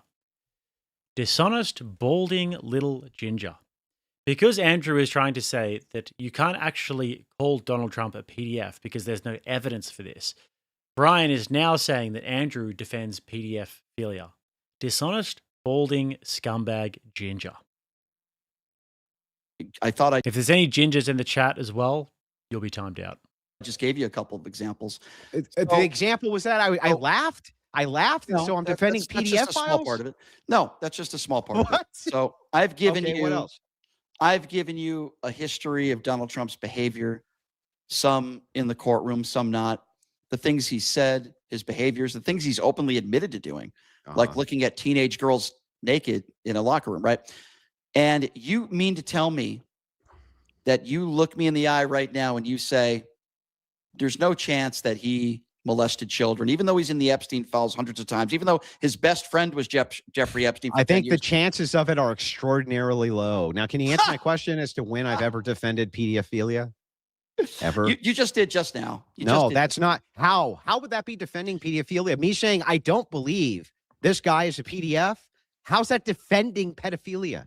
Well, it seems like you don't believe Brian, I don't any of the believe victims. you are either. If somebody said Brian Shapiro and gave me no evidence that you molest kids, say what you want about me, and I I don't was care. like, wait, man, wait a second. I don't think that that's true. And they said, well, you're just a fucking PDF protector. Is that even logical or rational? Can you explain how it's what you're rational? saying is it doesn't matter if it is logical or rational. Brian Shapiro doesn't care if things are logical or rational. Brian Shapiro is in his lib box, and anything that makes Orange Man look bad is what Brian Shapiro is going to defend. Evidence, logic, these things clearly don't matter to him. For you to say that if I don't believe a thing based on a lack of evidence, that means I'm defending the action itself. Again, what you're saying is not rational because you're comparing apples to oranges. What apples am I comparing to oranges? We have a man who is not only in the Epstein files hundreds of times, doesn't want you to see the other 3 million files. He's made that very clear. He doesn't even want us talking about it. This is a man who sexualized his own daughter, who bragged about looking at 14 or 15-year-old girls in a locker room. I'm sure if it was your daughter, you wouldn't like that very much, and rightfully so. That's not evidence that he diddles kids. I just told you.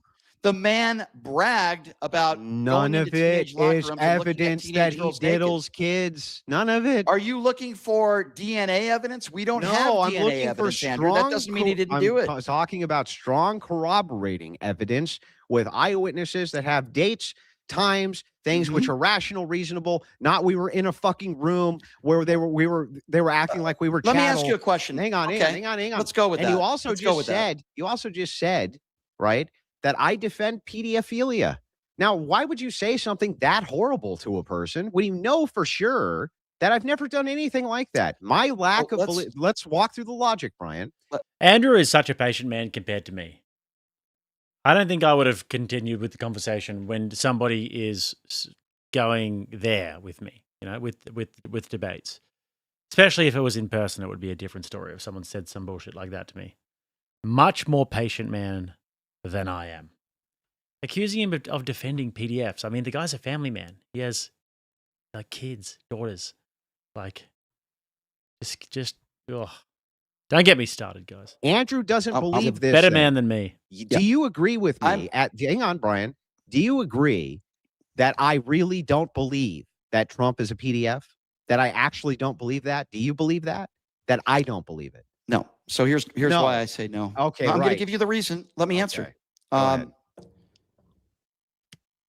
You fail to criticize Donald Trump for almost anything.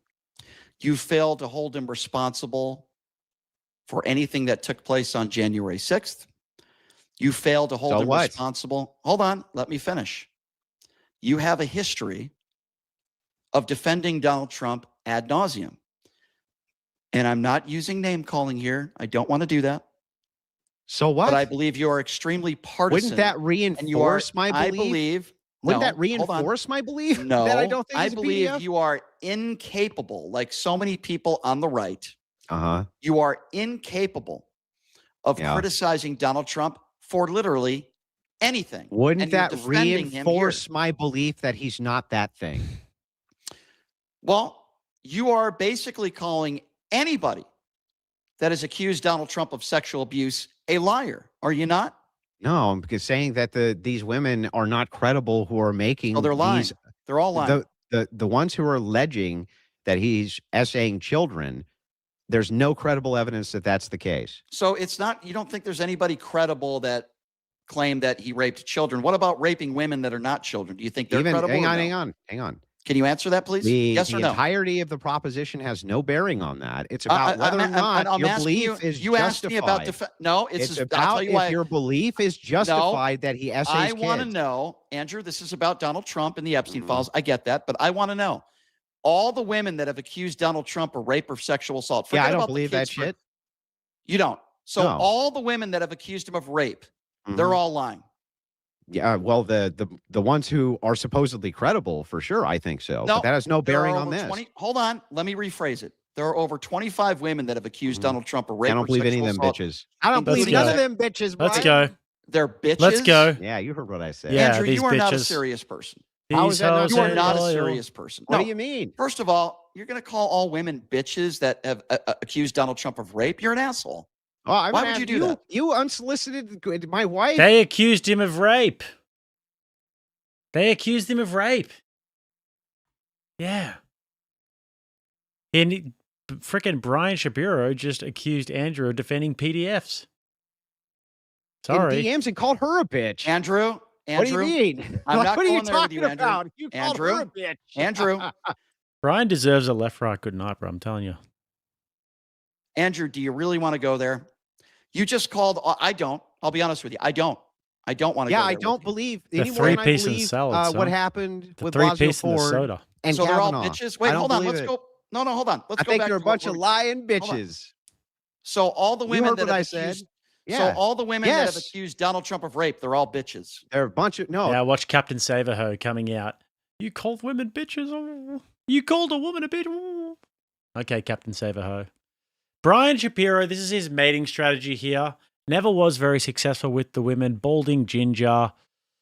No charisma. The charisma of honestly a wet blanket on a camping trip. That's about how much fun he would be, Brian Shapiro. A wet blanket on a camping trip. Never was very good with women. So what he decided to do earlier on in life was to become a lib and try and be like the women, think like the women. This is called the sneaky fucker strategy for those of you who don't know this. The sneaky fucker is a zoological term where the different phenotypes of male, you have the alpha and the beta. The beta phenotype, they can't compete in the masculine hierarchy, so they have to try and bypass the masculine phenotype and, get past them, get past their guard, and then they can eventually mate with the females. This is what the libs do. They try and bypass the masculine hierarchy and try and blend in with the females so that one night when they're drunk, their ex-boyfriend's just broken up with them, they ask for a lift to the airport, they get the lift to the airport, or maybe they've had a few too many wines and then Brian Shapiro wants to swoop in. This is his strategy in life, just to give a bit more subtext. No. You got to get this right. Lying bitches. Because I think that if you lie about a man essaying you, you got to be a bitch. You are just an awful person. No, well, make a great statement like argument. But back to this, where's your proof that Trump essayed kids? Fucking nowhere. You call him a PDF file. You got no evidence for it. You're mad at me because I say women who lie about essay are bitches. Yeah, well, you got me, Brian. So all the women that have accused Donald Trump of rape, they're all lying bitches. That's your belief? Okay, I don't know how else I can say this. No, go ahead and say it again. Because you said, go ahead, say it again. Lying bitches. Okay, Let's go. If you lie about a man essaying you're despicable. Then you're a liar and a bitch. Well, I think you're a misogynist then when you make a statement like that. And I think I just think that if you make a false essay claim. Abdul, get the rocks. Get the rocks. Against a man, you're a bitch.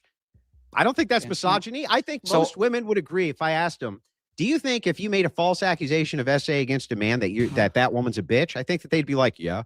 So they're all lying. They're all not telling the truth. Donald Trump has never sexually all the women that have done national interviews that have never made $1 from making those claims. His ex-wife, by the way, who claimed that he raped her, who was passed away, she's a lying bitch. And Captain Save-A-Ho here, as we're just saying this, Rach comes in and goes, it was after Andrew bodied him the last time. He couldn't, she goes, he couldn't punch my husband in the face, so he decided to send me nasty DMs. Every single time, guys. It's the Captain Save-A-Ho's, Brian Shapiro here, hoping that if he white knights hard enough on the behalf of Milady, then some blue-haired tofu-eating barista is going to touch his pee-pee one day. That's what he's hoping. One day. He's just holding out hope.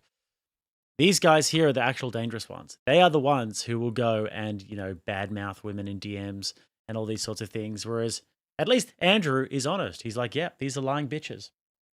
He's honest about it. But Brian is trying to look like he's Captain Save-A-Ho. These are the ones you got to watch out for.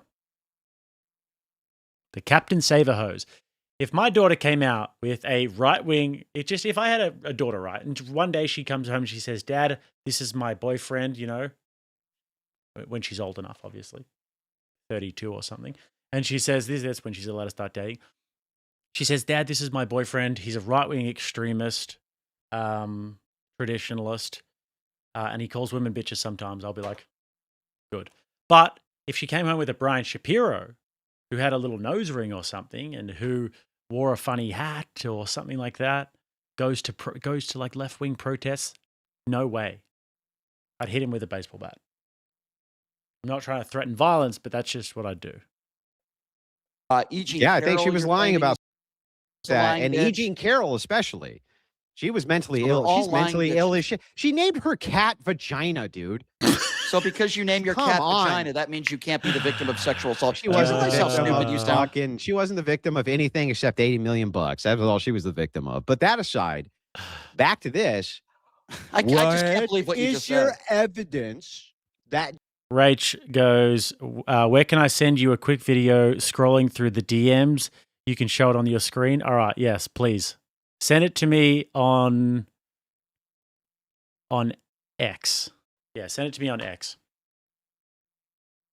Donald Trump essays children other than you just really want it to be true?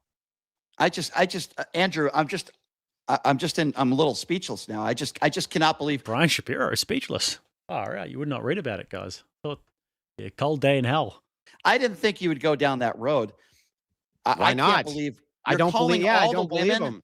You don't know whether they're telling the truth or not. Rach is going to send some receipts here. All the women that have come forward lying bitches.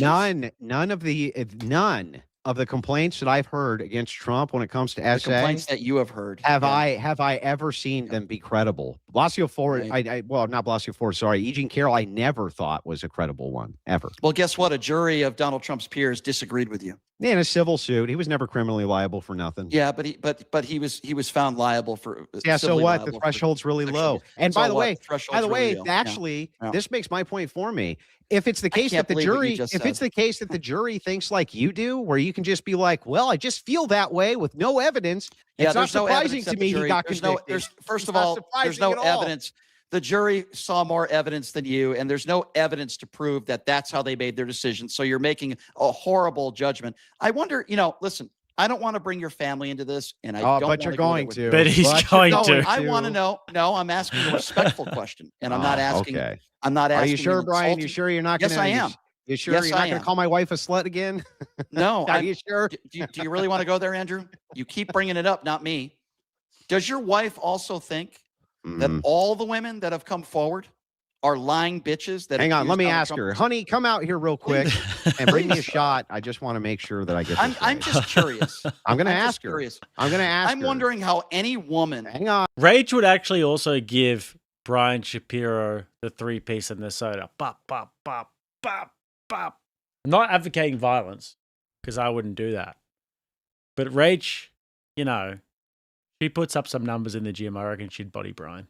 And I'm going to ask her, and then she can come out. Could think that way. Yeah. Hang on. I'm wondering. I'll ask her. Is that not a respectful question? Sure. I'll ask her. I'll have her bring me a shot, and then she can tell you herself. Okay. Fair enough. But yes, Brian, do you agree with me that a woman who makes a false essay claim, if they indeed made a false essay claim, is a bitch? I wouldn't use that terminology. I think that if a woman, and it's proven, I'll give you an example. You ready for an example? I'll give you one. The Duke lacrosse story. I think that woman who obviously was extremely mentally disturbed. She was a bitch. She too. ruined. I'm sorry. She was a bitch. You got to be a fucking bitch to do that to people, right? I think it's a horrible thing to do, to accuse anybody, man or woman, of committing a heinous crime and lying about it. Is it a horrible thing to do to accuse someone of defending PDF, especially a family man? Is that a horrible thing to do? Brian?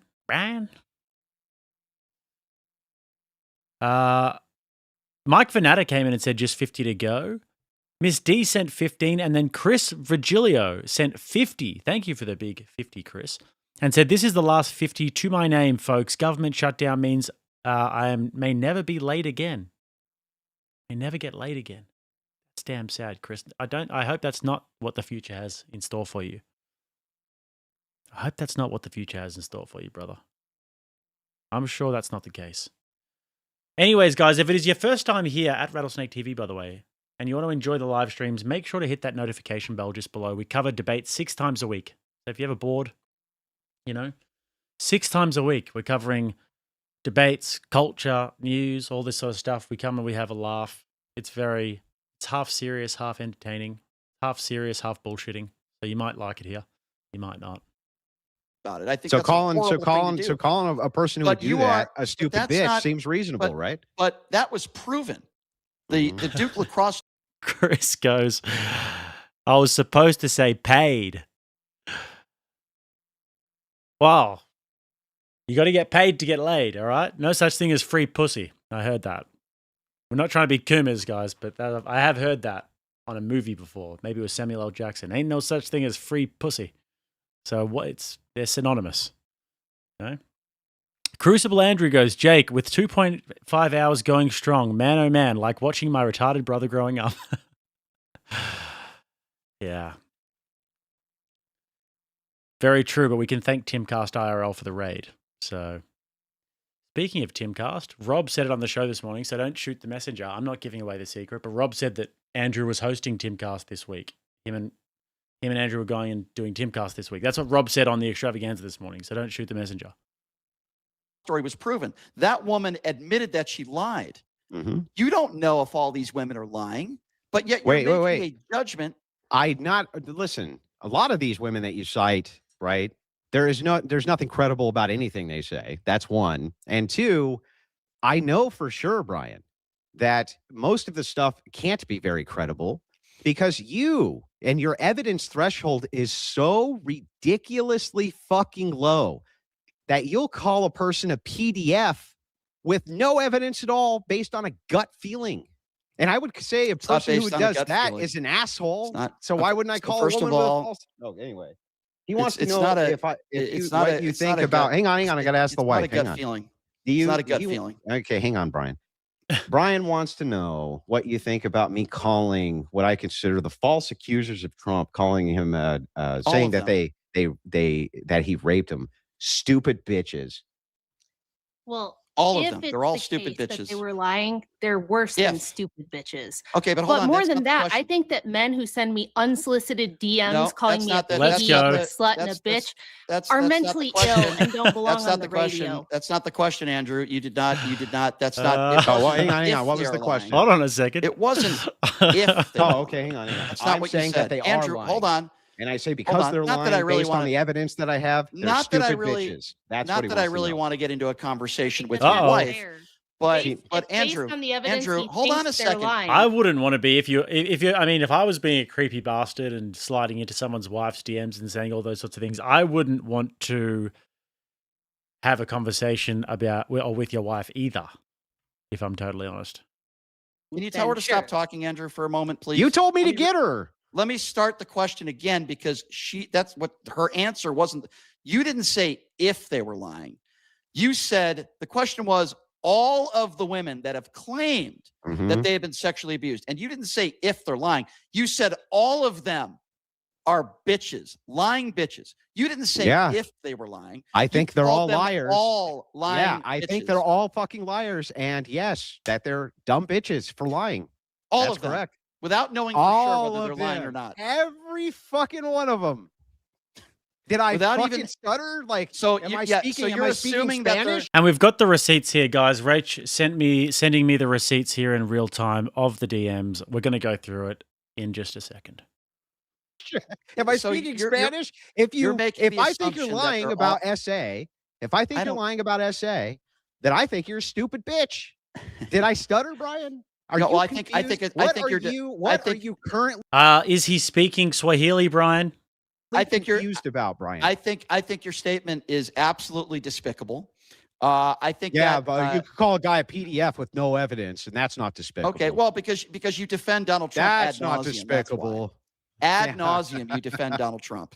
Listen, as I said before, from false allegations, of course.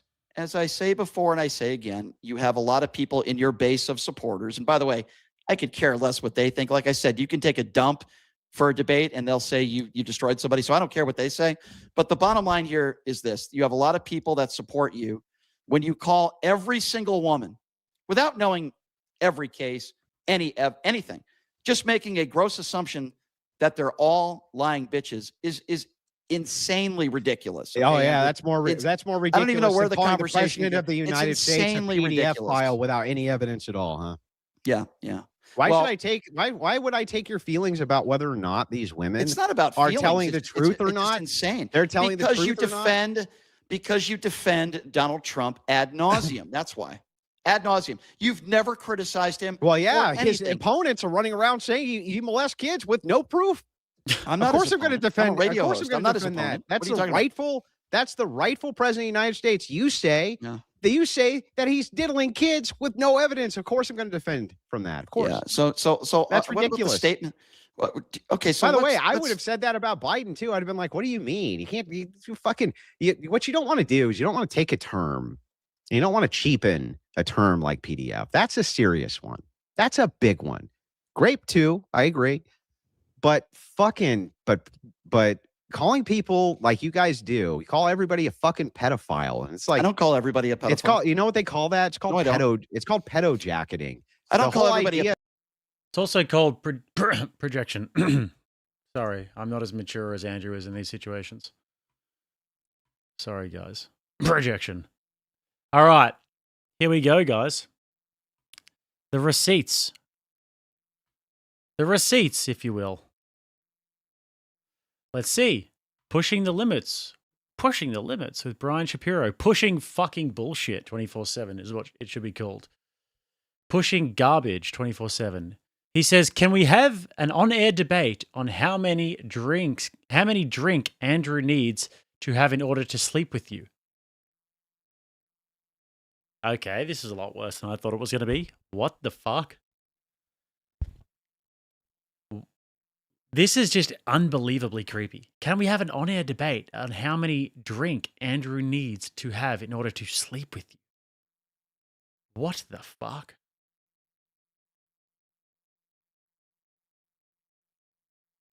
Rachel goes, "What's the matter? Are you too scared to do an actual debate? If you think I'll whoop you too bad in a feminism debate, pick another topic. Your insults don't insult me. They swell me with satisfaction. It's glorious to be insulted by such an absolute spoon such as yourself. But I'm perfectly capable of a civil, moderated debate. I'm sure Modern Day Debate would host, and that way you know you're going to get a fair moderation. If you want a bigger platform, I could ask Brian from whatever podcast. Or Timcast." And then Brian goes, "Who are you? Do I introduce you as Andrew Wilson's wife? I have 500K listeners a day." No, you don't, Brian. You don't have 500K listeners a day. Where the fuck does he get this from? He's always got like 100 live viewers. He posted this whole debate to his channel and he got 11,000 views in over a day. What a load of absolute garbage. 500,000 live viewers. Shut up, Brian. This week did... Oh my gosh, this is just the projection. This week did Cuomo, CNN, Fox News, OAN. I'll stick with my platform. I do a show. I'm not interested in a feminism conversation. We can talk about Donald Trump and why I think he is bad for the country with his behavior and his policy. I don't need a moderator to have this conversation. I've had Caroline Levitt, RFK Jr., Vivek, etc. If you don't want to do it, then I don't care. This would be live on my show. I don't need... Oh, this is just such an insecure little man.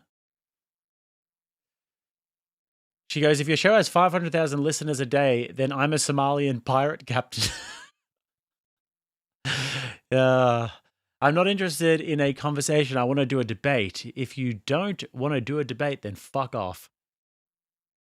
And Brian Shapiro says 7.6 million viewers. I don't know what this is. This is just a random screenshot. Could be absolutely anything. 1.6 million views in the past, whatever, I don't know.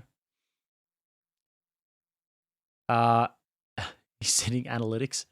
Average 300K on Facebook alone. Wow. Okay. So what? They're doing short form content now? This is not live viewers. This is short form content. You guys should see my numbers, guys. I get 3 million viewers a day, guys. If we're doing short form content like this, then I have 300 million people. Sorry, I have 3 million people a day tuning into my show. I guess you are a Somalian. Oh, he goes, average 300K on Facebook alone. I guess you are a Somalian's slut captain with baby daddies everywhere. By the way, bitch, this week I did Piers Morgan saying, nobody knows who the fuck you are other than that fat alcoholic chain smoker's wife. I would have been doing you a favor, so now you can fuck off. Guys, this is the guy that we were just watching say to Andrew Wilson, you call women bitches, acting like he was really upset about this. And he's in the DMs calling Rachel a bitch.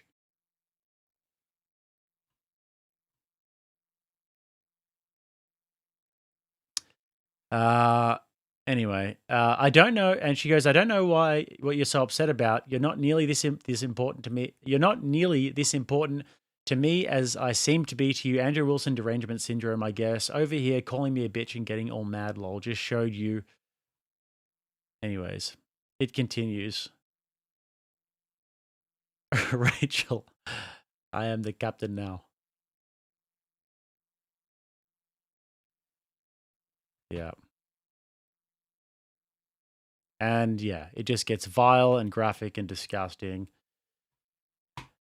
So the fact that this man has any reservations about Andrew Wilson calling false accusers bitches with the absolute just bile he's putting in Rachel's DMs. There you have it, guys. There you have it. He is upset, guy. He's the one who is so irate about Andrew calling these false accusers bitches. What did we say before, guys? Before Rach even said that we had these DMs, I was like, these are the guys who are always doing really fucked up, weird, creepy shit. And what happens? It's hard being this right all the time. Yeah, the whole idea is you're just trying to besmirch a person and call them this horrible thing with zero evidence because you want to move people's alignment away from them so they're not a pedo defender. Okay, so first of all, I'm not trying to move. Obviously, you've already made the case that it doesn't matter what woman accuses Donald Trump of rape; they're all lying. I didn't say that. Already made, no. Already established. If a woman had compelling evidence that Trump actually did this to them, that's not what you said. Then I would believe that. That's evidence. Not what you said. Yes, it is. I believe that there's no good evidence from any of the people who have accused Trump of SA. Based on what I've read about these cases and what I've read based on what you've read, you don't believe, so they're all lying bitches. Yeah, I'll tell you what. If you actually do believe them, right? Name 3 of them outside of E. Jean Carroll and his ex-wife. Just 3. You're well. First of all, yeah, you can't. Right you can't. Outside of them, right there. Name the ones that are media publicized. You care so much. Name fucking 3 of them. Just name. I believe all of them. I believe all of them. Just name 3 of them though. Just because he doesn't read anything. Does it look bad for Trump? If I say this thing, does it look bad for Trump? Yes. Okay. Well, then when somebody tries to inquire into my worldview and go a little bit deeper and do a basic Socratic examination, I'm just going to obfuscate and I'm going to act like I'm really angry and then try and move the conversation on. That's what he does every single time. I'm not going to read source material and actually look into the evidence because it's just Orange Man bad. Why do I have to name 3? Because you can't. I believe all of them. Because you don't care. You never looked into any of the cases. I did. You never looked in. No, you didn't. You What are can't you even saying? name Because- 3 of these women Because you want me to claim name names? Trump. You want me to Trump do you want me to essayed do a Google right now? over 20 women. So name 3 of you've them. Googled. You You've can't. Googled like 5 times in this conversation. You want me to just do a Google? Will that make? I just told you. No, I I'm believe just all of saying them. you don't care. Honestly, you can't care. You don't even know their names. You don't fucking care. Give me a break. Because I haven't memorized. Let me get this right. Yeah, I mean, you can see his glasses there. He's Googling things also. You can literally see his computer screen in his glasses. So what's the criticism there? Ryan says, this debate was amazing. Brian is textbook TDS and really effing stupid. Love the breakdown, Snake. Thank you, brother. Appreciate that, Ryan. Metal Stelfos says, like the stream, you DGens. Definitely like the streams, you DGens. Ryan says, Brian is a retarded radio guy, sub-relevant medium. He thinks this a radio show war like it's Stern or Don Emus. Yeah, he's an irrelevant radio show. That's just so cringe. Him saying I get 500,000 listeners a day. Gosh, guys. Because I haven't memorized all by Andrew's logic, the Crucible or whatever you call yourself. Because I haven't named and I haven't memorized all the names of the 25 plus women that have accused Trump of rape. Not even that 3? means I don't care. How about Fuck 2? You for How saying about that. 2? Can you name 2? I just gave you 2. Donald Trump's ex-wife and E.G. Carroll. Outside of the 2 that are the most media publicized, can you name 2? What a stupid. I'll tell you what, Andrew. I'll Google it for you, okay? Can you name I'll one Google it other for one? you. Can you even name one other one?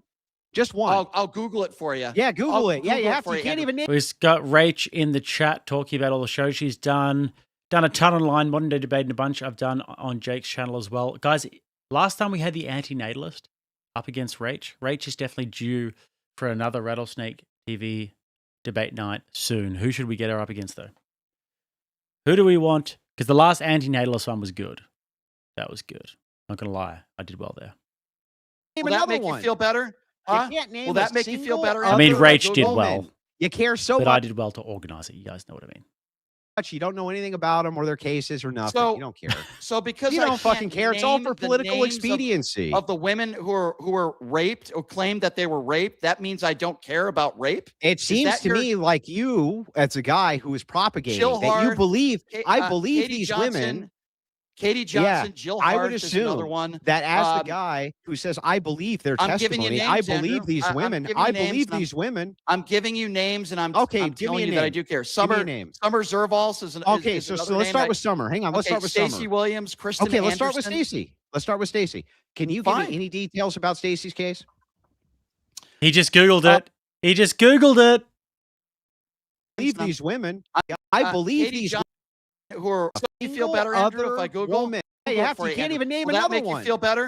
You Huh? can't name Will that a make you feel single better, Andrew, if I other Google? woman. You care so much, you don't know anything I thought Googling was a bad thing before with the thing that he's been doing the whole about time. them or their cases or nothing. So- you don't care. So because You I don't can't fucking care. It's all name for the political names expediency. of the women who were raped or claimed that they were raped, that means I don't care about rape. It seems that to your- me like you, as a guy who is propagating Jill that you Hart, believe. I believe Katie these Johnson, women. Katie Johnson, Jill I Hart would is another assume one. that as the Um, guy who says, I believe their I'm giving you testimony, names, I believe Andrew. these I'm women, giving you I names, believe and I'm- these women. I'm giving you names, and I'm Okay, I'm give me telling a you that I name. do care. Give me Summer a name. Zervals is an Okay, is so another let's name start that- with Summer. Hang on, let's Okay, start with Stacey Summer. Williams, Kristen Okay, let's start with Anderson. Stacey. Let's start with Stacey. Can you give Fine. me any details about Stacey's case? She said she was. Oh, Really you're good reading friends it? with You're What's that? reading it. You're reading it.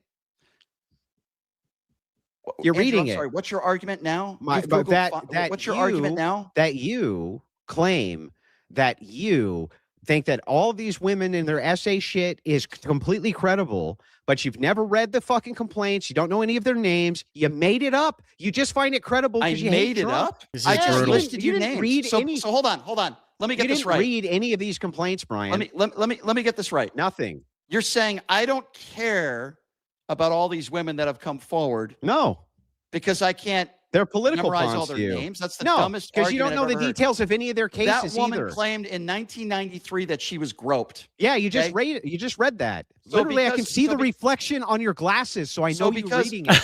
Actually, the reflection is the light in you. I Andrew, get Oh, But no, we see the no, no, no, no. reflection It's a computer. I could almost read the details on his glasses. We can. I can almost read what he's reading. It's so glaring. I don't know why you keep laughing about sexual assault, and I don't know why you think it's funny. Yeah, But Andrew, you're right. At this stupidity, Andrew, not sexual Andrew, you're assault. right. You're right. If you guys ever needed more evidence that Brian Shapiro is lying, he's Lyin Brian. Lyin Brian. There it is, guys. What a stupid thing to laugh about. All he needs to do is just look into the actual stream. Just look to the stream and see that we can see your computer and your glasses. They're all lying bitches, Andrew. That's a great, intelligent take. That's how would you know? Hey, who would even get offended? It's not like you know their names. Yeah, it's so because I haven't memorized all the. Let me be very clear. To make you haven't memorized simple, any. Let me make it simple. You're not familiar with any for of the a simple cases. man like you. Let me make this very simple, okay, Andrew? Okay, I know you think rape is funny. I know. So. You think that moral grandstanding? Anybody, Andrew, hold on, don't spurg out. Calm down. Any woman who claims that they are the victim or man of sexual abuse or child, I take extremely seriously. Now, I might not know all their names. I might not know all the details of the cases. But you're going to believe them anyway. Hold on, I'm not done yet. I might not know everything or anything about them, even though I do know people in my life who have been the victim of sexual abuse. I take it extremely seriously. And I will say this, for you to claim that I don't care is mean about women that have come forward that have claimed sexual abuse, because I don't know all the details or I don't know their full name. Or any details. Is so fucking stupid and insulting. No, it's completely rational and reasonable. Your stupid fans will say, Andrew, you own Brian. He can't name all the names. It's the dumbest argument I've ever heard. You couldn't name one. First of all, I named you. It's not even that he's fans. Well, he actually has fans, though. You don't have any fans. That's, I think, people only hate watch you. But yes, people will look at that and say, yes, you got dog walked, you got owned, because you're making a bunch of statements that are very provocative statements, and then you have absolutely zero ability to back up the things that you're saying. That's why people say that. Because you're retarded, Brian. Ginger. No, First of all, after you Googled it, I followed the E. Jean Carroll case. I followed the E. Jean Carroll case. I said outside of these two highly publicized cases. I followed the case of Ivana Trump. I've talked about it on my show at length. Outside of the two highly publicized cases. Now it's outside of two. Okay. So I literally said that 40 times. Now it's outside of two. Andrew, literally said it 40 times. The fact that you would make the case that's fucking hilarious to me. You care so much, you don't know anything about it. I know you think it's. I know you think so much. You didn't know anything about Andrew, it, bro. You're not capable of criticizing Donald Trump for anything because there's no DNA evidence. You make the claim that, oh no, he didn't rape anybody. I know, me and my stupid evidence. E. Jean Carroll, they're all lying bitches. I think dumb, stupid evidence. To anybody who is right, exactly. What did you say? I'm sorry. I said, damn it, that Andrew requiring evidence, that bastard. No, you just called them all lying bitches. And sometimes when women come forward and they make claims of sexual abuse, they don't always have DNA evidence. They don't always have a. You know what a rational person doesn't mean they're lying, Andrew. A rational person. A rational person. Hang on, Brian. My turn. A rational person would evaluate those cases on a case-by-case basis, familiarize themselves with the details of those cases, familiarize themselves with the players in those cases, and then they would come to an informed decision as to whether or not to believe them or not. You didn't do any of that. You didn't familiarize yourself with any of the details of any of these cases because you don't give a shit. They're political pawns for you. I do care. They're political pawns. You didn't know anything about it. You knew nothing about it. To you, it's political pawns, but I can tell you that I believe Donald Trump's ex-wife when she claimed in a deposition under oath that he lied on top of her, penetrated her without her consent, and then mysteriously a couple months later, the case went away because he paid her off. I believe E. Jean Carroll. And I like to believe victims when they claim that they are the victim of a serious crime, unless they give me reason to believe. Then how would you ascertain? How would you ascertain if they gave you reason? Would you familiarize yourself with the case and the players in the case? Is that how you would make those determination of whether or not they're telling the truth? So I have familiarized myself with none of the cases. With the way, with the way Donald Trump none has of the lived his cases, life. right? Excuse me. I'm pretty familiar with his ex-wife and E. Jean Carroll. I said outside of those two cases. So Andrew's argument to all the Crucible fans out there, Andrew's argument is basically because you can't recite names and specifics of every single case, then they can't. No, it's literally because you don't know anything about any of the cases. You didn't even have the names of these girls who you said that you believe when they say that they called President Trump a rapist. You don't even know their names. You don't know anything about the case. You have no corroborating evidence whatsoever. That's what we're saying. And anybody without a case of literally terminal TDS can see that, which is unfortunate for you, Brian. We are up to 1,000 likes, guys. 1,000 likes. Unbelievable. So happy to have. What the magic is.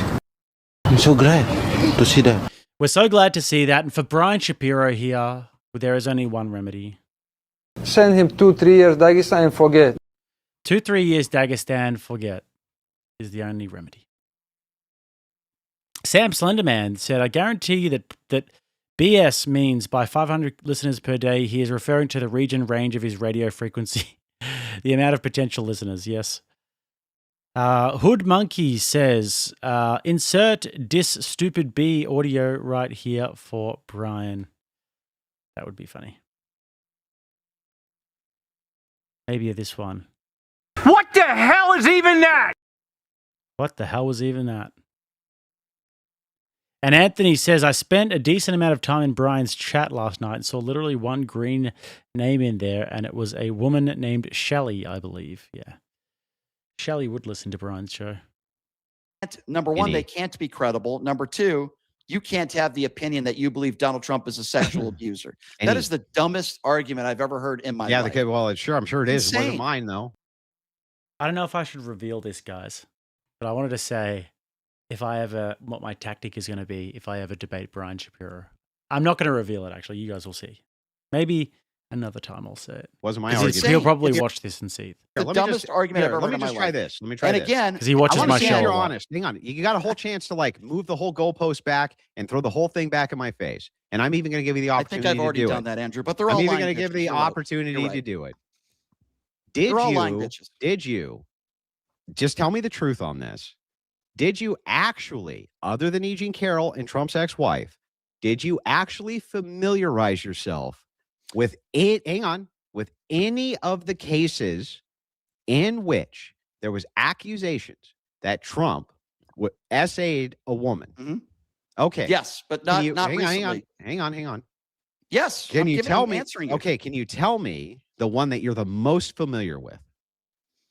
Well, obviously, the two that I'm most familiar with, because it's been in the news, is obviously E. Jean Carroll and what took place with Trump's outside of that. Hold on, I'm answering your question. What is the one you're the most familiar with? I'm answering your question. Okay. I haven't talked about these cases in a very, very long time. Yeah. The last time I talked about these cases outside of E. Jean Carroll and his ex-wife, it's been years. Okay. So I don't remember all the details. But to answer your question, it hasn't been recently, but I haven't recently read up on these details. Now, I can go back and I could look at it and I could recite to you what happened. But the point that I was trying to make to you, Andrew, is that and this goes back to the Epstein files and the entire argument that I am making to you, which is when you look at his history, when you look at his behavior, I tend to believe victims, especially in this circumstance. Now, I know you don't think that's plausible. You don't think that's a fair argument. And again, I've been saying this. Okay, well, I've been saying that, you know what's funny, Brian, is I've been so willing to be so good faith back and forth with you, especially when we started with what happened with Alex, right? It's not that you have a bad position there, right? I at least understand that position. That position makes sense to me. The position of look, according to what I'm seeing right now, I can ascertain that I think that this was unjustified, blah, blah, blah, blah. I don't agree with that position, but I can at least understand it. Now we've moved into territory that I actually don't understand. This is where we move. Hang on. This is where, hang on, bro. Just let me finish. This is where we move into territory I actually really don't get. The first we can have a debate on. It was an unjustified, is it unjustified? Who do you think's making a better case? Sure. But in this case, you're actually calling people PDFs. You don't have any evidence for that. You're saying that it's horrible that I say that I think that these women who make these unjustified claims are bitches. No, that's not what you, right? That's not what you said. Yeah, I said all of the it's not women. what you I said. believe that all of the women who make these claims against Trump, that they're Mhm. unjustified claims, and so All therefore of they're them. bitches. Every Yes. single woman. Yes, but hang on. Can you name me all of them? To my credit, Brian, Mhm. and not to yours. You have no leg to stand on to even tell me they're not, because you don't know anything about the Okay, so cases. That's where we move into the bizarre fucking shit. Let's go with that. You're calling all these women and 25 plus, right, that have accused Trump of sexual assault as all lying bitches. Can you name them? Do you know the cases? Brian, that would be my entire point. My entire point would be you have I'm asking you have no leg. Why won't you answer my question? You have no leg from which to criticize any position. So you don't know their names. Stop, You don't know anything about their cases. That makes my case for me. They're Good all Lord. lying bitches, and you don't know anything about the cases. Brian, if I say I'm asking you. Brian, if I say I believe every one of these women lied, and you say, how could you ever believe that? That's ridiculous. And then I ask you, well, Brian, are you familiar with any of these women in any of these cases? So if you're not, what hill would you have from which to criticize my position, dude? What? You just made a blatant statement that you believe that. I don't know how you would sleep at night, guys. Honestly, if you're Brian Shapiro and you're just being walked through the most basic logic, the most basic common sense understanding of presenting evidence when presenting a theory, and you just have to keep doubling down on the lie, how do you do that? Like, this guy is a disturbed man, as far as I can tell. The unhinged rants that he's done when he's gone on Rob Nor's show, the doubling down on the lies here, the DMs that he sends to Rachel, the DMs that he's been caught sending to other people as well. I mean, this guy is a delusional and unhinged maniac. I think he actually has some serious mental health problems. You can't be a normal person and be doing this sort of stuff. All these women. Someone says Andrew is too kind. He is too kind. How Andrew sits with these people for 4.5 hours and just...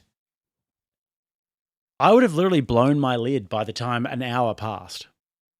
I mean, like, there's no getting through to this guy whatsoever. But obviously Andrew sees greater purpose in doing this and showing the audience the level of just sheer, unabashed, like, delusion and just unhinged maniacness of these people.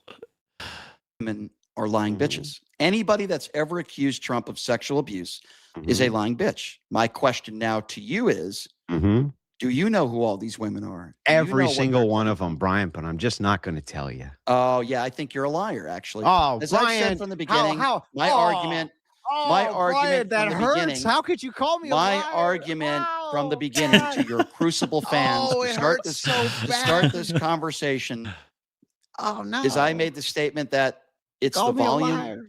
It's the volume. Andrew says, I sleep like a baby on a pillow made of gold. That's how. That's like a Ben Shapiro quote. I sleep on my pillow made of money, on my mattress made of money. No, but I was saying, how does Brian Shapiro sleep at night? Doubling down on the lie, you know? But thanks for your Ben Shapiro quote, Andrew. On my mattress and it's made of money. Anyways. Consistency and the seriousness of these allegations that makes me believe the victims. Now, you obviously think they're all lying bitches, which I think is reprehensible. And I guess we'll have to leave it at that. I mean, it's really difficult to have a good faith conversation with someone that would make a blatant statement. He says leave it at that, and it goes for another hour and a half. It's definitely going to keep going, and we're going to keep watching. But guys, Andrew Wilson Official Clips channel, check this out. Mods, make sure you spurg out in the chat, posting this link. We need to get this up and about. Take over all of the other thief channels. Let's go. Statement like that all women are lying bitches that have ever accused Donald Trump of any improprieties, sexual abuse. I think even if it's for the purpose. He goes, that's how I have the patience for this dude. True. He goes, that's how I have the patience for it, dude. Yeah. Well, I mean, fair enough. Fair enough. If I was bringing in $4,000 or $5,000 a stream, up to $10,000 a stream, I'd probably sit there and frickin' have it out with Brian Shapiro as well. You know? I do have a price. I am for sale. Purpose of an internal critique to demonstrate that no matter what I say, right, you'll always say that this is incorrect. Hit that You link in the believe in chat, this guys, and to that the for new political Clips channel. expediency, even if you're not familiar with any of the cases whatsoever. So even if the purpose is, even if the purpose is to draw out, your position makes no fucking sense, I'm still wrong, right? It's like, what are you talking about, dude?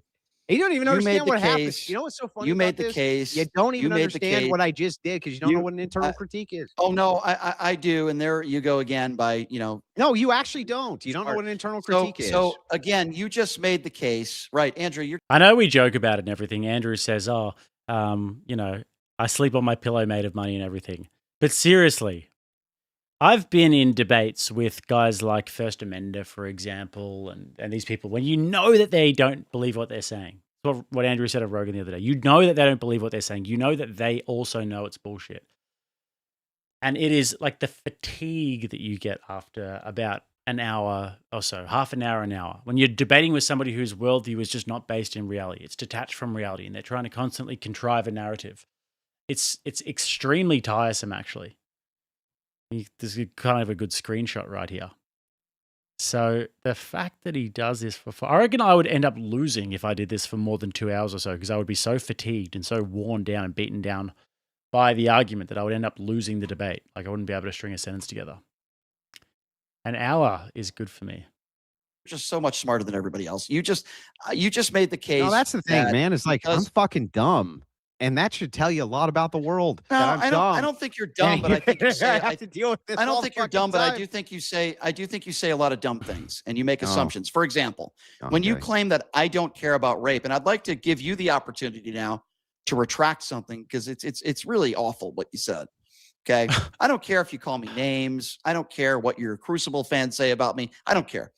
But you made the case that I don't care about any of these women that have come forward that have accused Trump of rape, because right now I can't name their names and I don't know all the specifics in the case. Are you willing to retract that statement now? Because Andrew goes old man stamina. Yeah, but the thing is, Brian has been in third, fourth gear the whole time. He really hasn't switched up cadence. This is like his natural mode. This is his factory settings almost, is just lying and carrying the lie. It's like if I'm in a boxing match, right? And the other guy's not very good, but he's just willing to just take the punches like a Homer Simpson, like a journeyman, And I'm there dancing around, piecing them up. And they just won't fucking go down. They just won't go down. And you go to your corner and, third, fourth, fifth, sixth round, you get back out again and you're like, this guy he just keeps doubling down, walking in with his chin up, just getting absolutely battered, but just keeps coming out round after round. This is like the lie. He just keeps getting battered in every single lie, but just keeps doubling down. It's really something. It's quite offensive when you make it, because it's not true. I care about any woman or man I'll give you child or anybody. Here, hang on. I'll give you an olive branch, okay? The purpose of what I just did, the internal critique, is to demonstrate there's no grounds from which to ever make a criticism of me, regardless of what I say about any of this, because the opposition has no idea what they're even discussing, because they didn't read it, they don't know it, they don't understand it. To separate the two issues, do I think that Brian obviously cares if women get essayed? Of course I think he does. Of course I think you do, Brian. Do I also think, though, that you'll utilize this for the purpose of political expediency, even though you have no familiarization with the source content? So here's why you're wrong. Hang on, Brian. Let me finish. I'm trying to delineate to give you the olive branch. Do I think that you will utilize that for the purposes of political expediency? Yes, and I just demonstrated it, which is why we have so little evidence of the Trump essays kids. We have so little evidence of, the fucking these women. Okay, so Andrew, they're all totally credible. Andrew, let me respond. You don't know anything I'm about going to prove to you right now that I am very consistent when it comes to my opinions with high-profile people, even when it's political, and even when you might think that it's not politically convenient for me. I have been saying now for over 20 years, even before I got into radio, and I maintain this position now, that Bill Clinton did some horrible sexual things to women. I do believe he did some terrible things. And I do believe that is the one thing that Bill Clinton and Donald Trump. What terrible things? Hold on. I do believe that Bill Clinton and Donald Trump have done sexual things to women against their will at one point in their life. I do believe that. And that's why I would never vote for Bill Clinton. It's part of the reason why I didn't vote for Hillary Clinton. This is not political for me. Do I dislike Donald Trump? Not because Donald Trump is a Republican, because I think he's a really bad guy and he's done some horrible things. Do I think Bill Clinton is a bad guy? Yeah. I'm not disputing that I think that you believe that Trump's done horrible things. I agree that you believe that, Brian. What I don't understand is how you could be so willing to call somebody a PDF with such an underwhelming amount of evidence, which is almost none. Hang on, which almost it really is almost none. And by the way, Brian, I want to point this out. And then to morally grandstand that the evidence you are trying to source, which is a pattern of behavior, you don't know anything about. That is why I'm like, dude, this makes zero sense to me. And it makes zero sense to the observer, because how could it be the case that you would morally grandstand on the one hand, you care so much, you don't know any of the details of it. On the other hand, claim he's the thing, have no evidence for it, and then tell me that I'm being somehow evil because I require a standard of evidence for the claims that you make. No. So first of all, I don't think I use the term evil, but I think some of the things you've said are reprehensible. As I've said before, and I'll say again, there's a lot of... You know how we know that he knows that he's lying? Because at the start of the debate, you guys who have been here for how long now? Nearly 5 hours we've been streaming this, okay? At the start of the debate, you'll remember that he was asking Andrew for the evidence that Alex Preddy was a professional protester or a professional agitator. Where's the evidence? And then when Andrew said, well, I didn't say that I'm certain about this. I said, I suspect he might be a paid or a professional agitator. And then Brian saying, well, where's the evidence? What's the evidence? So he knows what is meant by evidence, but is willing to obfuscate and lie. But when he asked Andrew for evidence, Andrew said, well, I don't know for sure, but I suspect that he might be. So he qualifies it. But the way that Brian qualified this was he said he's 100% sure that Trump was covering for Maxwell. He's 100% sure that Trump is a PDF. I'll let you guys do as you will with that information. Have I said that are reprehensible? I mean, you just kind of retracted it, but I thought when you say that all the women are lying bitches, all of them, any woman that's ever made a claim, you have no standard from which to criticize that claim. None. Well, you have no standard by which to say that they're all lying bitches. You don't know whether they're telling the truth. Yeah, or not. but Brian, you're making again my point for me. I think I'm a reasonable, rational human being, and I require evidence and I want stance reasons which are evidence backed, before I make claims. The first, so can I ask you something? Hang on. The first engagement that we had, right? You were trying to use evidentiary reasoning in order to say this is unjustified. That is a position I can wrap my head around. But the second we move over to this guy who you're politically opposed to, those very same evidentiary standards you would cite in the first debate, you'd abandon in the second. And that's why it's like, I don't think that's consistent. I don't think that's intellectually honest. And I think you're bullshitting me a little bit. Okay, let's talk about that. Let's talk about intellectual honesty. Okay. Because I want to know if you're consistent. Because you said you require evidence. Yeah. Is there any evidence that was presented to claim that Donald Trump won the 2020 election? Was that? What is that, dude? This has nothing to do with anything. Why Ask me about things which are relational. Why won't you answer my question? Yeah, no. Here's why I'm asking. Because it's a red herring. It's a fallacy. It's a red herring. Because you're a hypocrite. That's why. So when it comes to women, let me explain why. Let me explain why. Let me explain why. Let me explain why. If you just give me a moment. Yeah. When a woman comes forward, any woman by your standards that has ever claimed that Donald Trump sexually abused him, you have to have immediate evidence. Otherwise, you don't believe them, right? But Donald Trump has. I know it's terrible. Hold on. Did Donald Trump have any credible evidence that the election was stolen and rigged, and that Joe Biden cheated and the Democrats cheated? Even if has that ever been proven? Yeah, but even if I concede this point, that does nothing for you. Just do you answer the understand that? question. Like, it I don't doesn't care do whether you anything think it for does you. something for me or not. Answer the question. It's a red herring. We're not getting into Why it. won't you You're just answer? because you're trying to divert away from the Was topic. there so when it comes to women that accuse Trump of rape, Yes, give me I that require evidence. evidence. Hang on, when hang it on. comes to Donald My claim Trump, is this. My claim is this. When it comes to women who accuse Donald Trump of rape, I want evidence. That's the claim. Why would you want that? That's crazy. You want evidence of such a thing? Why not just take it at face value? You can't take Brian Shapiro seriously. Have a look at the guy. Do you have something? Do you have something you want to say about the fucking claim or not, Brian? So would you agree that there are women in society, some that have been raped 20 years, 30 years, 40 years ago, and they'll make the claim 40 years later that, yes, they were the victim of sexual abuse? I do think. And hold on. Okay, Let me just finish my question. Okay, sure. Go ahead. That's fair. Because I think this is an important distinction.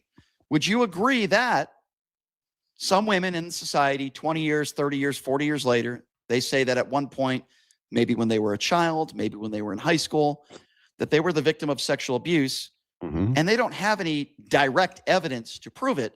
Are they all? Yeah, you could agree that women do that, yes. And he's going to say clearly, he's going to say, are they all liars? Some of them may be, some of them may not be. Lying then, by your standard? Of course not. Okay, so it is possible that you might not have evidence, but it still could have happened. Is that fair, Andrew? Of course. Okay. But is it also fair? Is it also fair if I say, she said that this happened, but she has no evidence, and until I see some evidence, I'm not going to believe it? Is that also fair? No. I don't think it's fair to call them a lying bitch. Okay, and that's not the question I asked you. The question that I asked you was, if I say, she made this claim, I agree she made the claim, but I've seen no evidence for it, and until I see evidence for it, I don't believe it. Is that fair? Not always, and I'll tell you why. Okay, why? Maybe in some cases, but not always. Because as we've just established in the first question that I asked you, there are times where women won't have direct evidence. They might not even remember the day.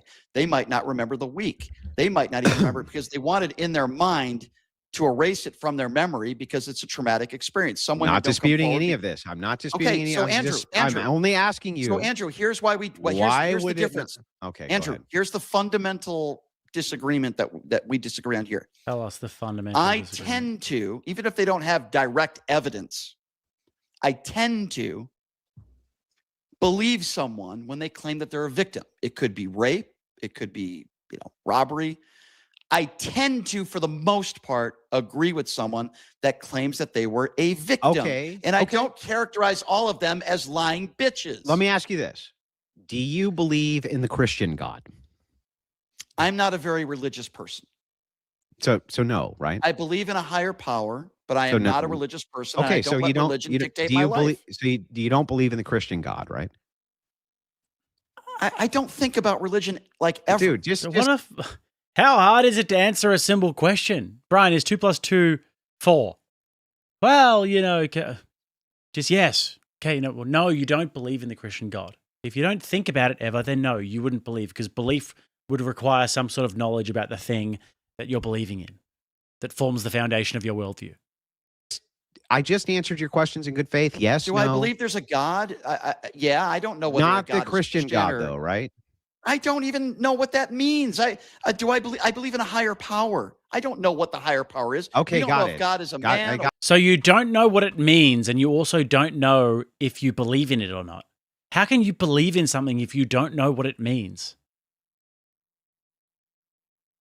This guy's literally allergic to answering questions. Got it. Okay. There's and millions. I don't want to get into a religious conversation. We're not having a religious conversation. Right. I'm just trying to parse out your logic. Okay, fine. Do you believe that the Christian God is God? Like I said, Andrew. No, right? I don't. Nobody knows.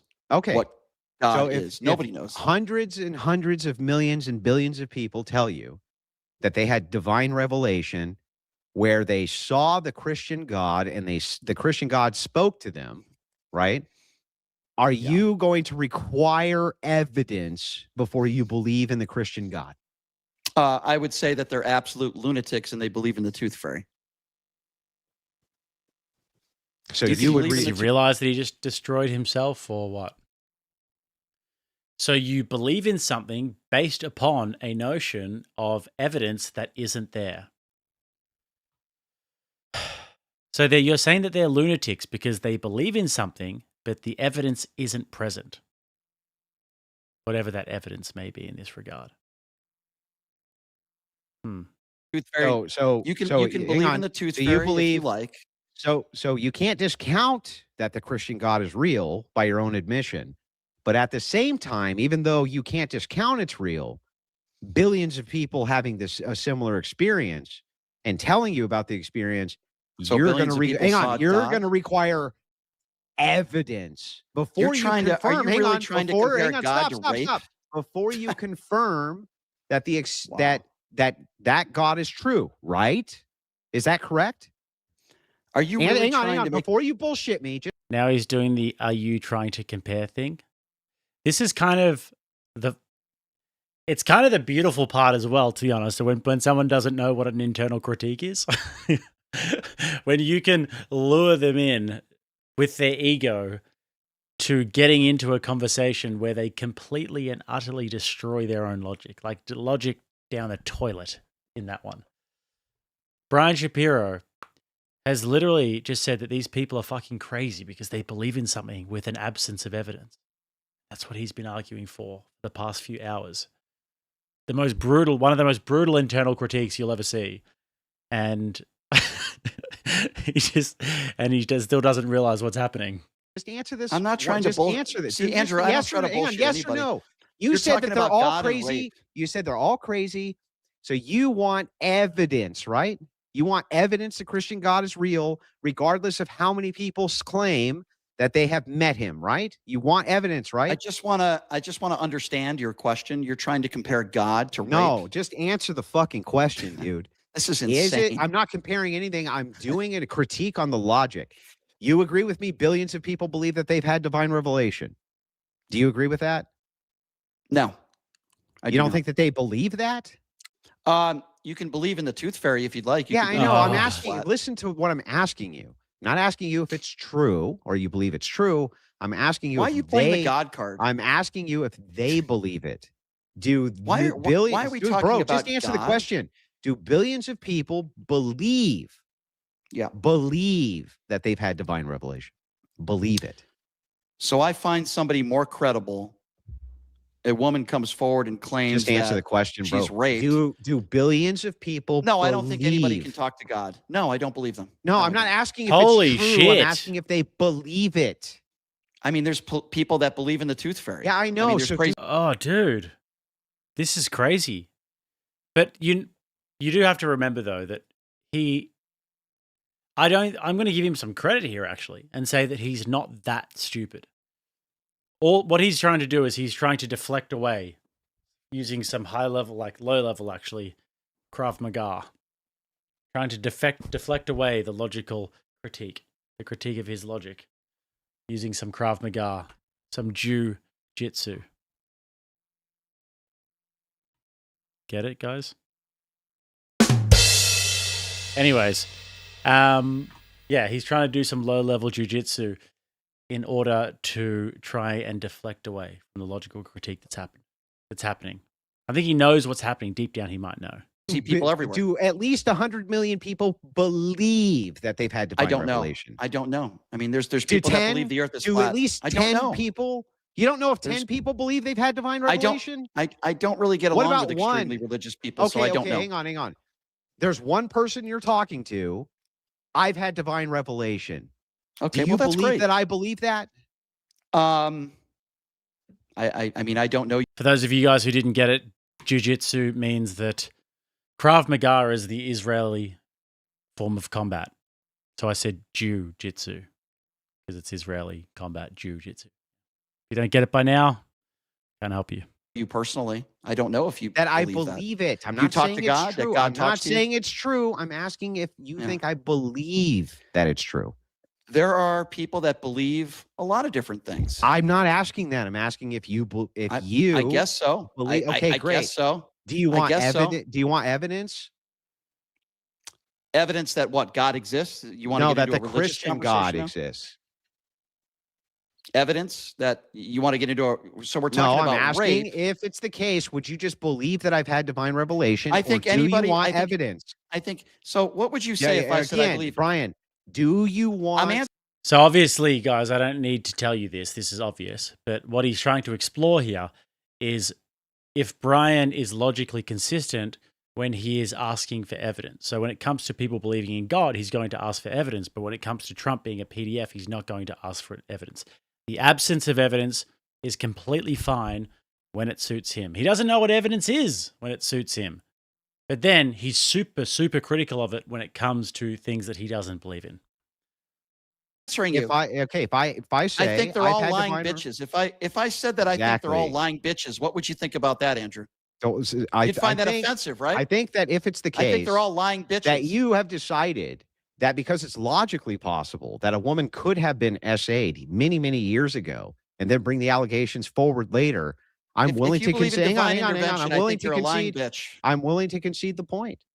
But if it's the case that you're saying that you should believe it anyway, even absent evidence, and you did say that. I gave you my hang on. And then you did say you should believe them anyway, absent evidence. You wouldn't take that standard with religiosity and don't. Which makes you the fucking hypocrite, sir. I'm not a hypocrite. I know what you're trying to do. Pure hypocrisy, son. No, it's not hypocrisy at all. There is a fine line difference between somebody who thinks that they talk to a being person that doesn't no evidence that they exist, than for someone who makes a claim that they were sexually no evidence abused. That they exist, but there's no evidence that this person was SA'd. If you believe that God talks to you, Andrew, anybody. That if I said that you're all lying bitches, you'd probably find that offensive, right? Do you realize that that's the same? Do you realize we're talking about the same burden of evidence? Yes, we are. Do you realize we're not? Yeah, we are. If a woman comes to you and says, I was SA'd 40 years ago, but I have no evidence to demonstrate that that's the case. And a person comes to you and says, I've talked to God. I talked to him 40 years ago, but I have no evidence that that's the case. Why should I believe one, but not believe the other? Yeah, let's dissect that a little bit. So what Andrew is doing is he's trying to compare somebody who says they talk to God to a woman who claims that she was the victim of sexual assault. Can you answer my question? So for all the thing is, Brian doesn't realize that not everybody is as retarded as him. So we understand that he's doing something that is designed to test your logic here. We understand that he's doing a basic internal critique of your logic. So I don't know would this work on anybody? Him doing the whole, well, he's trying to say that it's the same thing. No one thinks that. That's so retarded. Of the Crucible fans out there that are listening to this. Yeah, can you answer my question now? How the moral grandstanding and answer the question. Can you answer the question? Ridiculous. Why should I require evidence for one? Well, here's the difference. Even though it's based on the same thing, which is eyewitness testimony. Hey, buddy, because one of them is a fucking crime. That's why. One of them is a fucking crime. What the fuck does that have to do with anything? One of them is faith and belief, and the other one is a fucking crime. See, guys, notice here, I've said this a lot of times throughout this debate. This is what Brian does. When he's getting tested on his logic, he acts like he's angry and irate. I'm angry. Look at me, I'm angry. Therefore, I'm right. Just sit there, weather the storm. Can you not distinguish the two? Are you so stupid? You can't distinguish the two? So as long as rape is a crime. So as long as believing SA in wasn't something a and crime, having faith isn't a crime, dummy. Yeah, but why does that have any merit on anything? Because you're trying to compare rape to No, I'm just trying to compare why it would be that I need to take them on blind faith, but you won't take me on blind faith. Andrew, let me try to be calm and explain, okay? I'm the mouthpiece of the Almighty Andrew, just God, stop. Brian. Just shut up for a minute, Andrew. Wrong. Just give me 30 seconds and shut up. I can't okay? wait to hear it. When you say that you have a faith, right? When you believe in God or you're talking to God, it's a faith that you have. It's a belief system you have. It's faith. It's what we call faith. It's also an experience. It can be an experience. It's also not a crime. Now, what I say is there's nothing. What I say is there's nothing wrong with having faith. You can believe in what you want. Claiming that you have a discussion with God or having faith is very different than making a claim that you are the victim of a crime. How the fuck do you not understand the difference? I'll explain it You're really. making yourself looking ridiculous. I'll use real small words. There's difference? Far out. For me, not for you. I know that you're super smart and I'm dumb, but I'm going to use real small words for me and the audience. You said something we both agree on. Yeah, I know. I'm an idiot, but it's like this. You see, if a person believes that they have had revelation, that's an experience. And if a person believes that they've been essayed, that's an experience. What you're doing is you're asking me to take on faith, both, when you'll only take on faith one. Even though both, hang on, even though both, yeah, rape's an experience. Yes, that's an experience a woman has. Comparing an experience to a crime to having a discussion with God. I'm comparing an experience. No, it's a broader category of experience, you absolute goober.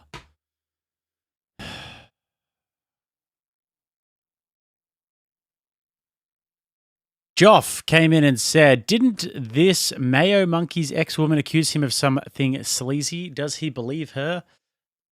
Brian Shapiro accusation, guys, you can look it into it on X yourself. Ryan Johnson, and that is why I love the Crucible, self-emulation. And Millstone says, for 5, noticing that you are noticing, Christ is King. Fernand Garcia for 10 says, would Brian believe a woman if she believes Trump is a PDF because God told her?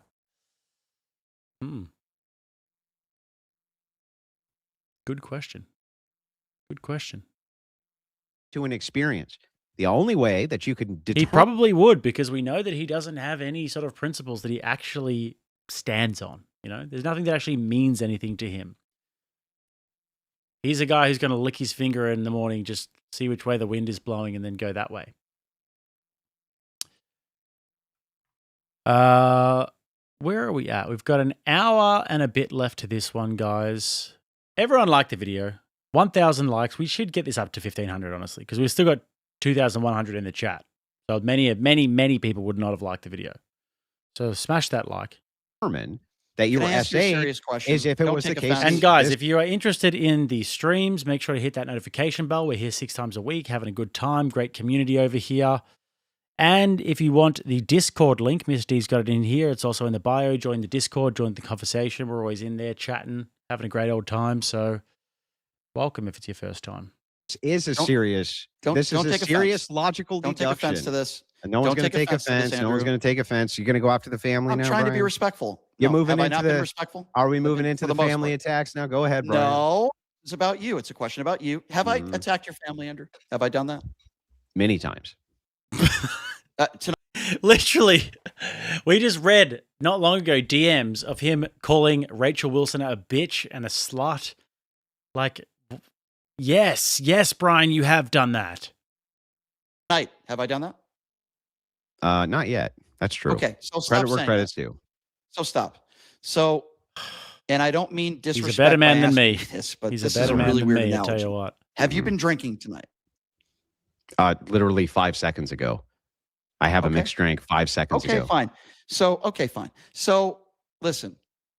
How would that help you, though? When you believe in God, when you not being believe able in to a higher- understand logic with me drinking coffee or whiskey has no bearing on anything. There is no logic, in my personal opinion, comparing faith and alleging to have a discussion with God, which, by the way, if that's how you feel, then you have the right to believe it, but it's not a crime. That's not the argument. It's not against the law. No, that's when not you the argument. claim that you were the victim of sexual assault, you're saying that you were the victim of a fucking crime. Do you agree not with understand me? the difference? Do you agree with me that a woman would have no way to report that she was essayed if it was the case that she never experienced being essayed?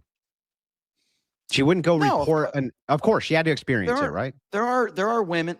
Yeah, of course. There are women. Yeah. So the thing is that if a person says they have divine revelation, they're also experiencing a phenomenon. By the From way, their I perspective, apologize. Somebody in your chat, I apologize. Rachel brought you a drink, and I shouldn't have. That was like 20 minutes ago. But go ahead. It wasn't 5 minutes ago. It was like 25 minutes ago. But go ahead. Go ahead, Andrew. Do you think I got drunk off a shot, Brian? Anyway, it seems to me the thing is, Brian, in the last 25 minutes, experience. We're talking about experience. You agree with me? A religious person is having an experience also. Why is it, Brian, please answer my question, that you require evidence for one experience that has no evidence, but don't require evidence for another experience that has no evidence? It's funny when Brian is like this syndicated radio host, all these sorts of things, but he has to have somebody explain to him basic logic, like a genuine child. Like, this is how I would try and explain how this argument is going down, or if you were trying to teach a child about really sort of basic logic. If I was just trying to explain to a child, this is how I would do it. Okay, so first of all, if somebody is claiming that they spoke to God, there is no evidence ever that they can prove that they There wouldn't be any evidence that a woman who was essayed and couldn't provide evidence would have either, Brian. Hold on. There are many women that in some scenarios can provide circumstantial evidence. They can provide witnesses like E. Jean Carroll, for example. I agree. There were witnesses. Hold on, because you said you don't believe E. Jean Carroll. In fact, you characterized. Yeah, her that as has a nothing lion. to do with what I'm asking you. Well, what I'm asking you specifically is a woman can't prove, has no evidence for. Guy says he has revelation, or woman says has revelation, can't prove, has no evidence for. Why am I supposed to believe the one, but I'm not supposed to believe the other? Sure. Why? Just finish your shot and I will explain. Okay. So, first of all, it's important to note that one is a crime and one is not. Holy shit. That. Second of all, there is literally no direct evidence that Bigfoot exists. There is no direct evidence that you could actually have a conversation with a god and a god is talking back to you unless your mind is playing games with you. Now, there you would can be see no signs. evidence in this case of an essay either, Brian. So you're talking about a woman, what? Give me a scenario who makes a claim 34 years down the road. Yeah, and has that she was the victim of sexual. She has zero evidence for it. Zero. She except I experienced. Hang on. She says, I experienced this. Sure. That's all. But I have no evidence that I can give you to corroborate it. Guy comes down from a mountain, says, hey, I experienced revelation, but I have no evidence at all that I can give you. Why? Hang on. Why do I believe one and not the other again? Yeah, here's my response to that. Because I personally believe, and I guess this is where we fundamentally disagree, that when someone comes forward and brings up a claim of what I think is one of the worst crimes anybody can commit, which is rape, sexual abuse, I tend to believe someone, and the majority of people, that they were at one point in their life a victim of this crime. And I say to myself, why would you be saying this, if it wasn't true? In some cases, why would the religious person? Well, I believe that they probably believe that they spoke to God, but there's so why do you not believe them, but you'll always believe the woman with no evidence? Obviously, okay, so first of all, I believe that there are religious people out there that believe all sorts of different things. Okay.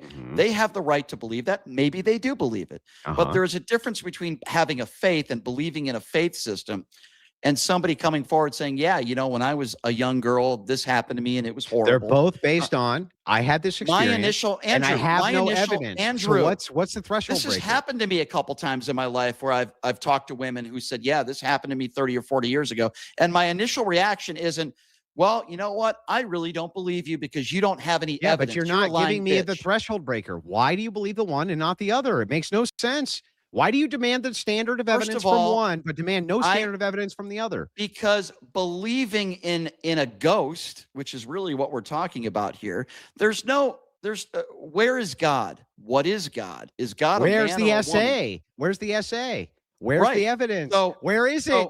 It's the same shit. It's reduced to the same thing. We are talking about, so the two differences here is we are talking about a crime that was allegedly committed. Why would that matter when it comes to believing a person Andrew, based on here's evidence? The thing, right? If somebody comes up to me and they say, hey, I talked to God, my initial reaction to them is, you know what, Brian? We'll make it easy. You're it's past the statute of limitations, so now there's no crime.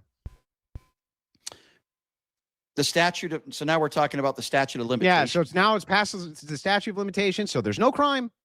Now one's not a crime and the other one's not a crime. Why do you believe one and you don't believe the other?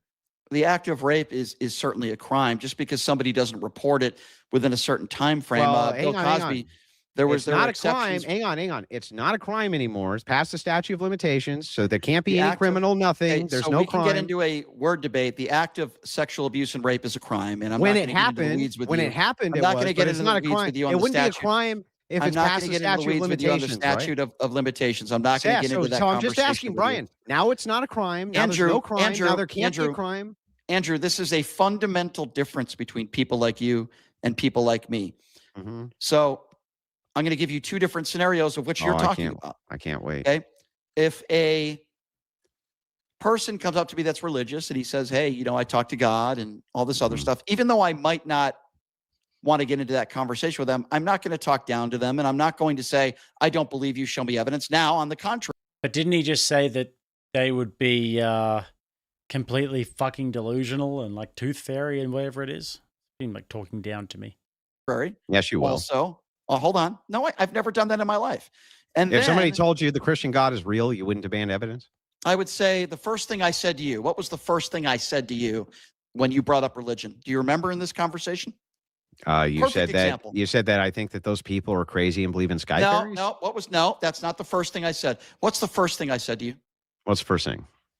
I said, I'm not a very religious person, so I'd rather not have that conversation with you. But I'm not having a religious conversation. I'm using an analogy. Hold on, you didn't let me finish. Me finish. So I would not talk down to that person. If I met a total stranger and I talked to God, I wouldn't say, hey, show me proof.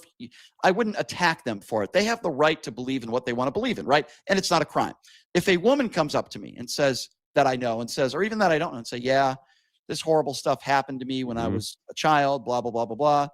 My initial reaction would never be, you're a lying bitch, or I don't believe you. Show me the evidence. Why does what I would do? Hang on. You know what I would do? But here's the thing. Tell us what I would do, Andrew. Fundamental question. I don't know. Give her a hug.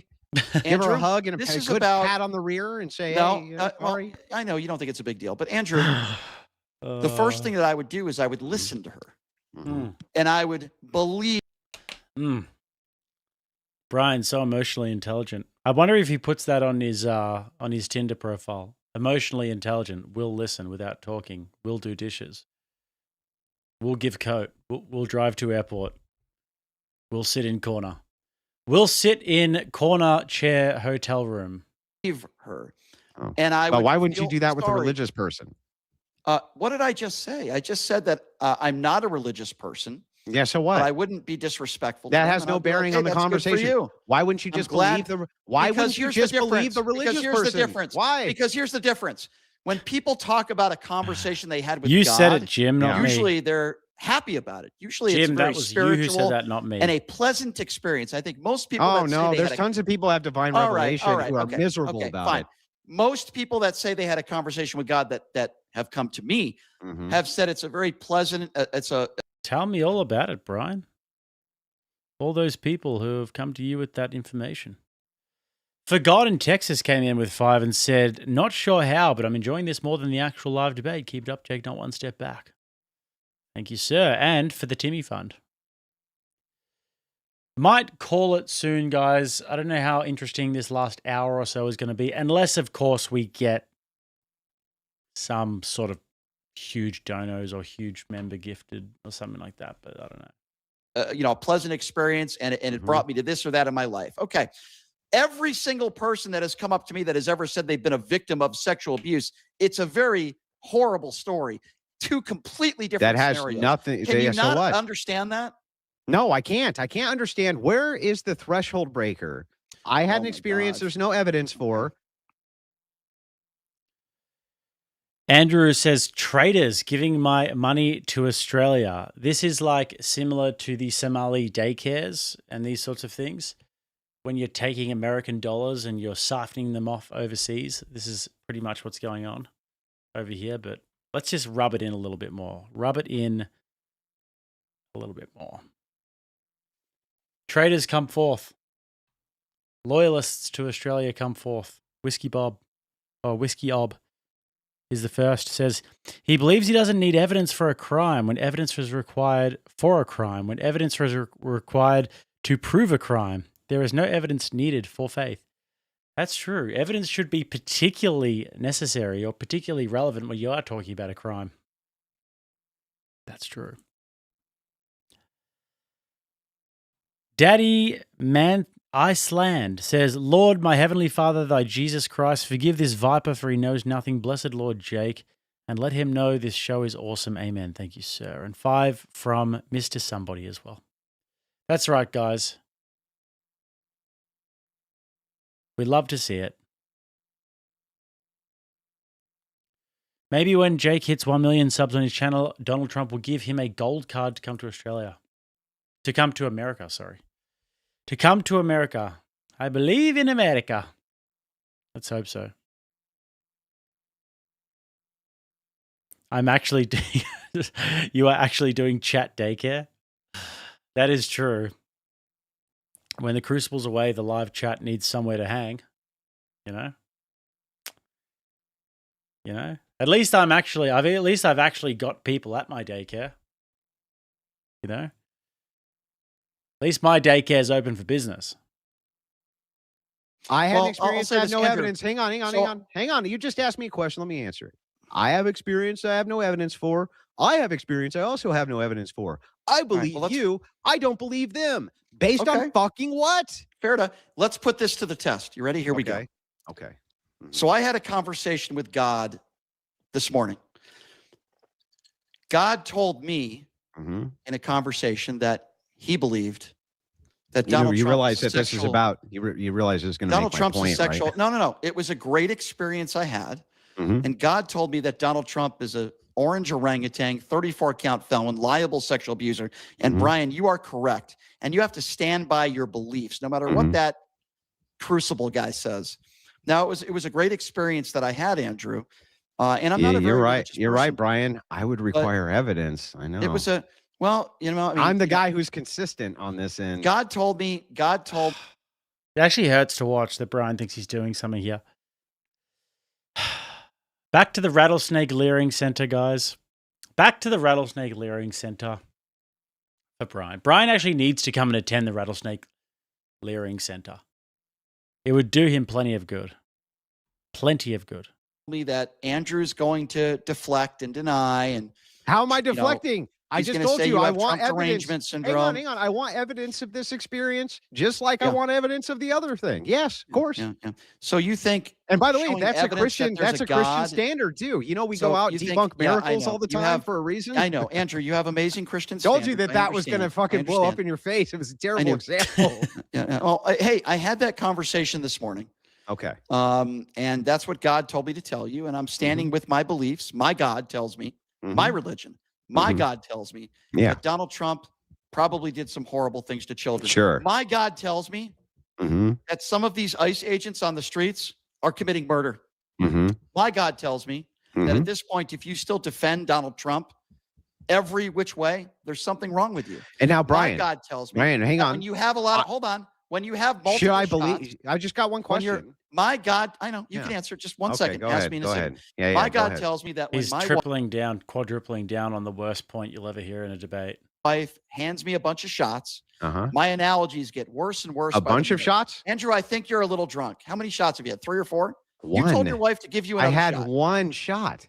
You told your wife, give me another shot. Don't lie. We have it on tape. I literally have this because he said that he cheers something the other night, and then he says, and I'll have another one. He was referring to a shot from another day. Even I remember that. Same glass, and I'm retarded.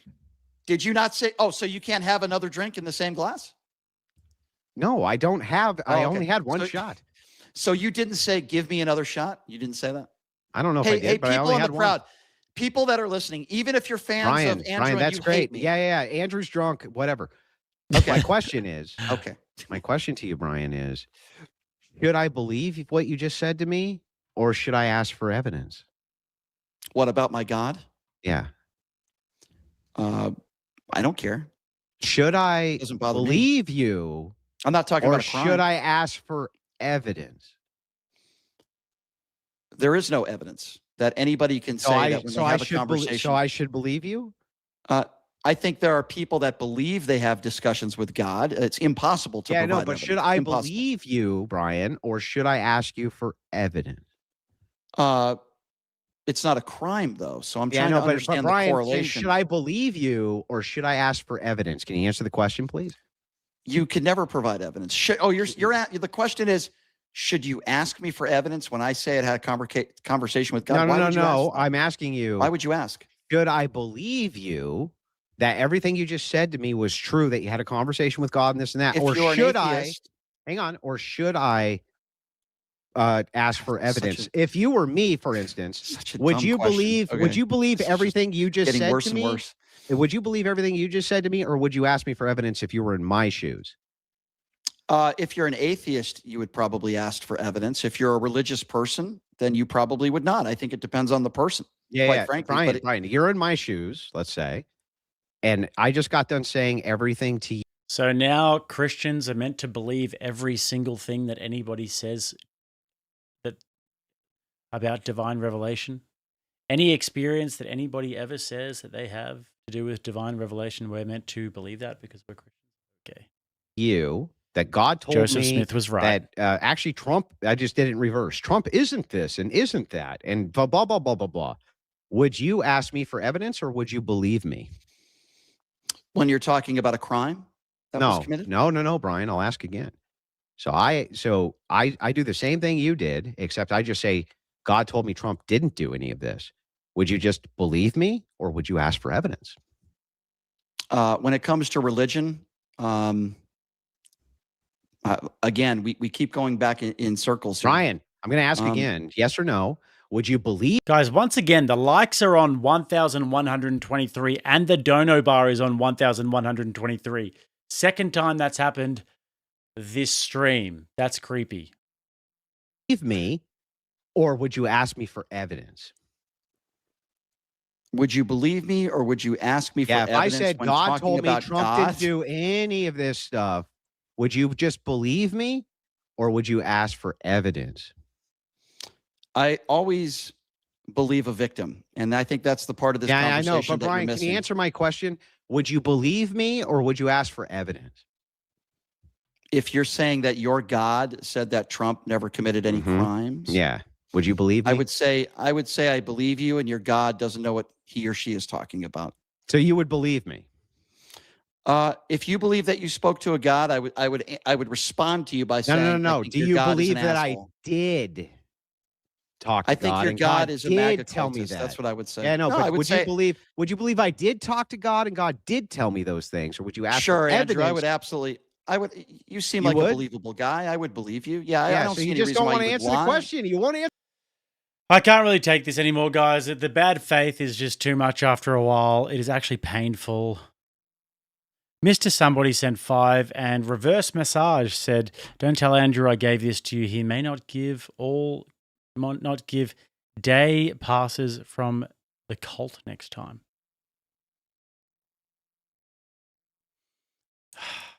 Hopefully he continues to give the day passes.